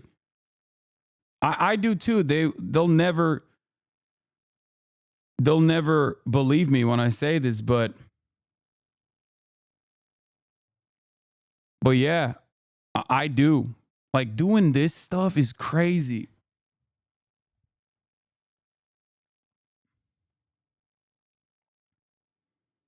Here's some recent articles. A congressional letter from Congressman Ruchi Torres is discussing HassanPiker's views. If you would like any additional details, specific information about this content creator's past statements and affiliations, like they're like, oh, we found a new way to relive the glory days of Gamergate is what these guys are doing. To be continued. What is this? Okay, within minutes, folks. I need someone to find clips of Hasan discouraging people from voting. This might have some helpful things from the article. Biden shouldn't expect any little support HassanPiker offered last time. They're probably in here watching right now, by the way. Like a couple thousand of them. Definitely in here right now. Very excited at the prospect of, you know, getting noticed. And apparently, I guess, like, what, Ethan was DMing this guy? I'm sure I could find something about that. I'm not back to digging for stuff until Friday. Twitch bans Israel. That's the name in the Discord server. I'm sure I could find something about that. And Chair Stream gotta wait now. Okay, within minutes, folks, I need to find some clips of Hasan discouraging people from voting. Give me what you can. On Wednesday's episode, Ethan reviewed several clips of Hasan's content. Several times throughout the episode, he started texting with someone, and it appears they were sending him links. What the There fuck? was an influence he had on them. It was to not vote. Could be wrong. And maybe I I haven't heard that from him. Dude, I've seen so many clips. I've seen so many clips. I'll I've pull sort them. of Sorry, I'm catching up on Sounds like Ethan needs clips of Hasan encouraging people not to vote. something. He's actually Yeah. saying. Here, I don't know. Pull this video up. I don't know if it's good or not. It's the Spriggs guy Ethan Klein was messaging. The Spriggs guy made the logo for that terrorist site. I heard Reddit nerds echoing this talking point. Yeah, I mean, Reddit is endlessly brigadeable. So there's not much you can do, especially if it's like, if you're brigading in a pro-Israel kind of way. Holy shit, go look at World News, you know what I mean? They use bots to scrape every single message from Twitch chat and Discord. They have guides on their sites on how to download the VODs to scrape the logs and clip out of context.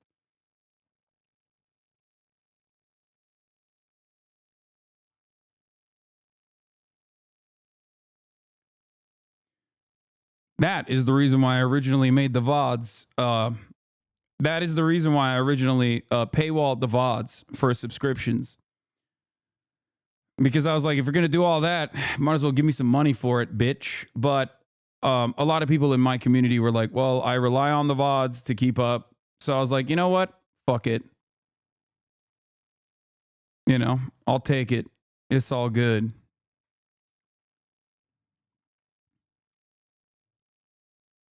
Maybe it's time to get some restraining orders. There is nothing you can do to cyber harassment.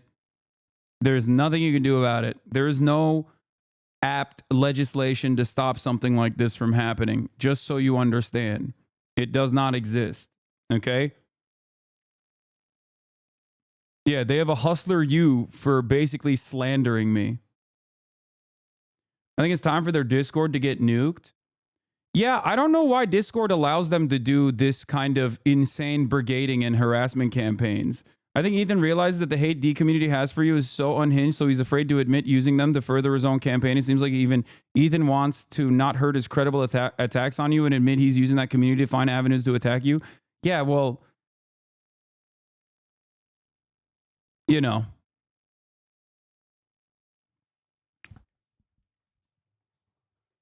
I think part of that is... Hold on. Doors open. Okay. Yeah, I don't know why Discord allows that kind of shit to fly, but so does Reddit, really. Oh my God, you called it? Let's go. Asmongold's on it now.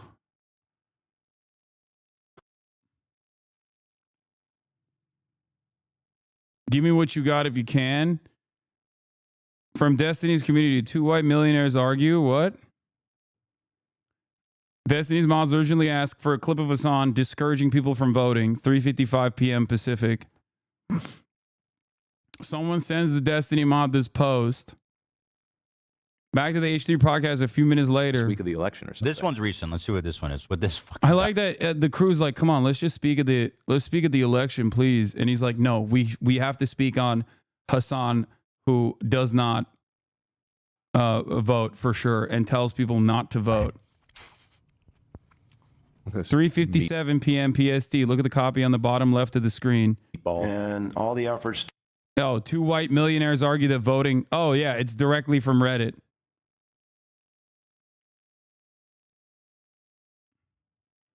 Wow, what a crazy coincidence. Surely that didn't happen again, right? No stone unturned here. The answer is here.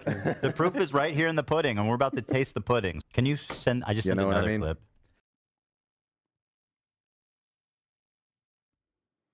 Okay, within minutes from the article. Wait, this is the same one. Destiny's Mom requests examples of Hasan discouraging people from voting again at 4:06. Okay, within minutes, I need to find some clips of Hasan discouraging people from voting. Someone provides the clips titled, Hasan is asked when he will endorse Kamala. By the way, I'm willing to bet that that's probably a fucking gray name sock account that was also asking that too. Here's another one I got. While you guys look for that. Fighting for a brighter future may be hard work. Again, look at the title of the video on the bottom of the screen. Endorsing this ticket? I mean, when I see some fucking momentum on Gaza.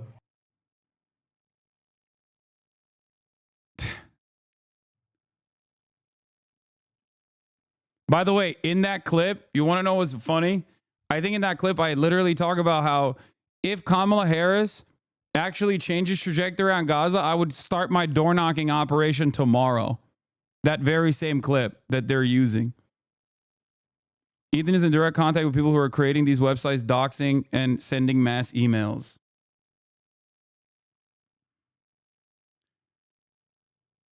It was wild. Ethan kept looking for a video of you encouraging not to vote. When it didn't work, he would try to find another one. 3 different videos. Yeah.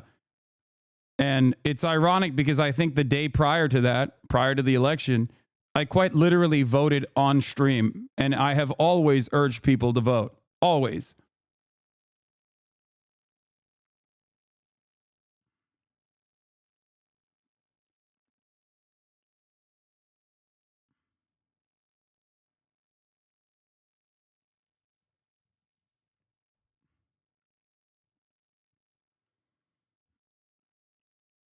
Ethan is the kind of guy that if he hates you, he really hates you, and given enough time, he can convince himself to hate anyone and anything. Yeah, look, my point is, I hope that Ethan can, maybe take a step back from this stuff. And it's not because I'm like genuinely fearful that he is exposing my secret anti-Semitism or some shit that he's going to assume I'm saying. I wish him well, just like I wish all of those other haters well. You know what I mean? Including that one guy who's like, my entire life's purpose is to basically fucking, what is it? A-logging Hasan? I want everyone to be healthy. I want everyone to have a good life, okay? Regardless. I guess that's the difference. This even includes Destiny, by the way. Like, I think that he would be an infinitely happier person if he didn't constantly get in his own way, right? Like, for example, here, I'm going to show you my attitude, and then I'm going to show you his attitude. And yeah, when I found out, I was like, yeah, fucking, you should keep doing this. Wait, no, not this. Hold on. This is what I was going to show you. Here. This. I guess my first question is going to be, do you really think Hasan and Mike from PA should kill themselves? I wish they would. Yes. Do you think that's at all a harmful statement to make that goes against, I don't know, just objective morality? No. I think their deaths by suicide would make the world a safer place for more people. Problem is, like what you said, they make money out of this outside the pleasure they get of this. Yeah.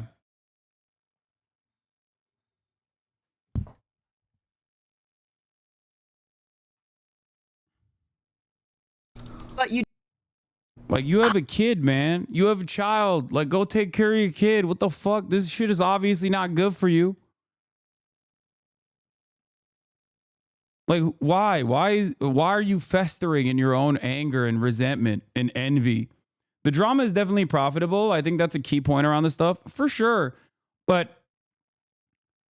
here's the thing, okay? Here's the problem. While the drama is profitable, okay? While the drama is profitable, and I'm sure Asmongold is going to cover what Destiny said here about me and Mike from PA anytime, any day.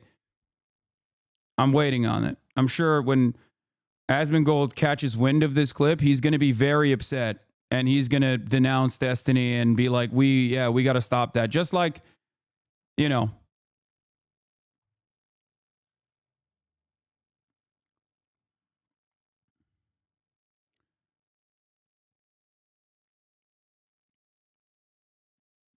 the thing I was trying to say is that while this, okay, while this right here, okay, is I mean, and I don't give a shit for the record. While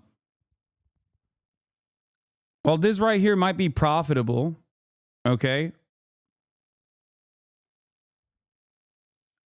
it's robbing you of your soul, okay?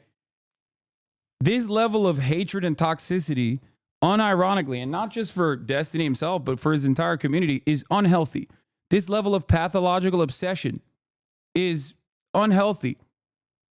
Straight up. Working so hard to tear someone down may get you money in the short term, but it's corrosive. Absolutely, dude. Abso-fucking-lutely. D lost the debate to Mike on the most basic shit of all time like 6 years ago and still holds on to this anger. Yeah. The technique is common, okay? If he feels embarrassed or slighted by you, and it hurts his like narcissistic ego, he will never let you forgive it, or he will never let you forget it, and he will make your life living hell permanently. He will always try to lolcow you and bully you and attack you and use his community, who is willing participants in this process, forever. There's a reason why so many people that have encountered Destiny who aren't still firmly within his orbit, never to get larger than him, mind you, you know, because God forbid, that would be terrifying.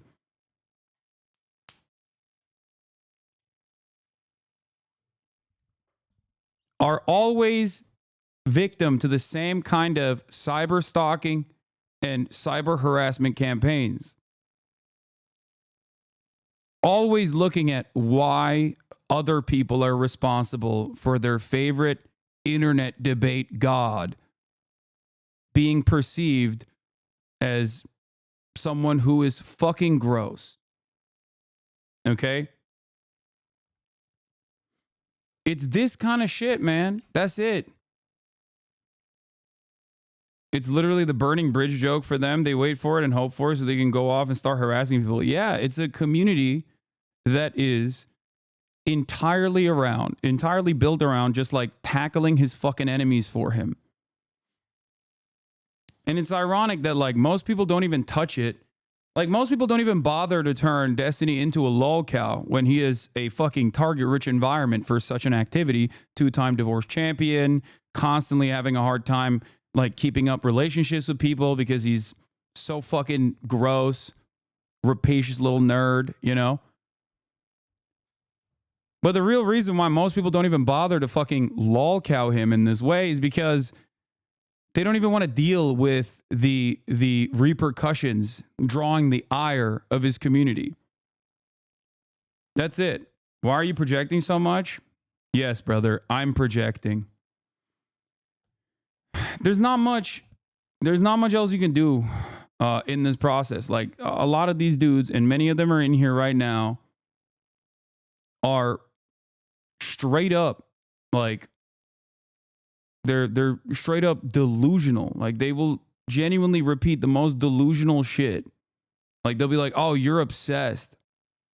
You're obsessed with him." It's like, come on, brother. Just key search Destiny in my fucking YouTube or my Discord, and then key search Hasan in his, and you will understand who's actually fucking pathologically obsessed with the other person. And by the way, 2011 account.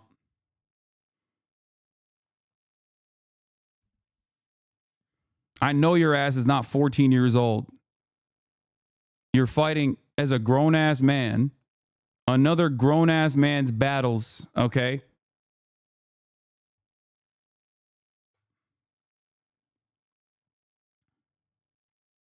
In air quotes, fighting. Yes, you're going to destroy me in the marketplace of ideas with debate. Ay, ay, ay.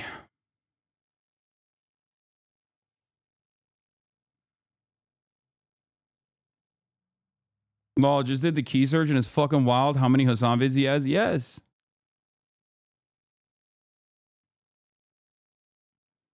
You know what's interesting is that Destiny's community was trying this before the Israel shit, and Ethan recognized it and saw how insane it was. Interesting he joined them when they confirmed his own biases. Yeah.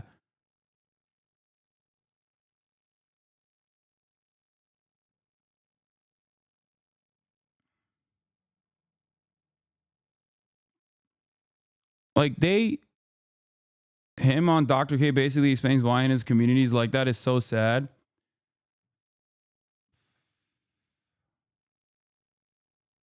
I get why D was ignored all the time now on stream. Fucking wild behavior from that community. The craziest part is, despite my best attempts of ignoring and hoping that like he will find some success in his life and fucking move on, he never did. This has been ongoing for 5 fucking years. And it's hilarious because it leads to shit like, yeah, Ludwig barely talked about him. His community swarmed him. Weird behavior on their part. They fucking hate Ludwig now. And they were trying to debate Ludwig on how their favorite internet debate lord's vibes were unparalleled and unmatched.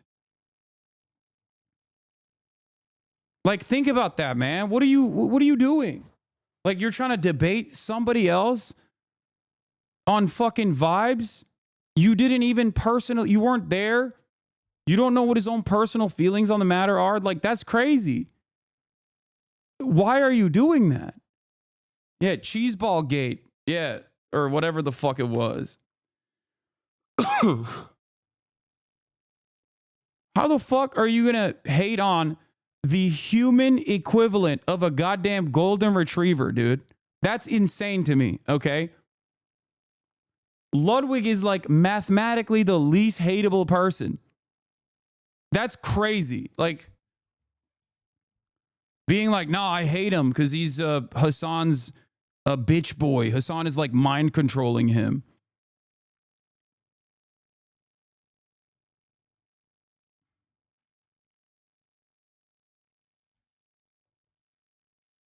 Yeah, not to mention how we talked about Cutie or Slime.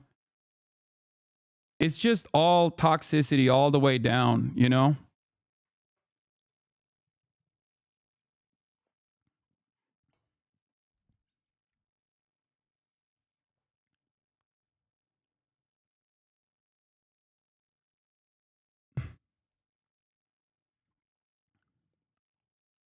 With all that said, I do have to pass the question off to you, though. I do want to segment this. Like, for the more general audience, I'd love to know your thoughts here specifically, right? Because this is just one chapter in a much larger saga of a fallout. But then also separately, for people that are a part of either of these communities, right? The H3 community. D has decided that his entire existence is a calculated facade and that outrages him because he can't believe he exists sincerely. Huh? The HasanPiker community. There was some overlap for a while. I don't know how much exists now. What's your take on this whole situation, including where we are right now? And then I go to the comments and everyone's talking about the Onion buying the InfoWars. All right. Your video on that drama is excellent and still relevant. Oh, yeah, this was so funny, dude. Destiny's community is insane. Ludwig said Destiny's vibes were off and Destiny's community made a whole documentary about the situation. Like, you can't operate like that, man. You can't fucking operate like that. That's not good for you, big dog. I promise that's not good for you. They made a fucking documentary about it.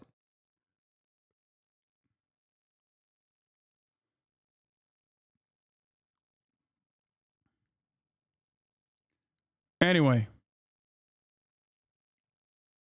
I'm a stash hater, but the stash with the light beard looks killer. Thank you. Oh. Ben Shapiro, Trump's 2 controversial picks for today. I mean, we're skipping it.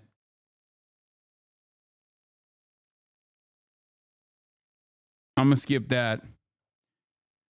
Let's talk about The View. But one show View host admits Kamala Harris flubbed layup question. It wasn't a gotcha question. And I'm going to go pee and I'm going to grab my food. Talking about for years is The View. Yes. So Sunny Hostin, remember, she said, what would you do differently, Kamala Harris? And Kamala said, you know, I don't think I'd do anything differently. Well, Sunny was asked about that. And I think the first soundbite that we're going to play is Sonny. Okay, just one soundbite. This is Sonny being asked about it on a podcast. Listen to this. I followed up because I was surprised at the answer. Look, I think it wasn't so much about the question, but it was really more about the answer. Not a thing comes to mind. Not a thing comes to mind. And that's why I followed up with, is there anything that you would do differently? And the reason I followed up is because, you know, that wasn't a gotcha question. That was a layup, really. It was an important question, and I think one she should have expected. That's what I thought. I actually thought it was a chance for her to explain to all the people who are saying, I want a change agent. You know what? Everyone is talking about this post-mortem and what the Democratic Party should be doing differently. And obviously, they didn't talk to the working class and didn't talk to minorities, communities the right way. But she was a terrible candidate. The Democratic Party has to come out there and be able to say it. I know you guys just parachuted her in, but there's a reason why she was the first candidate out of the primary back in 2020. It's because she was she should have totally been ready for that question. And this was a protective question. This is her sorority sister that was trying to help her out, giving her a layup, and she just did not have an answer. Remember, Lawrence, she was asked that question twice that day. In 2 different interviews. And she never, even the second time she was asked, Wasn't it the late night show? So she had a chance for her staff to say, wait, maybe we shouldn't have answered it that way. Let's change that for tonight. Right, because the number one thing that a lot of people said in the polling was, we would like to know more about you and your plans. And so Sonny goes, I'm going to ask, and this is her chance. And Kamala Harris blew it. The unfolding scandal I think that's going to come out is that whole campaign was fake. It's a fraud. Oh, yeah. And now you find out that all these celebrities that came forward, how much were they compensated? And whether it's to a foundation I will never forgive nor ever forget how insane it is that American celebrities who are just outright mercenaries were charging unimaginable fees to go and stand by a fucking candidate and do performances. Oprah Winfrey getting $1 million is so nutty. It's like, bro, you are a multi-billionaire. What the fuck were you going to do with a $1 million, dude? Pay for it out of pocket for the production cost. Like, the fuck? It is truly, truly insane. Biggest crybaby on this website? What? Me? Oprah said it's not true.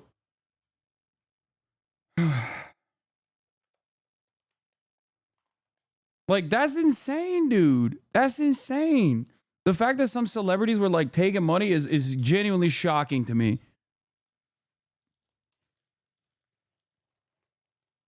She'd probably say times are tough. Not everyone is like you, unfortunately. So many celebrities are so greedy. Yeah, I mean, it was just like genuinely shocking. Speaking of getting paid for things, okay? Like yesterday's thing that I did was paid for originally, or was supposed to be a paid media placement. Okay? Yesterday's pack. I didn't want payment for it. I refused payment for it. I told them that they should rather, if they choose to do so, make a donation in the form of that payment to a charity that they see fit, specifically combating or specifically defending immigrant communities. Okay? There is a lot of stuff that I voluntarily, not take on. Straight up.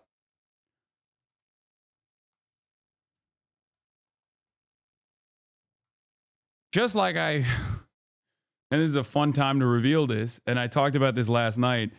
One of those gambling sites, I forget which one it was, offered me $1 million. Starting. Like they were like, let's start the conversation at $1 million, apparently. Yeah. So that they could sponsor my election day coverage. I was like, fuck off. Obviously, we're not going to do that. That's insane. No, not like stake. I'm talking like the gambling prediction betting websites.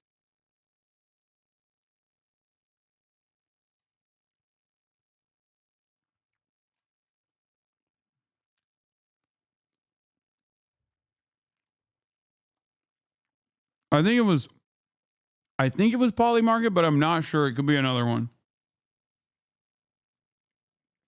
I can ask my manager.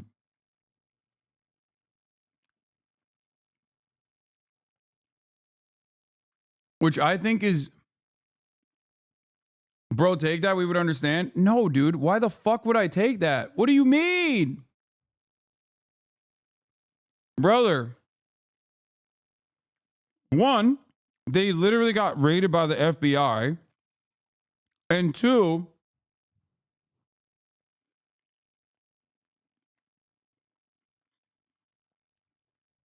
I don't think you guys understand.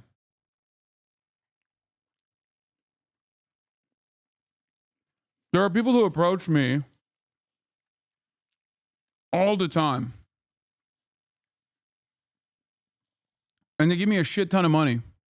Or want to give me a shit ton of money. And I say no. The reason why I say no is not even because like my haters would make jokes about it or whatever. Who gives a fuck, dude? I would fan myself with the $100 bills in the form of $1 million fucking dollars to all the heat I'm getting from my haters if I gave a shit. Are you kidding me? That's insane money. That's like life-changing money. But the reason why I don't do it is because it's against my fucking principles. That's the whole point.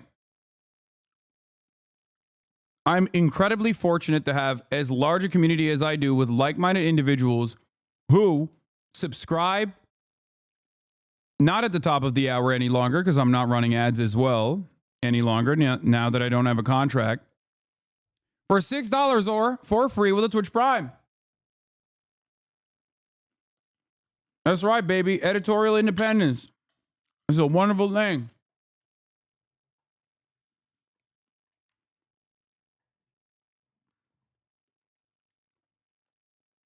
Thank you, Joro Sara, for the 10 gifted subs. That's the thing. I'm so fortunate that I don't even have to fucking think about it. What principle would it violate? Well, I don't think that it's appropriate to do a fucking gambling ad, especially for politics. What are you, crazy?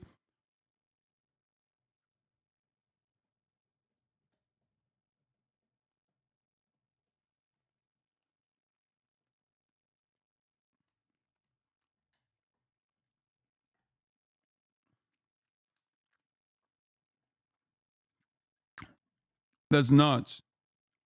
Do broadcasts like the CBC pay you to do this? No.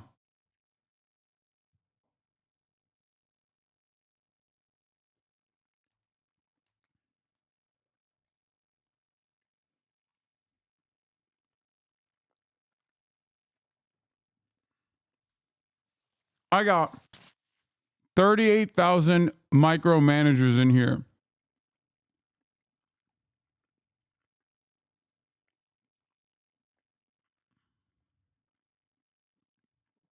I've spoken with numerous content creators who were offered hundreds of thousands or millions of dollars to do very simple ads for them. They offered me money back in July. The CMO spoke to me and said I didn't have to market as an ad and that I would be paid via PayPal. That's illegal.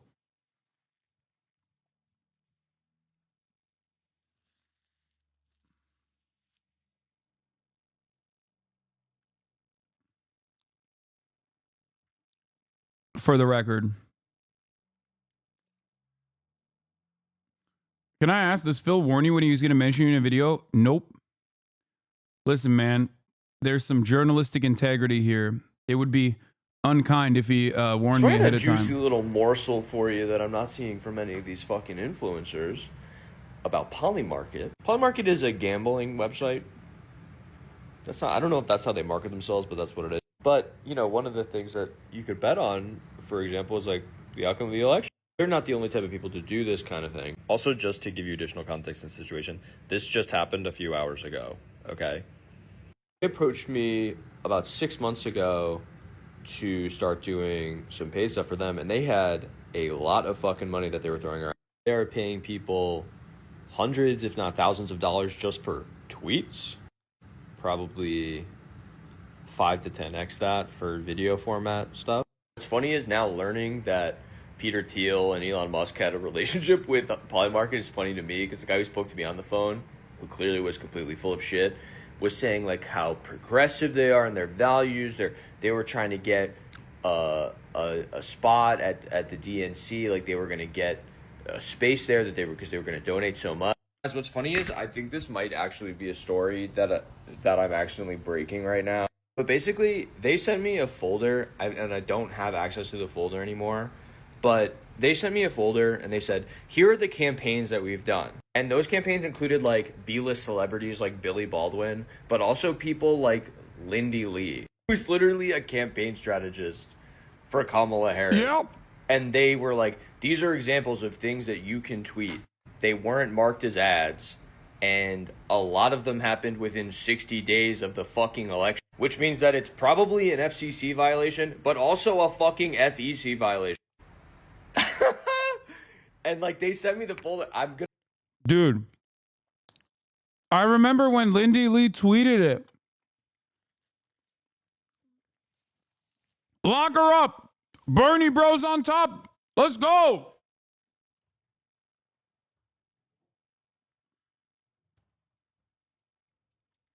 Lindy Lee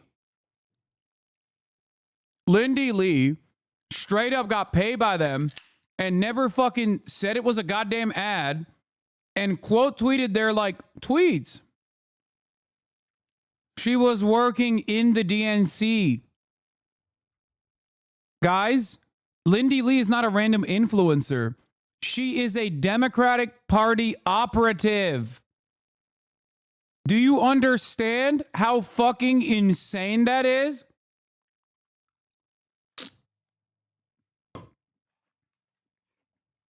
I'm fairly certain she deleted.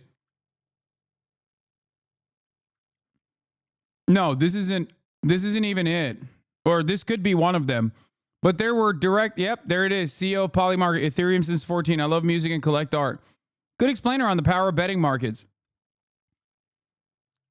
Polymarket odds may heavily tilt towards Trump because of some pro-Trump individuals are placing massive bets in his favor. Maybe not. That said, his allies are also funding pro-Trump polls. Yet no one can deny the power of Polymarket. Oh, here's another Lindy Lee tweet. Vice President Kamala Harris gave the most gracious and classiest concession speech in recent history. She was dignified and poised. Her emphasis on the peaceful transfer of power was so deeply important. Madam Vice President showed the world the best of America today. Quote tweeting Polymarket. But this is the funniest one. Lolo, back in January 27, 2020, obviously put forward a meme. Wow, this is terrible. Directly from the campaign too, shaking my head. Bernie Sanders 2020. I will be direct here, Alex. We need you to keep bullying people online. The strategy is working. Keep going, comrade. And then he got a fucking DM from Lindy Lee, who at the time was a political strategist, still working within the ranks of the, was working in the Democratic Party, but hadn't started working for Kamala Harris yet. Hi, is the screenshot of the Bernie email real? Once again, remember, going to Princeton does not automatically mean you are intelligent. Once again, a lot of the people that work at these places that you think because they dress a certain way, they speak a certain way, they have certain credentials, you automatically assume that they're intelligent. This is not the case, as demonstrated once again by the likes of Lindy Lee. I'm going to try to have to look for the folder, but they sent me a folder with like a shitload of these. Like when you see a big account tweeting and they're doing Polymarket and they're like, wow, what do you think is going to happen here, guys? They're getting fucking paid to do that. I almost did it. And the reason I didn't is because the tiny little lawyer that lives in my brain was like, this I don't know about this. And look, I'm not saying it is illegal. I'm just saying it seems like some people might get confused about what you're saying when you're sharing a map that shows Donald Trump with, 65 or 70% whatever, and then being like, what do you guys think about this? Could that be electioneering? I don't know. I'm not a lawyer for the It is.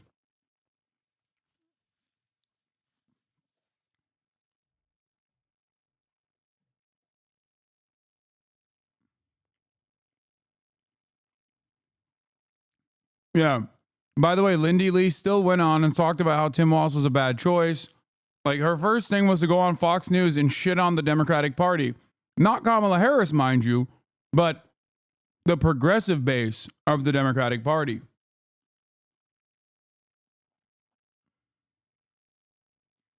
You mean X and Aiden's opposing tweets might have been ads?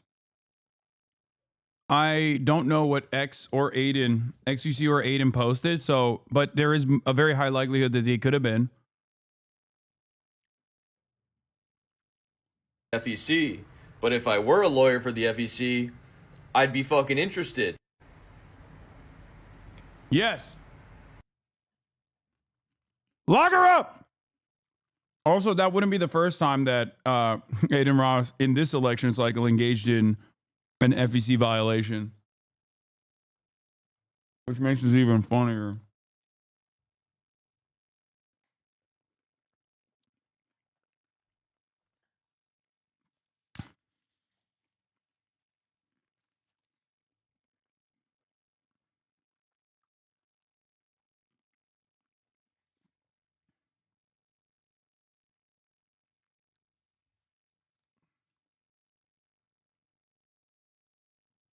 All right. Alex Jones, InfoWars. Let's watch. Morning, the satirical news site The Onion has just won an auction to acquire the media outlet InfoWars. Right-wing conspiracy theorist Alex. Before we get started, I must also disclose that I'm a big fan of The Onion and the new / kind of older direction that they're going towards right now. I'm friends with some of the people. Some of them are my moots, okay? So, full disclosure there. And that, I look forward to seeing what they cook up. Jones. The Onion's bid was backed by the families of 8 victims of the Sandy Hook school shooting, the very people that Jones defamed. And now Alex Jones is responding on social media. The Connecticut Democrats with the Onion newspaper bought us. They asked, did they outbid? They said, well, it was competitive. So they changed all the bidding rules, made it secret 2 days ago. I had a bad feeling. I told you that. And just like they tried to shut us down back in late May without a court order, they're supposed to have a court order. There's going to be injunctions filed. I'm about to go live out of Harrison's American Journal studio. I don't know what's going to happen, but I'm going to be here until they come in here and turn the lights off. Joining us now, CNN Chief Media Analyst Brian Stelter. Brian, how did this go down? This is a pretty stunning development. It's both hilarious and also very serious, Jim. For those who don't know The Onion, this is the print newspaper of The Onion. The Onion's a longtime comedy brand, a satire brand, making fun of real news. The Onion was fake news before that slogan ever erupted in our politics. Here's an example from The Onion paper, Jim. Trump launches his own brand of voting machines. Like, that's the kind of humor The Onion is known for. But they're doing something very serious here. They were able to bid for the InfoWars media empire. InfoWars, of course, a very different kind of fake news. InfoWars and Alex Jones, he's all about fear of immigrants, fear of Democrats, fear of government. He is a disinformation artist, and it was his defaming of the Sandy Hook families that caused all of this to happen. It was that lawsuit.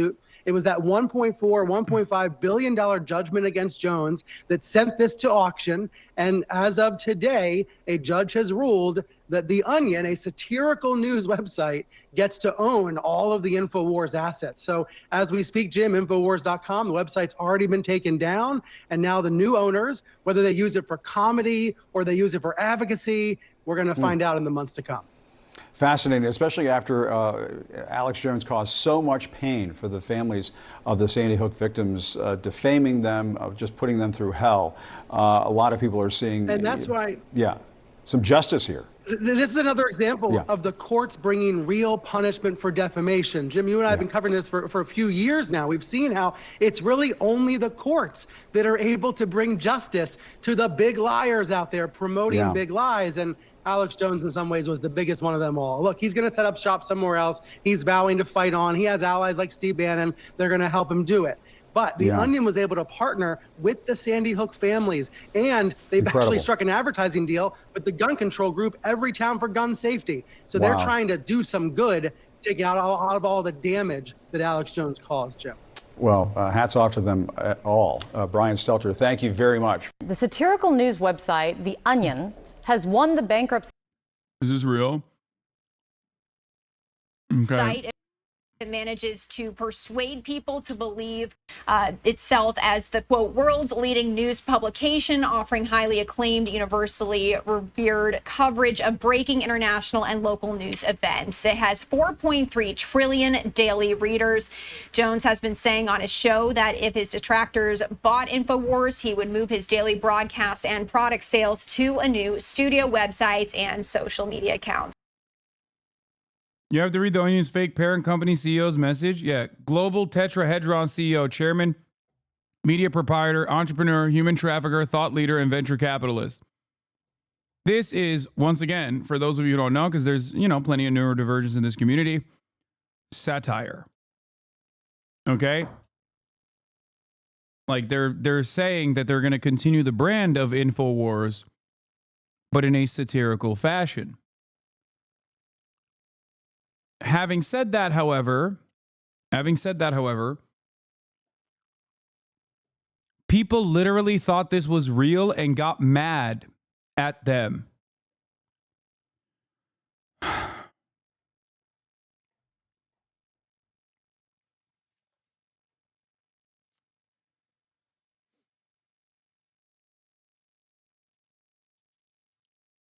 But yes, I am very excited at this, and I look forward to the work that they put out. And not only do I look forward to the work that they put out, I hope I can work with them as well. Auction to buy conspiracy theorist Alex Jones's InfoWars. Now, the bid was backed by families of the victims of the Sandy Hook massacre. The group won a huge $1 billion lawsuit against Alex Jones and his company in 2018.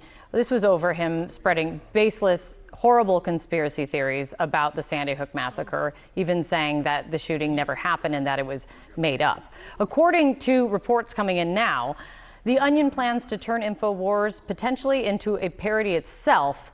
But there's a whole lot of questions of what this means now with this news coming in. So let me bring in right now CNN media analyst and Axios senior media correspondent Sarah Fisher on this. Now that I think about it, I wonder if there's a way I can use this as precedent to go after a media personality that has impacted my real life experiences and has actively tried to, defame me deliberately by not only engaging in slander routinely, but also beyond the slander, has actively targeted by way of his Discord and by way of his subreddit an interest to harass me and my family members and people that are around me.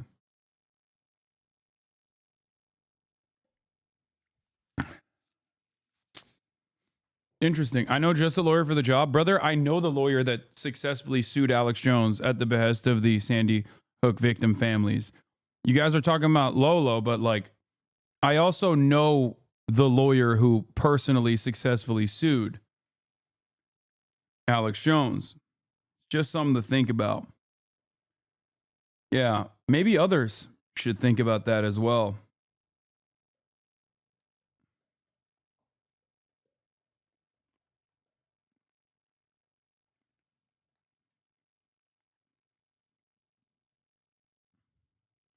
Ladies and gentlemen, it is 7:50 right now. I'm about to upload this to X. I just got word 15 minutes ago that my lawyers and folks met with the U.S. trustee over our bankruptcy this morning, and they said they're shutting us down even without a court order. This morning, the Connecticut Democrats with the Onion newspaper bought us. They asked, did they outbid? They said, well, it was competitive. So they changed all the bidding rules, made it secret 2 days ago. I had a bad feeling. I told you that. And just like they tried to shut us down back in late May without a court order, they're supposed to have a court order. There's going to be injunctions filed. I'm about to go live out of Harrison's American Journal studio. I don't know. Did you see that Midwestern Mark say that you smeared him? Wait, why? What did I say? Is it because I was making fun of him for saying that Jackson Hinkledink is a well-respected MAGA, well-respected in the MAGA world?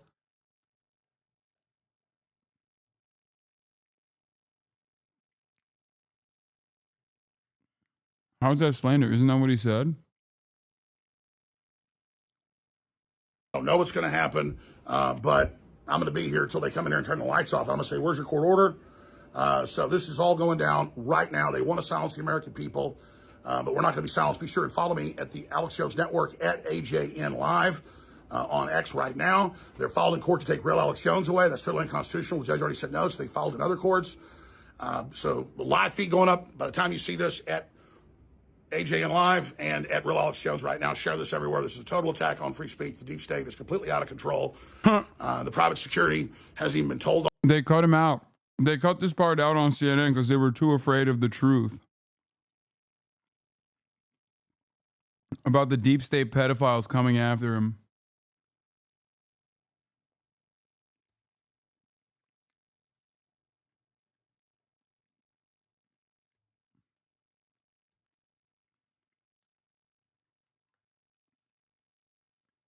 I've thought about it.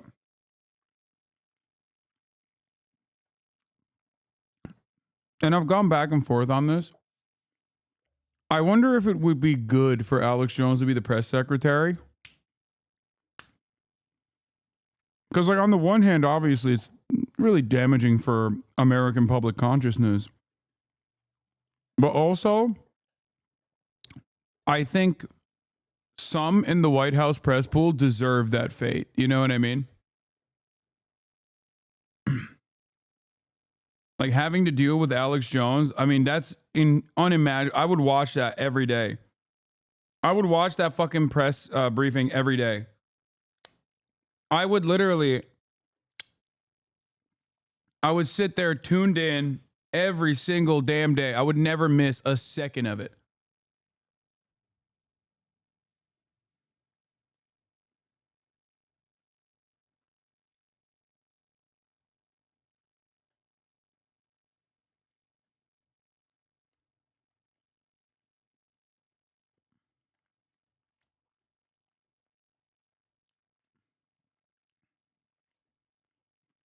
All this yet. They tried to tell them last time, the other U.S. trustee, to shut us down with a court order. These folks said no.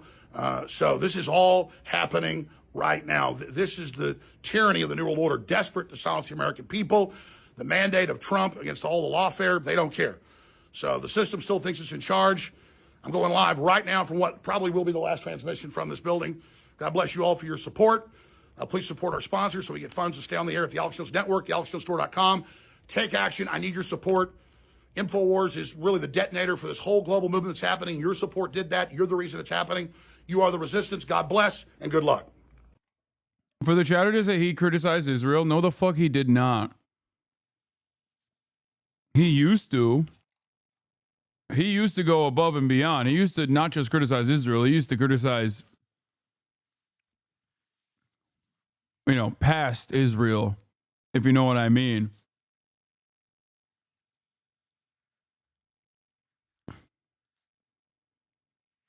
But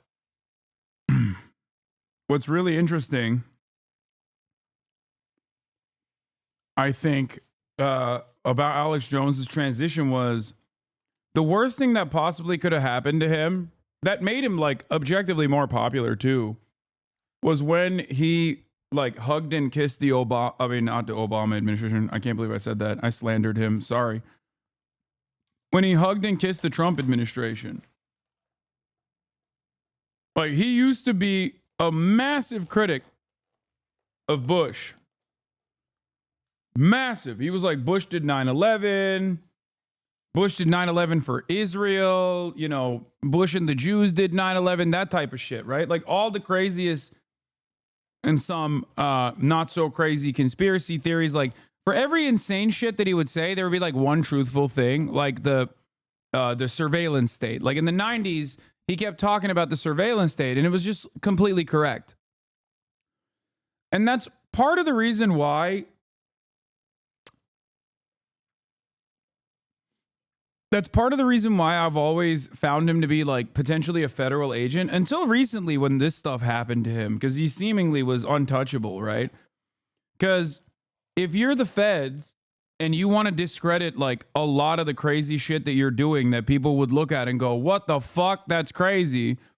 You want a guy like Alex Jones to be saying some of the truthful things and then simultaneously say like insane stuff as though there are interdimensional space vampires who are pedophiles who are, existing amongst us. So like, I think that was in order to discredit like the real things he talks about, right? So I've always been this Alex Jones fan, as you guys know, who maintained the position that he might be a federal agent. But the worst possible thing that, in my mind, ruined Alex Jones, which simultaneously made him like so much more popular, was when he became a government stooge.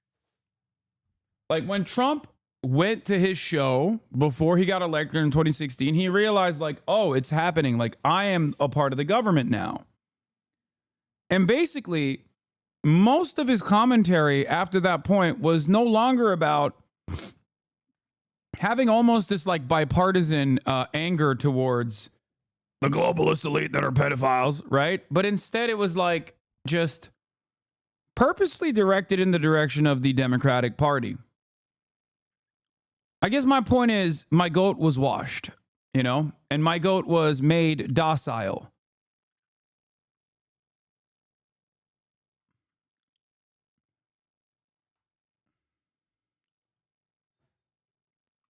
The TYT 2016 almost fight was funny. Yeah.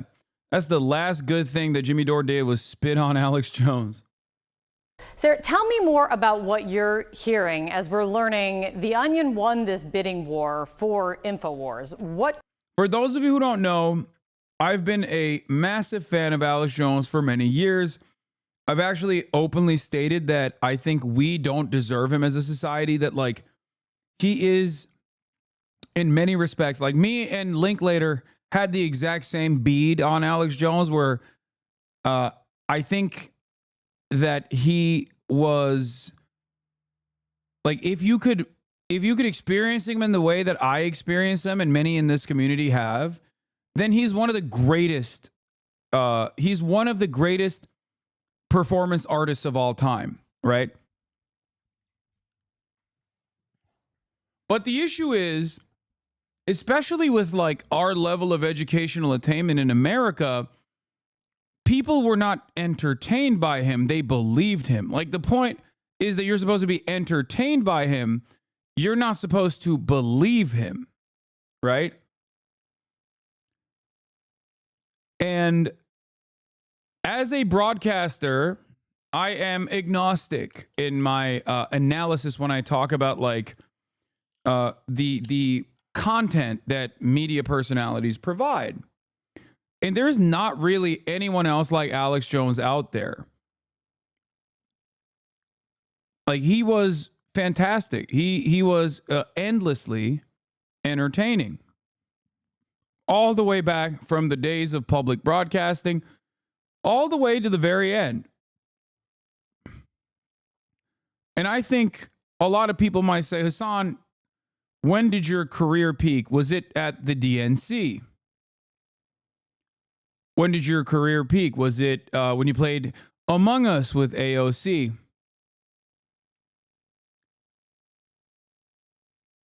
And it was none of those things. My career peaked when Alex Jones noticed me and did a segment on me. This is from July 25th, my birthday, 2020, where Alex Jones did an entire story on, I believe this was after the 9/11 comments. Hosuni. His name is Hasan. He's funded by Gulf dictators, hundreds of millions. George Soros and Google. He wears jackets that say bash fascist. Wait, is this real? What the fuck? When is this from, dude? How did you find this, dude? And has a club in his hand. He's a young Turk. They tasted the blood of 1.5 million Christian Armenians, and they'll taste man flesh again. If they have their way. Bow, submit, turn your weapons in. 2. The nephew of Turd Breath, Sink Turd Breath, Hasan. Oh my God. This is so cool. Oh my God. Oh, this is the best birthday gift ever, dude.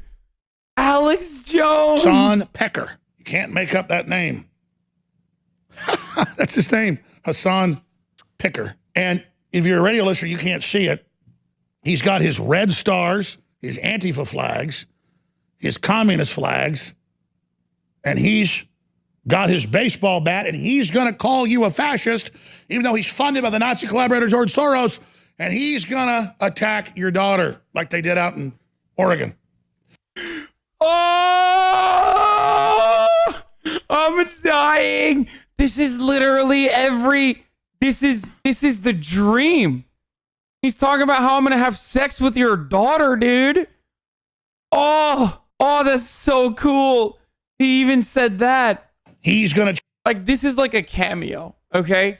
This is like if you paid Alex Jones $1,000 to do a cameo, this is the best cameo that he could ever make. Chase women down. That's what he's pushing. And uninterrupted for the Young Turks members. And this is the sexy death porn.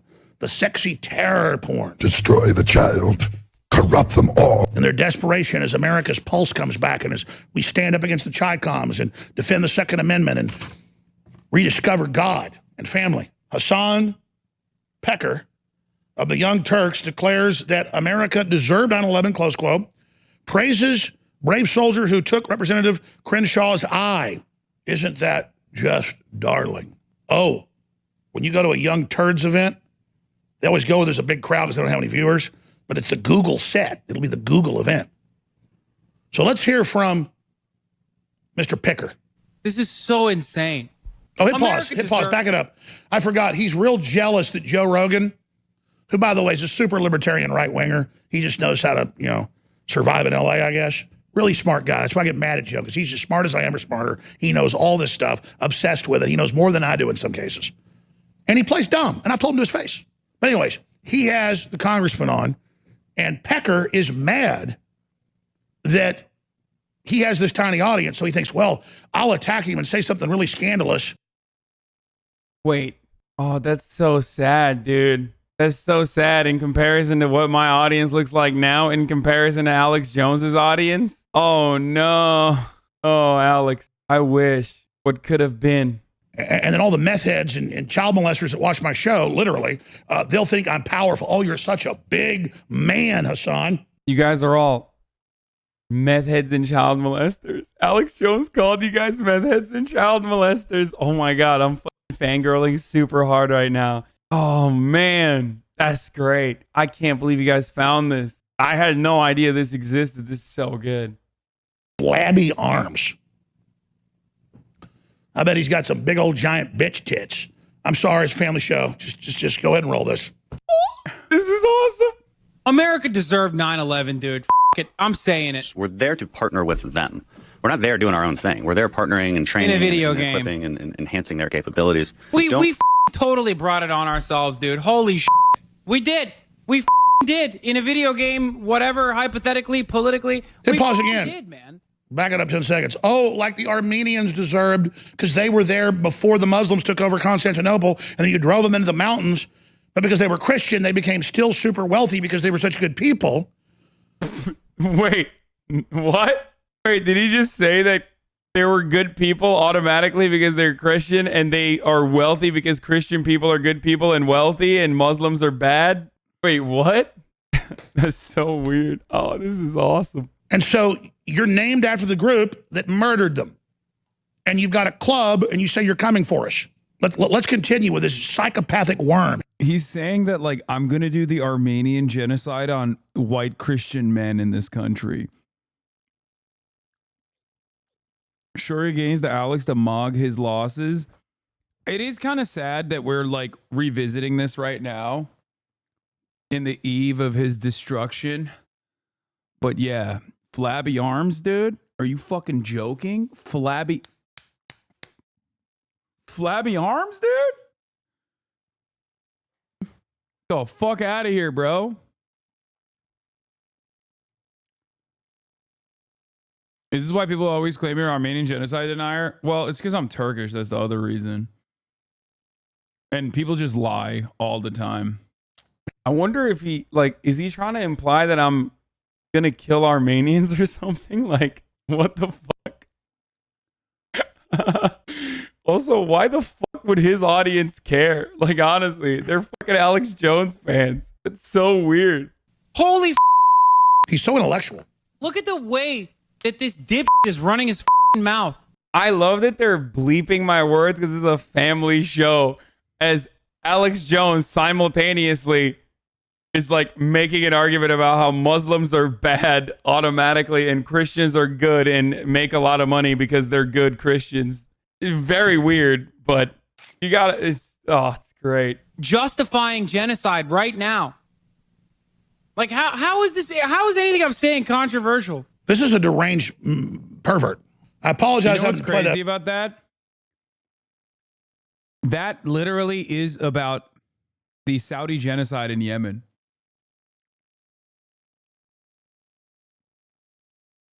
Which, at the time, I was very upset about because Bernie Sanders had demanded to stop selling arms to Saudi Arabia.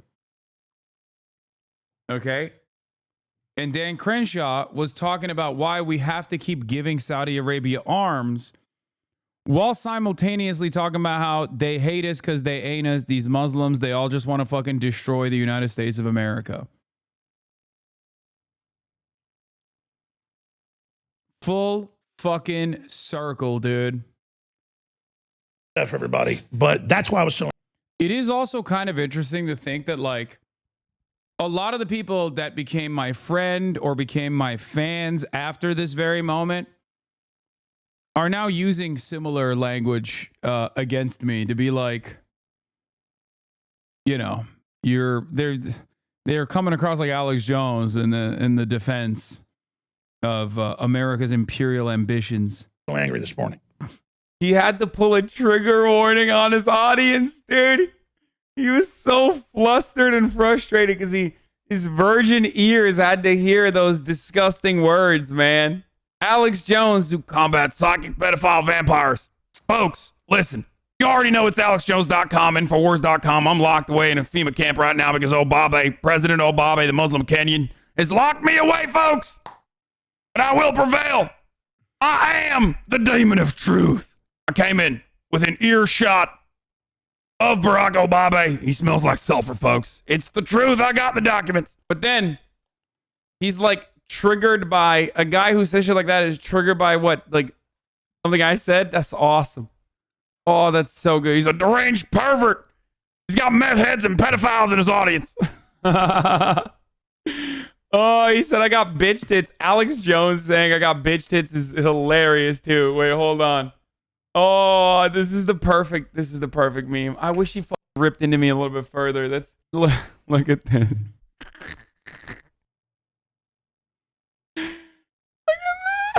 I'll bet he's got bitch tits under there. I'll tell you right now, I'll engage you in a spirited oil wrestling competition. Isn't that what you like? Isn't that what Turkish people like? They like doing Armenian genocide and also oil wrestling. I'll wrestle you, brother. I'll tell you right now. I'll let you do the hook. Little known move in oil wrestling, which I know a lot about suspiciously, is when you put your finger in your opponent's butthole. Psychopathic pervert. I want him to do that to me. I want him to maneuver me. He's got flabby bitch tits. I know it. Unlike me, I got masculine, bodacious body built like an ox. Because I take alpha male supplements, as you all know. Go to alexjones.com. You can purchase my alpha male supplements. I will eat his ass like my neighbors.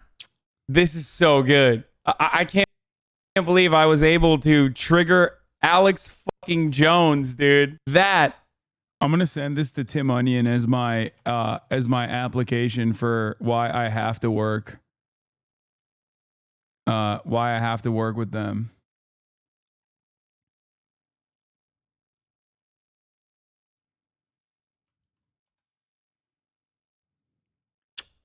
That made it worth it.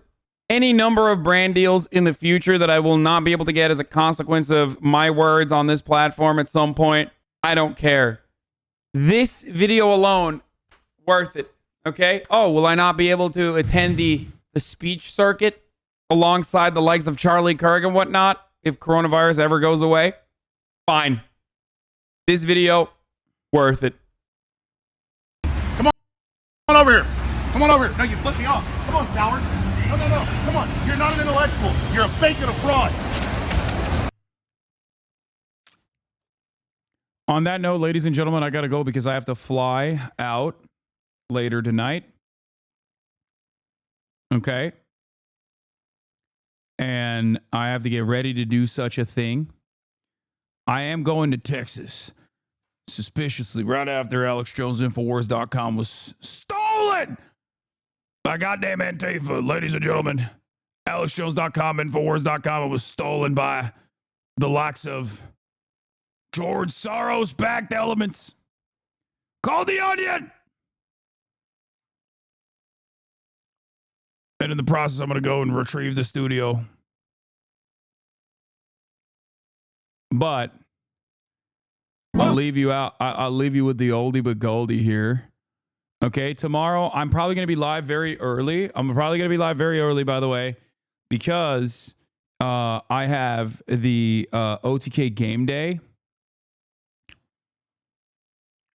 And I might be live super early before then to cover any sort of like updates in like a very short stream if I do that. If not, you can catch me on OTK game day. I'm going to be playing basketball tomorrow.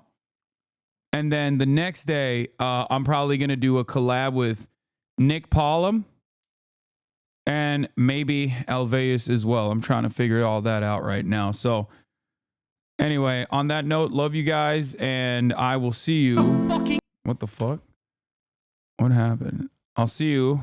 What a fucking liar, tomorrow, dude. ladies and gentlemen. What a fucking Weasley little liar, dude. Alex Jones out. Real Patriots rise up. Weasley little liar, dude. Holy shit, dude. Holy fucking shit, dude. Literally lying. Fuck it. I'm saying it. America deserves love.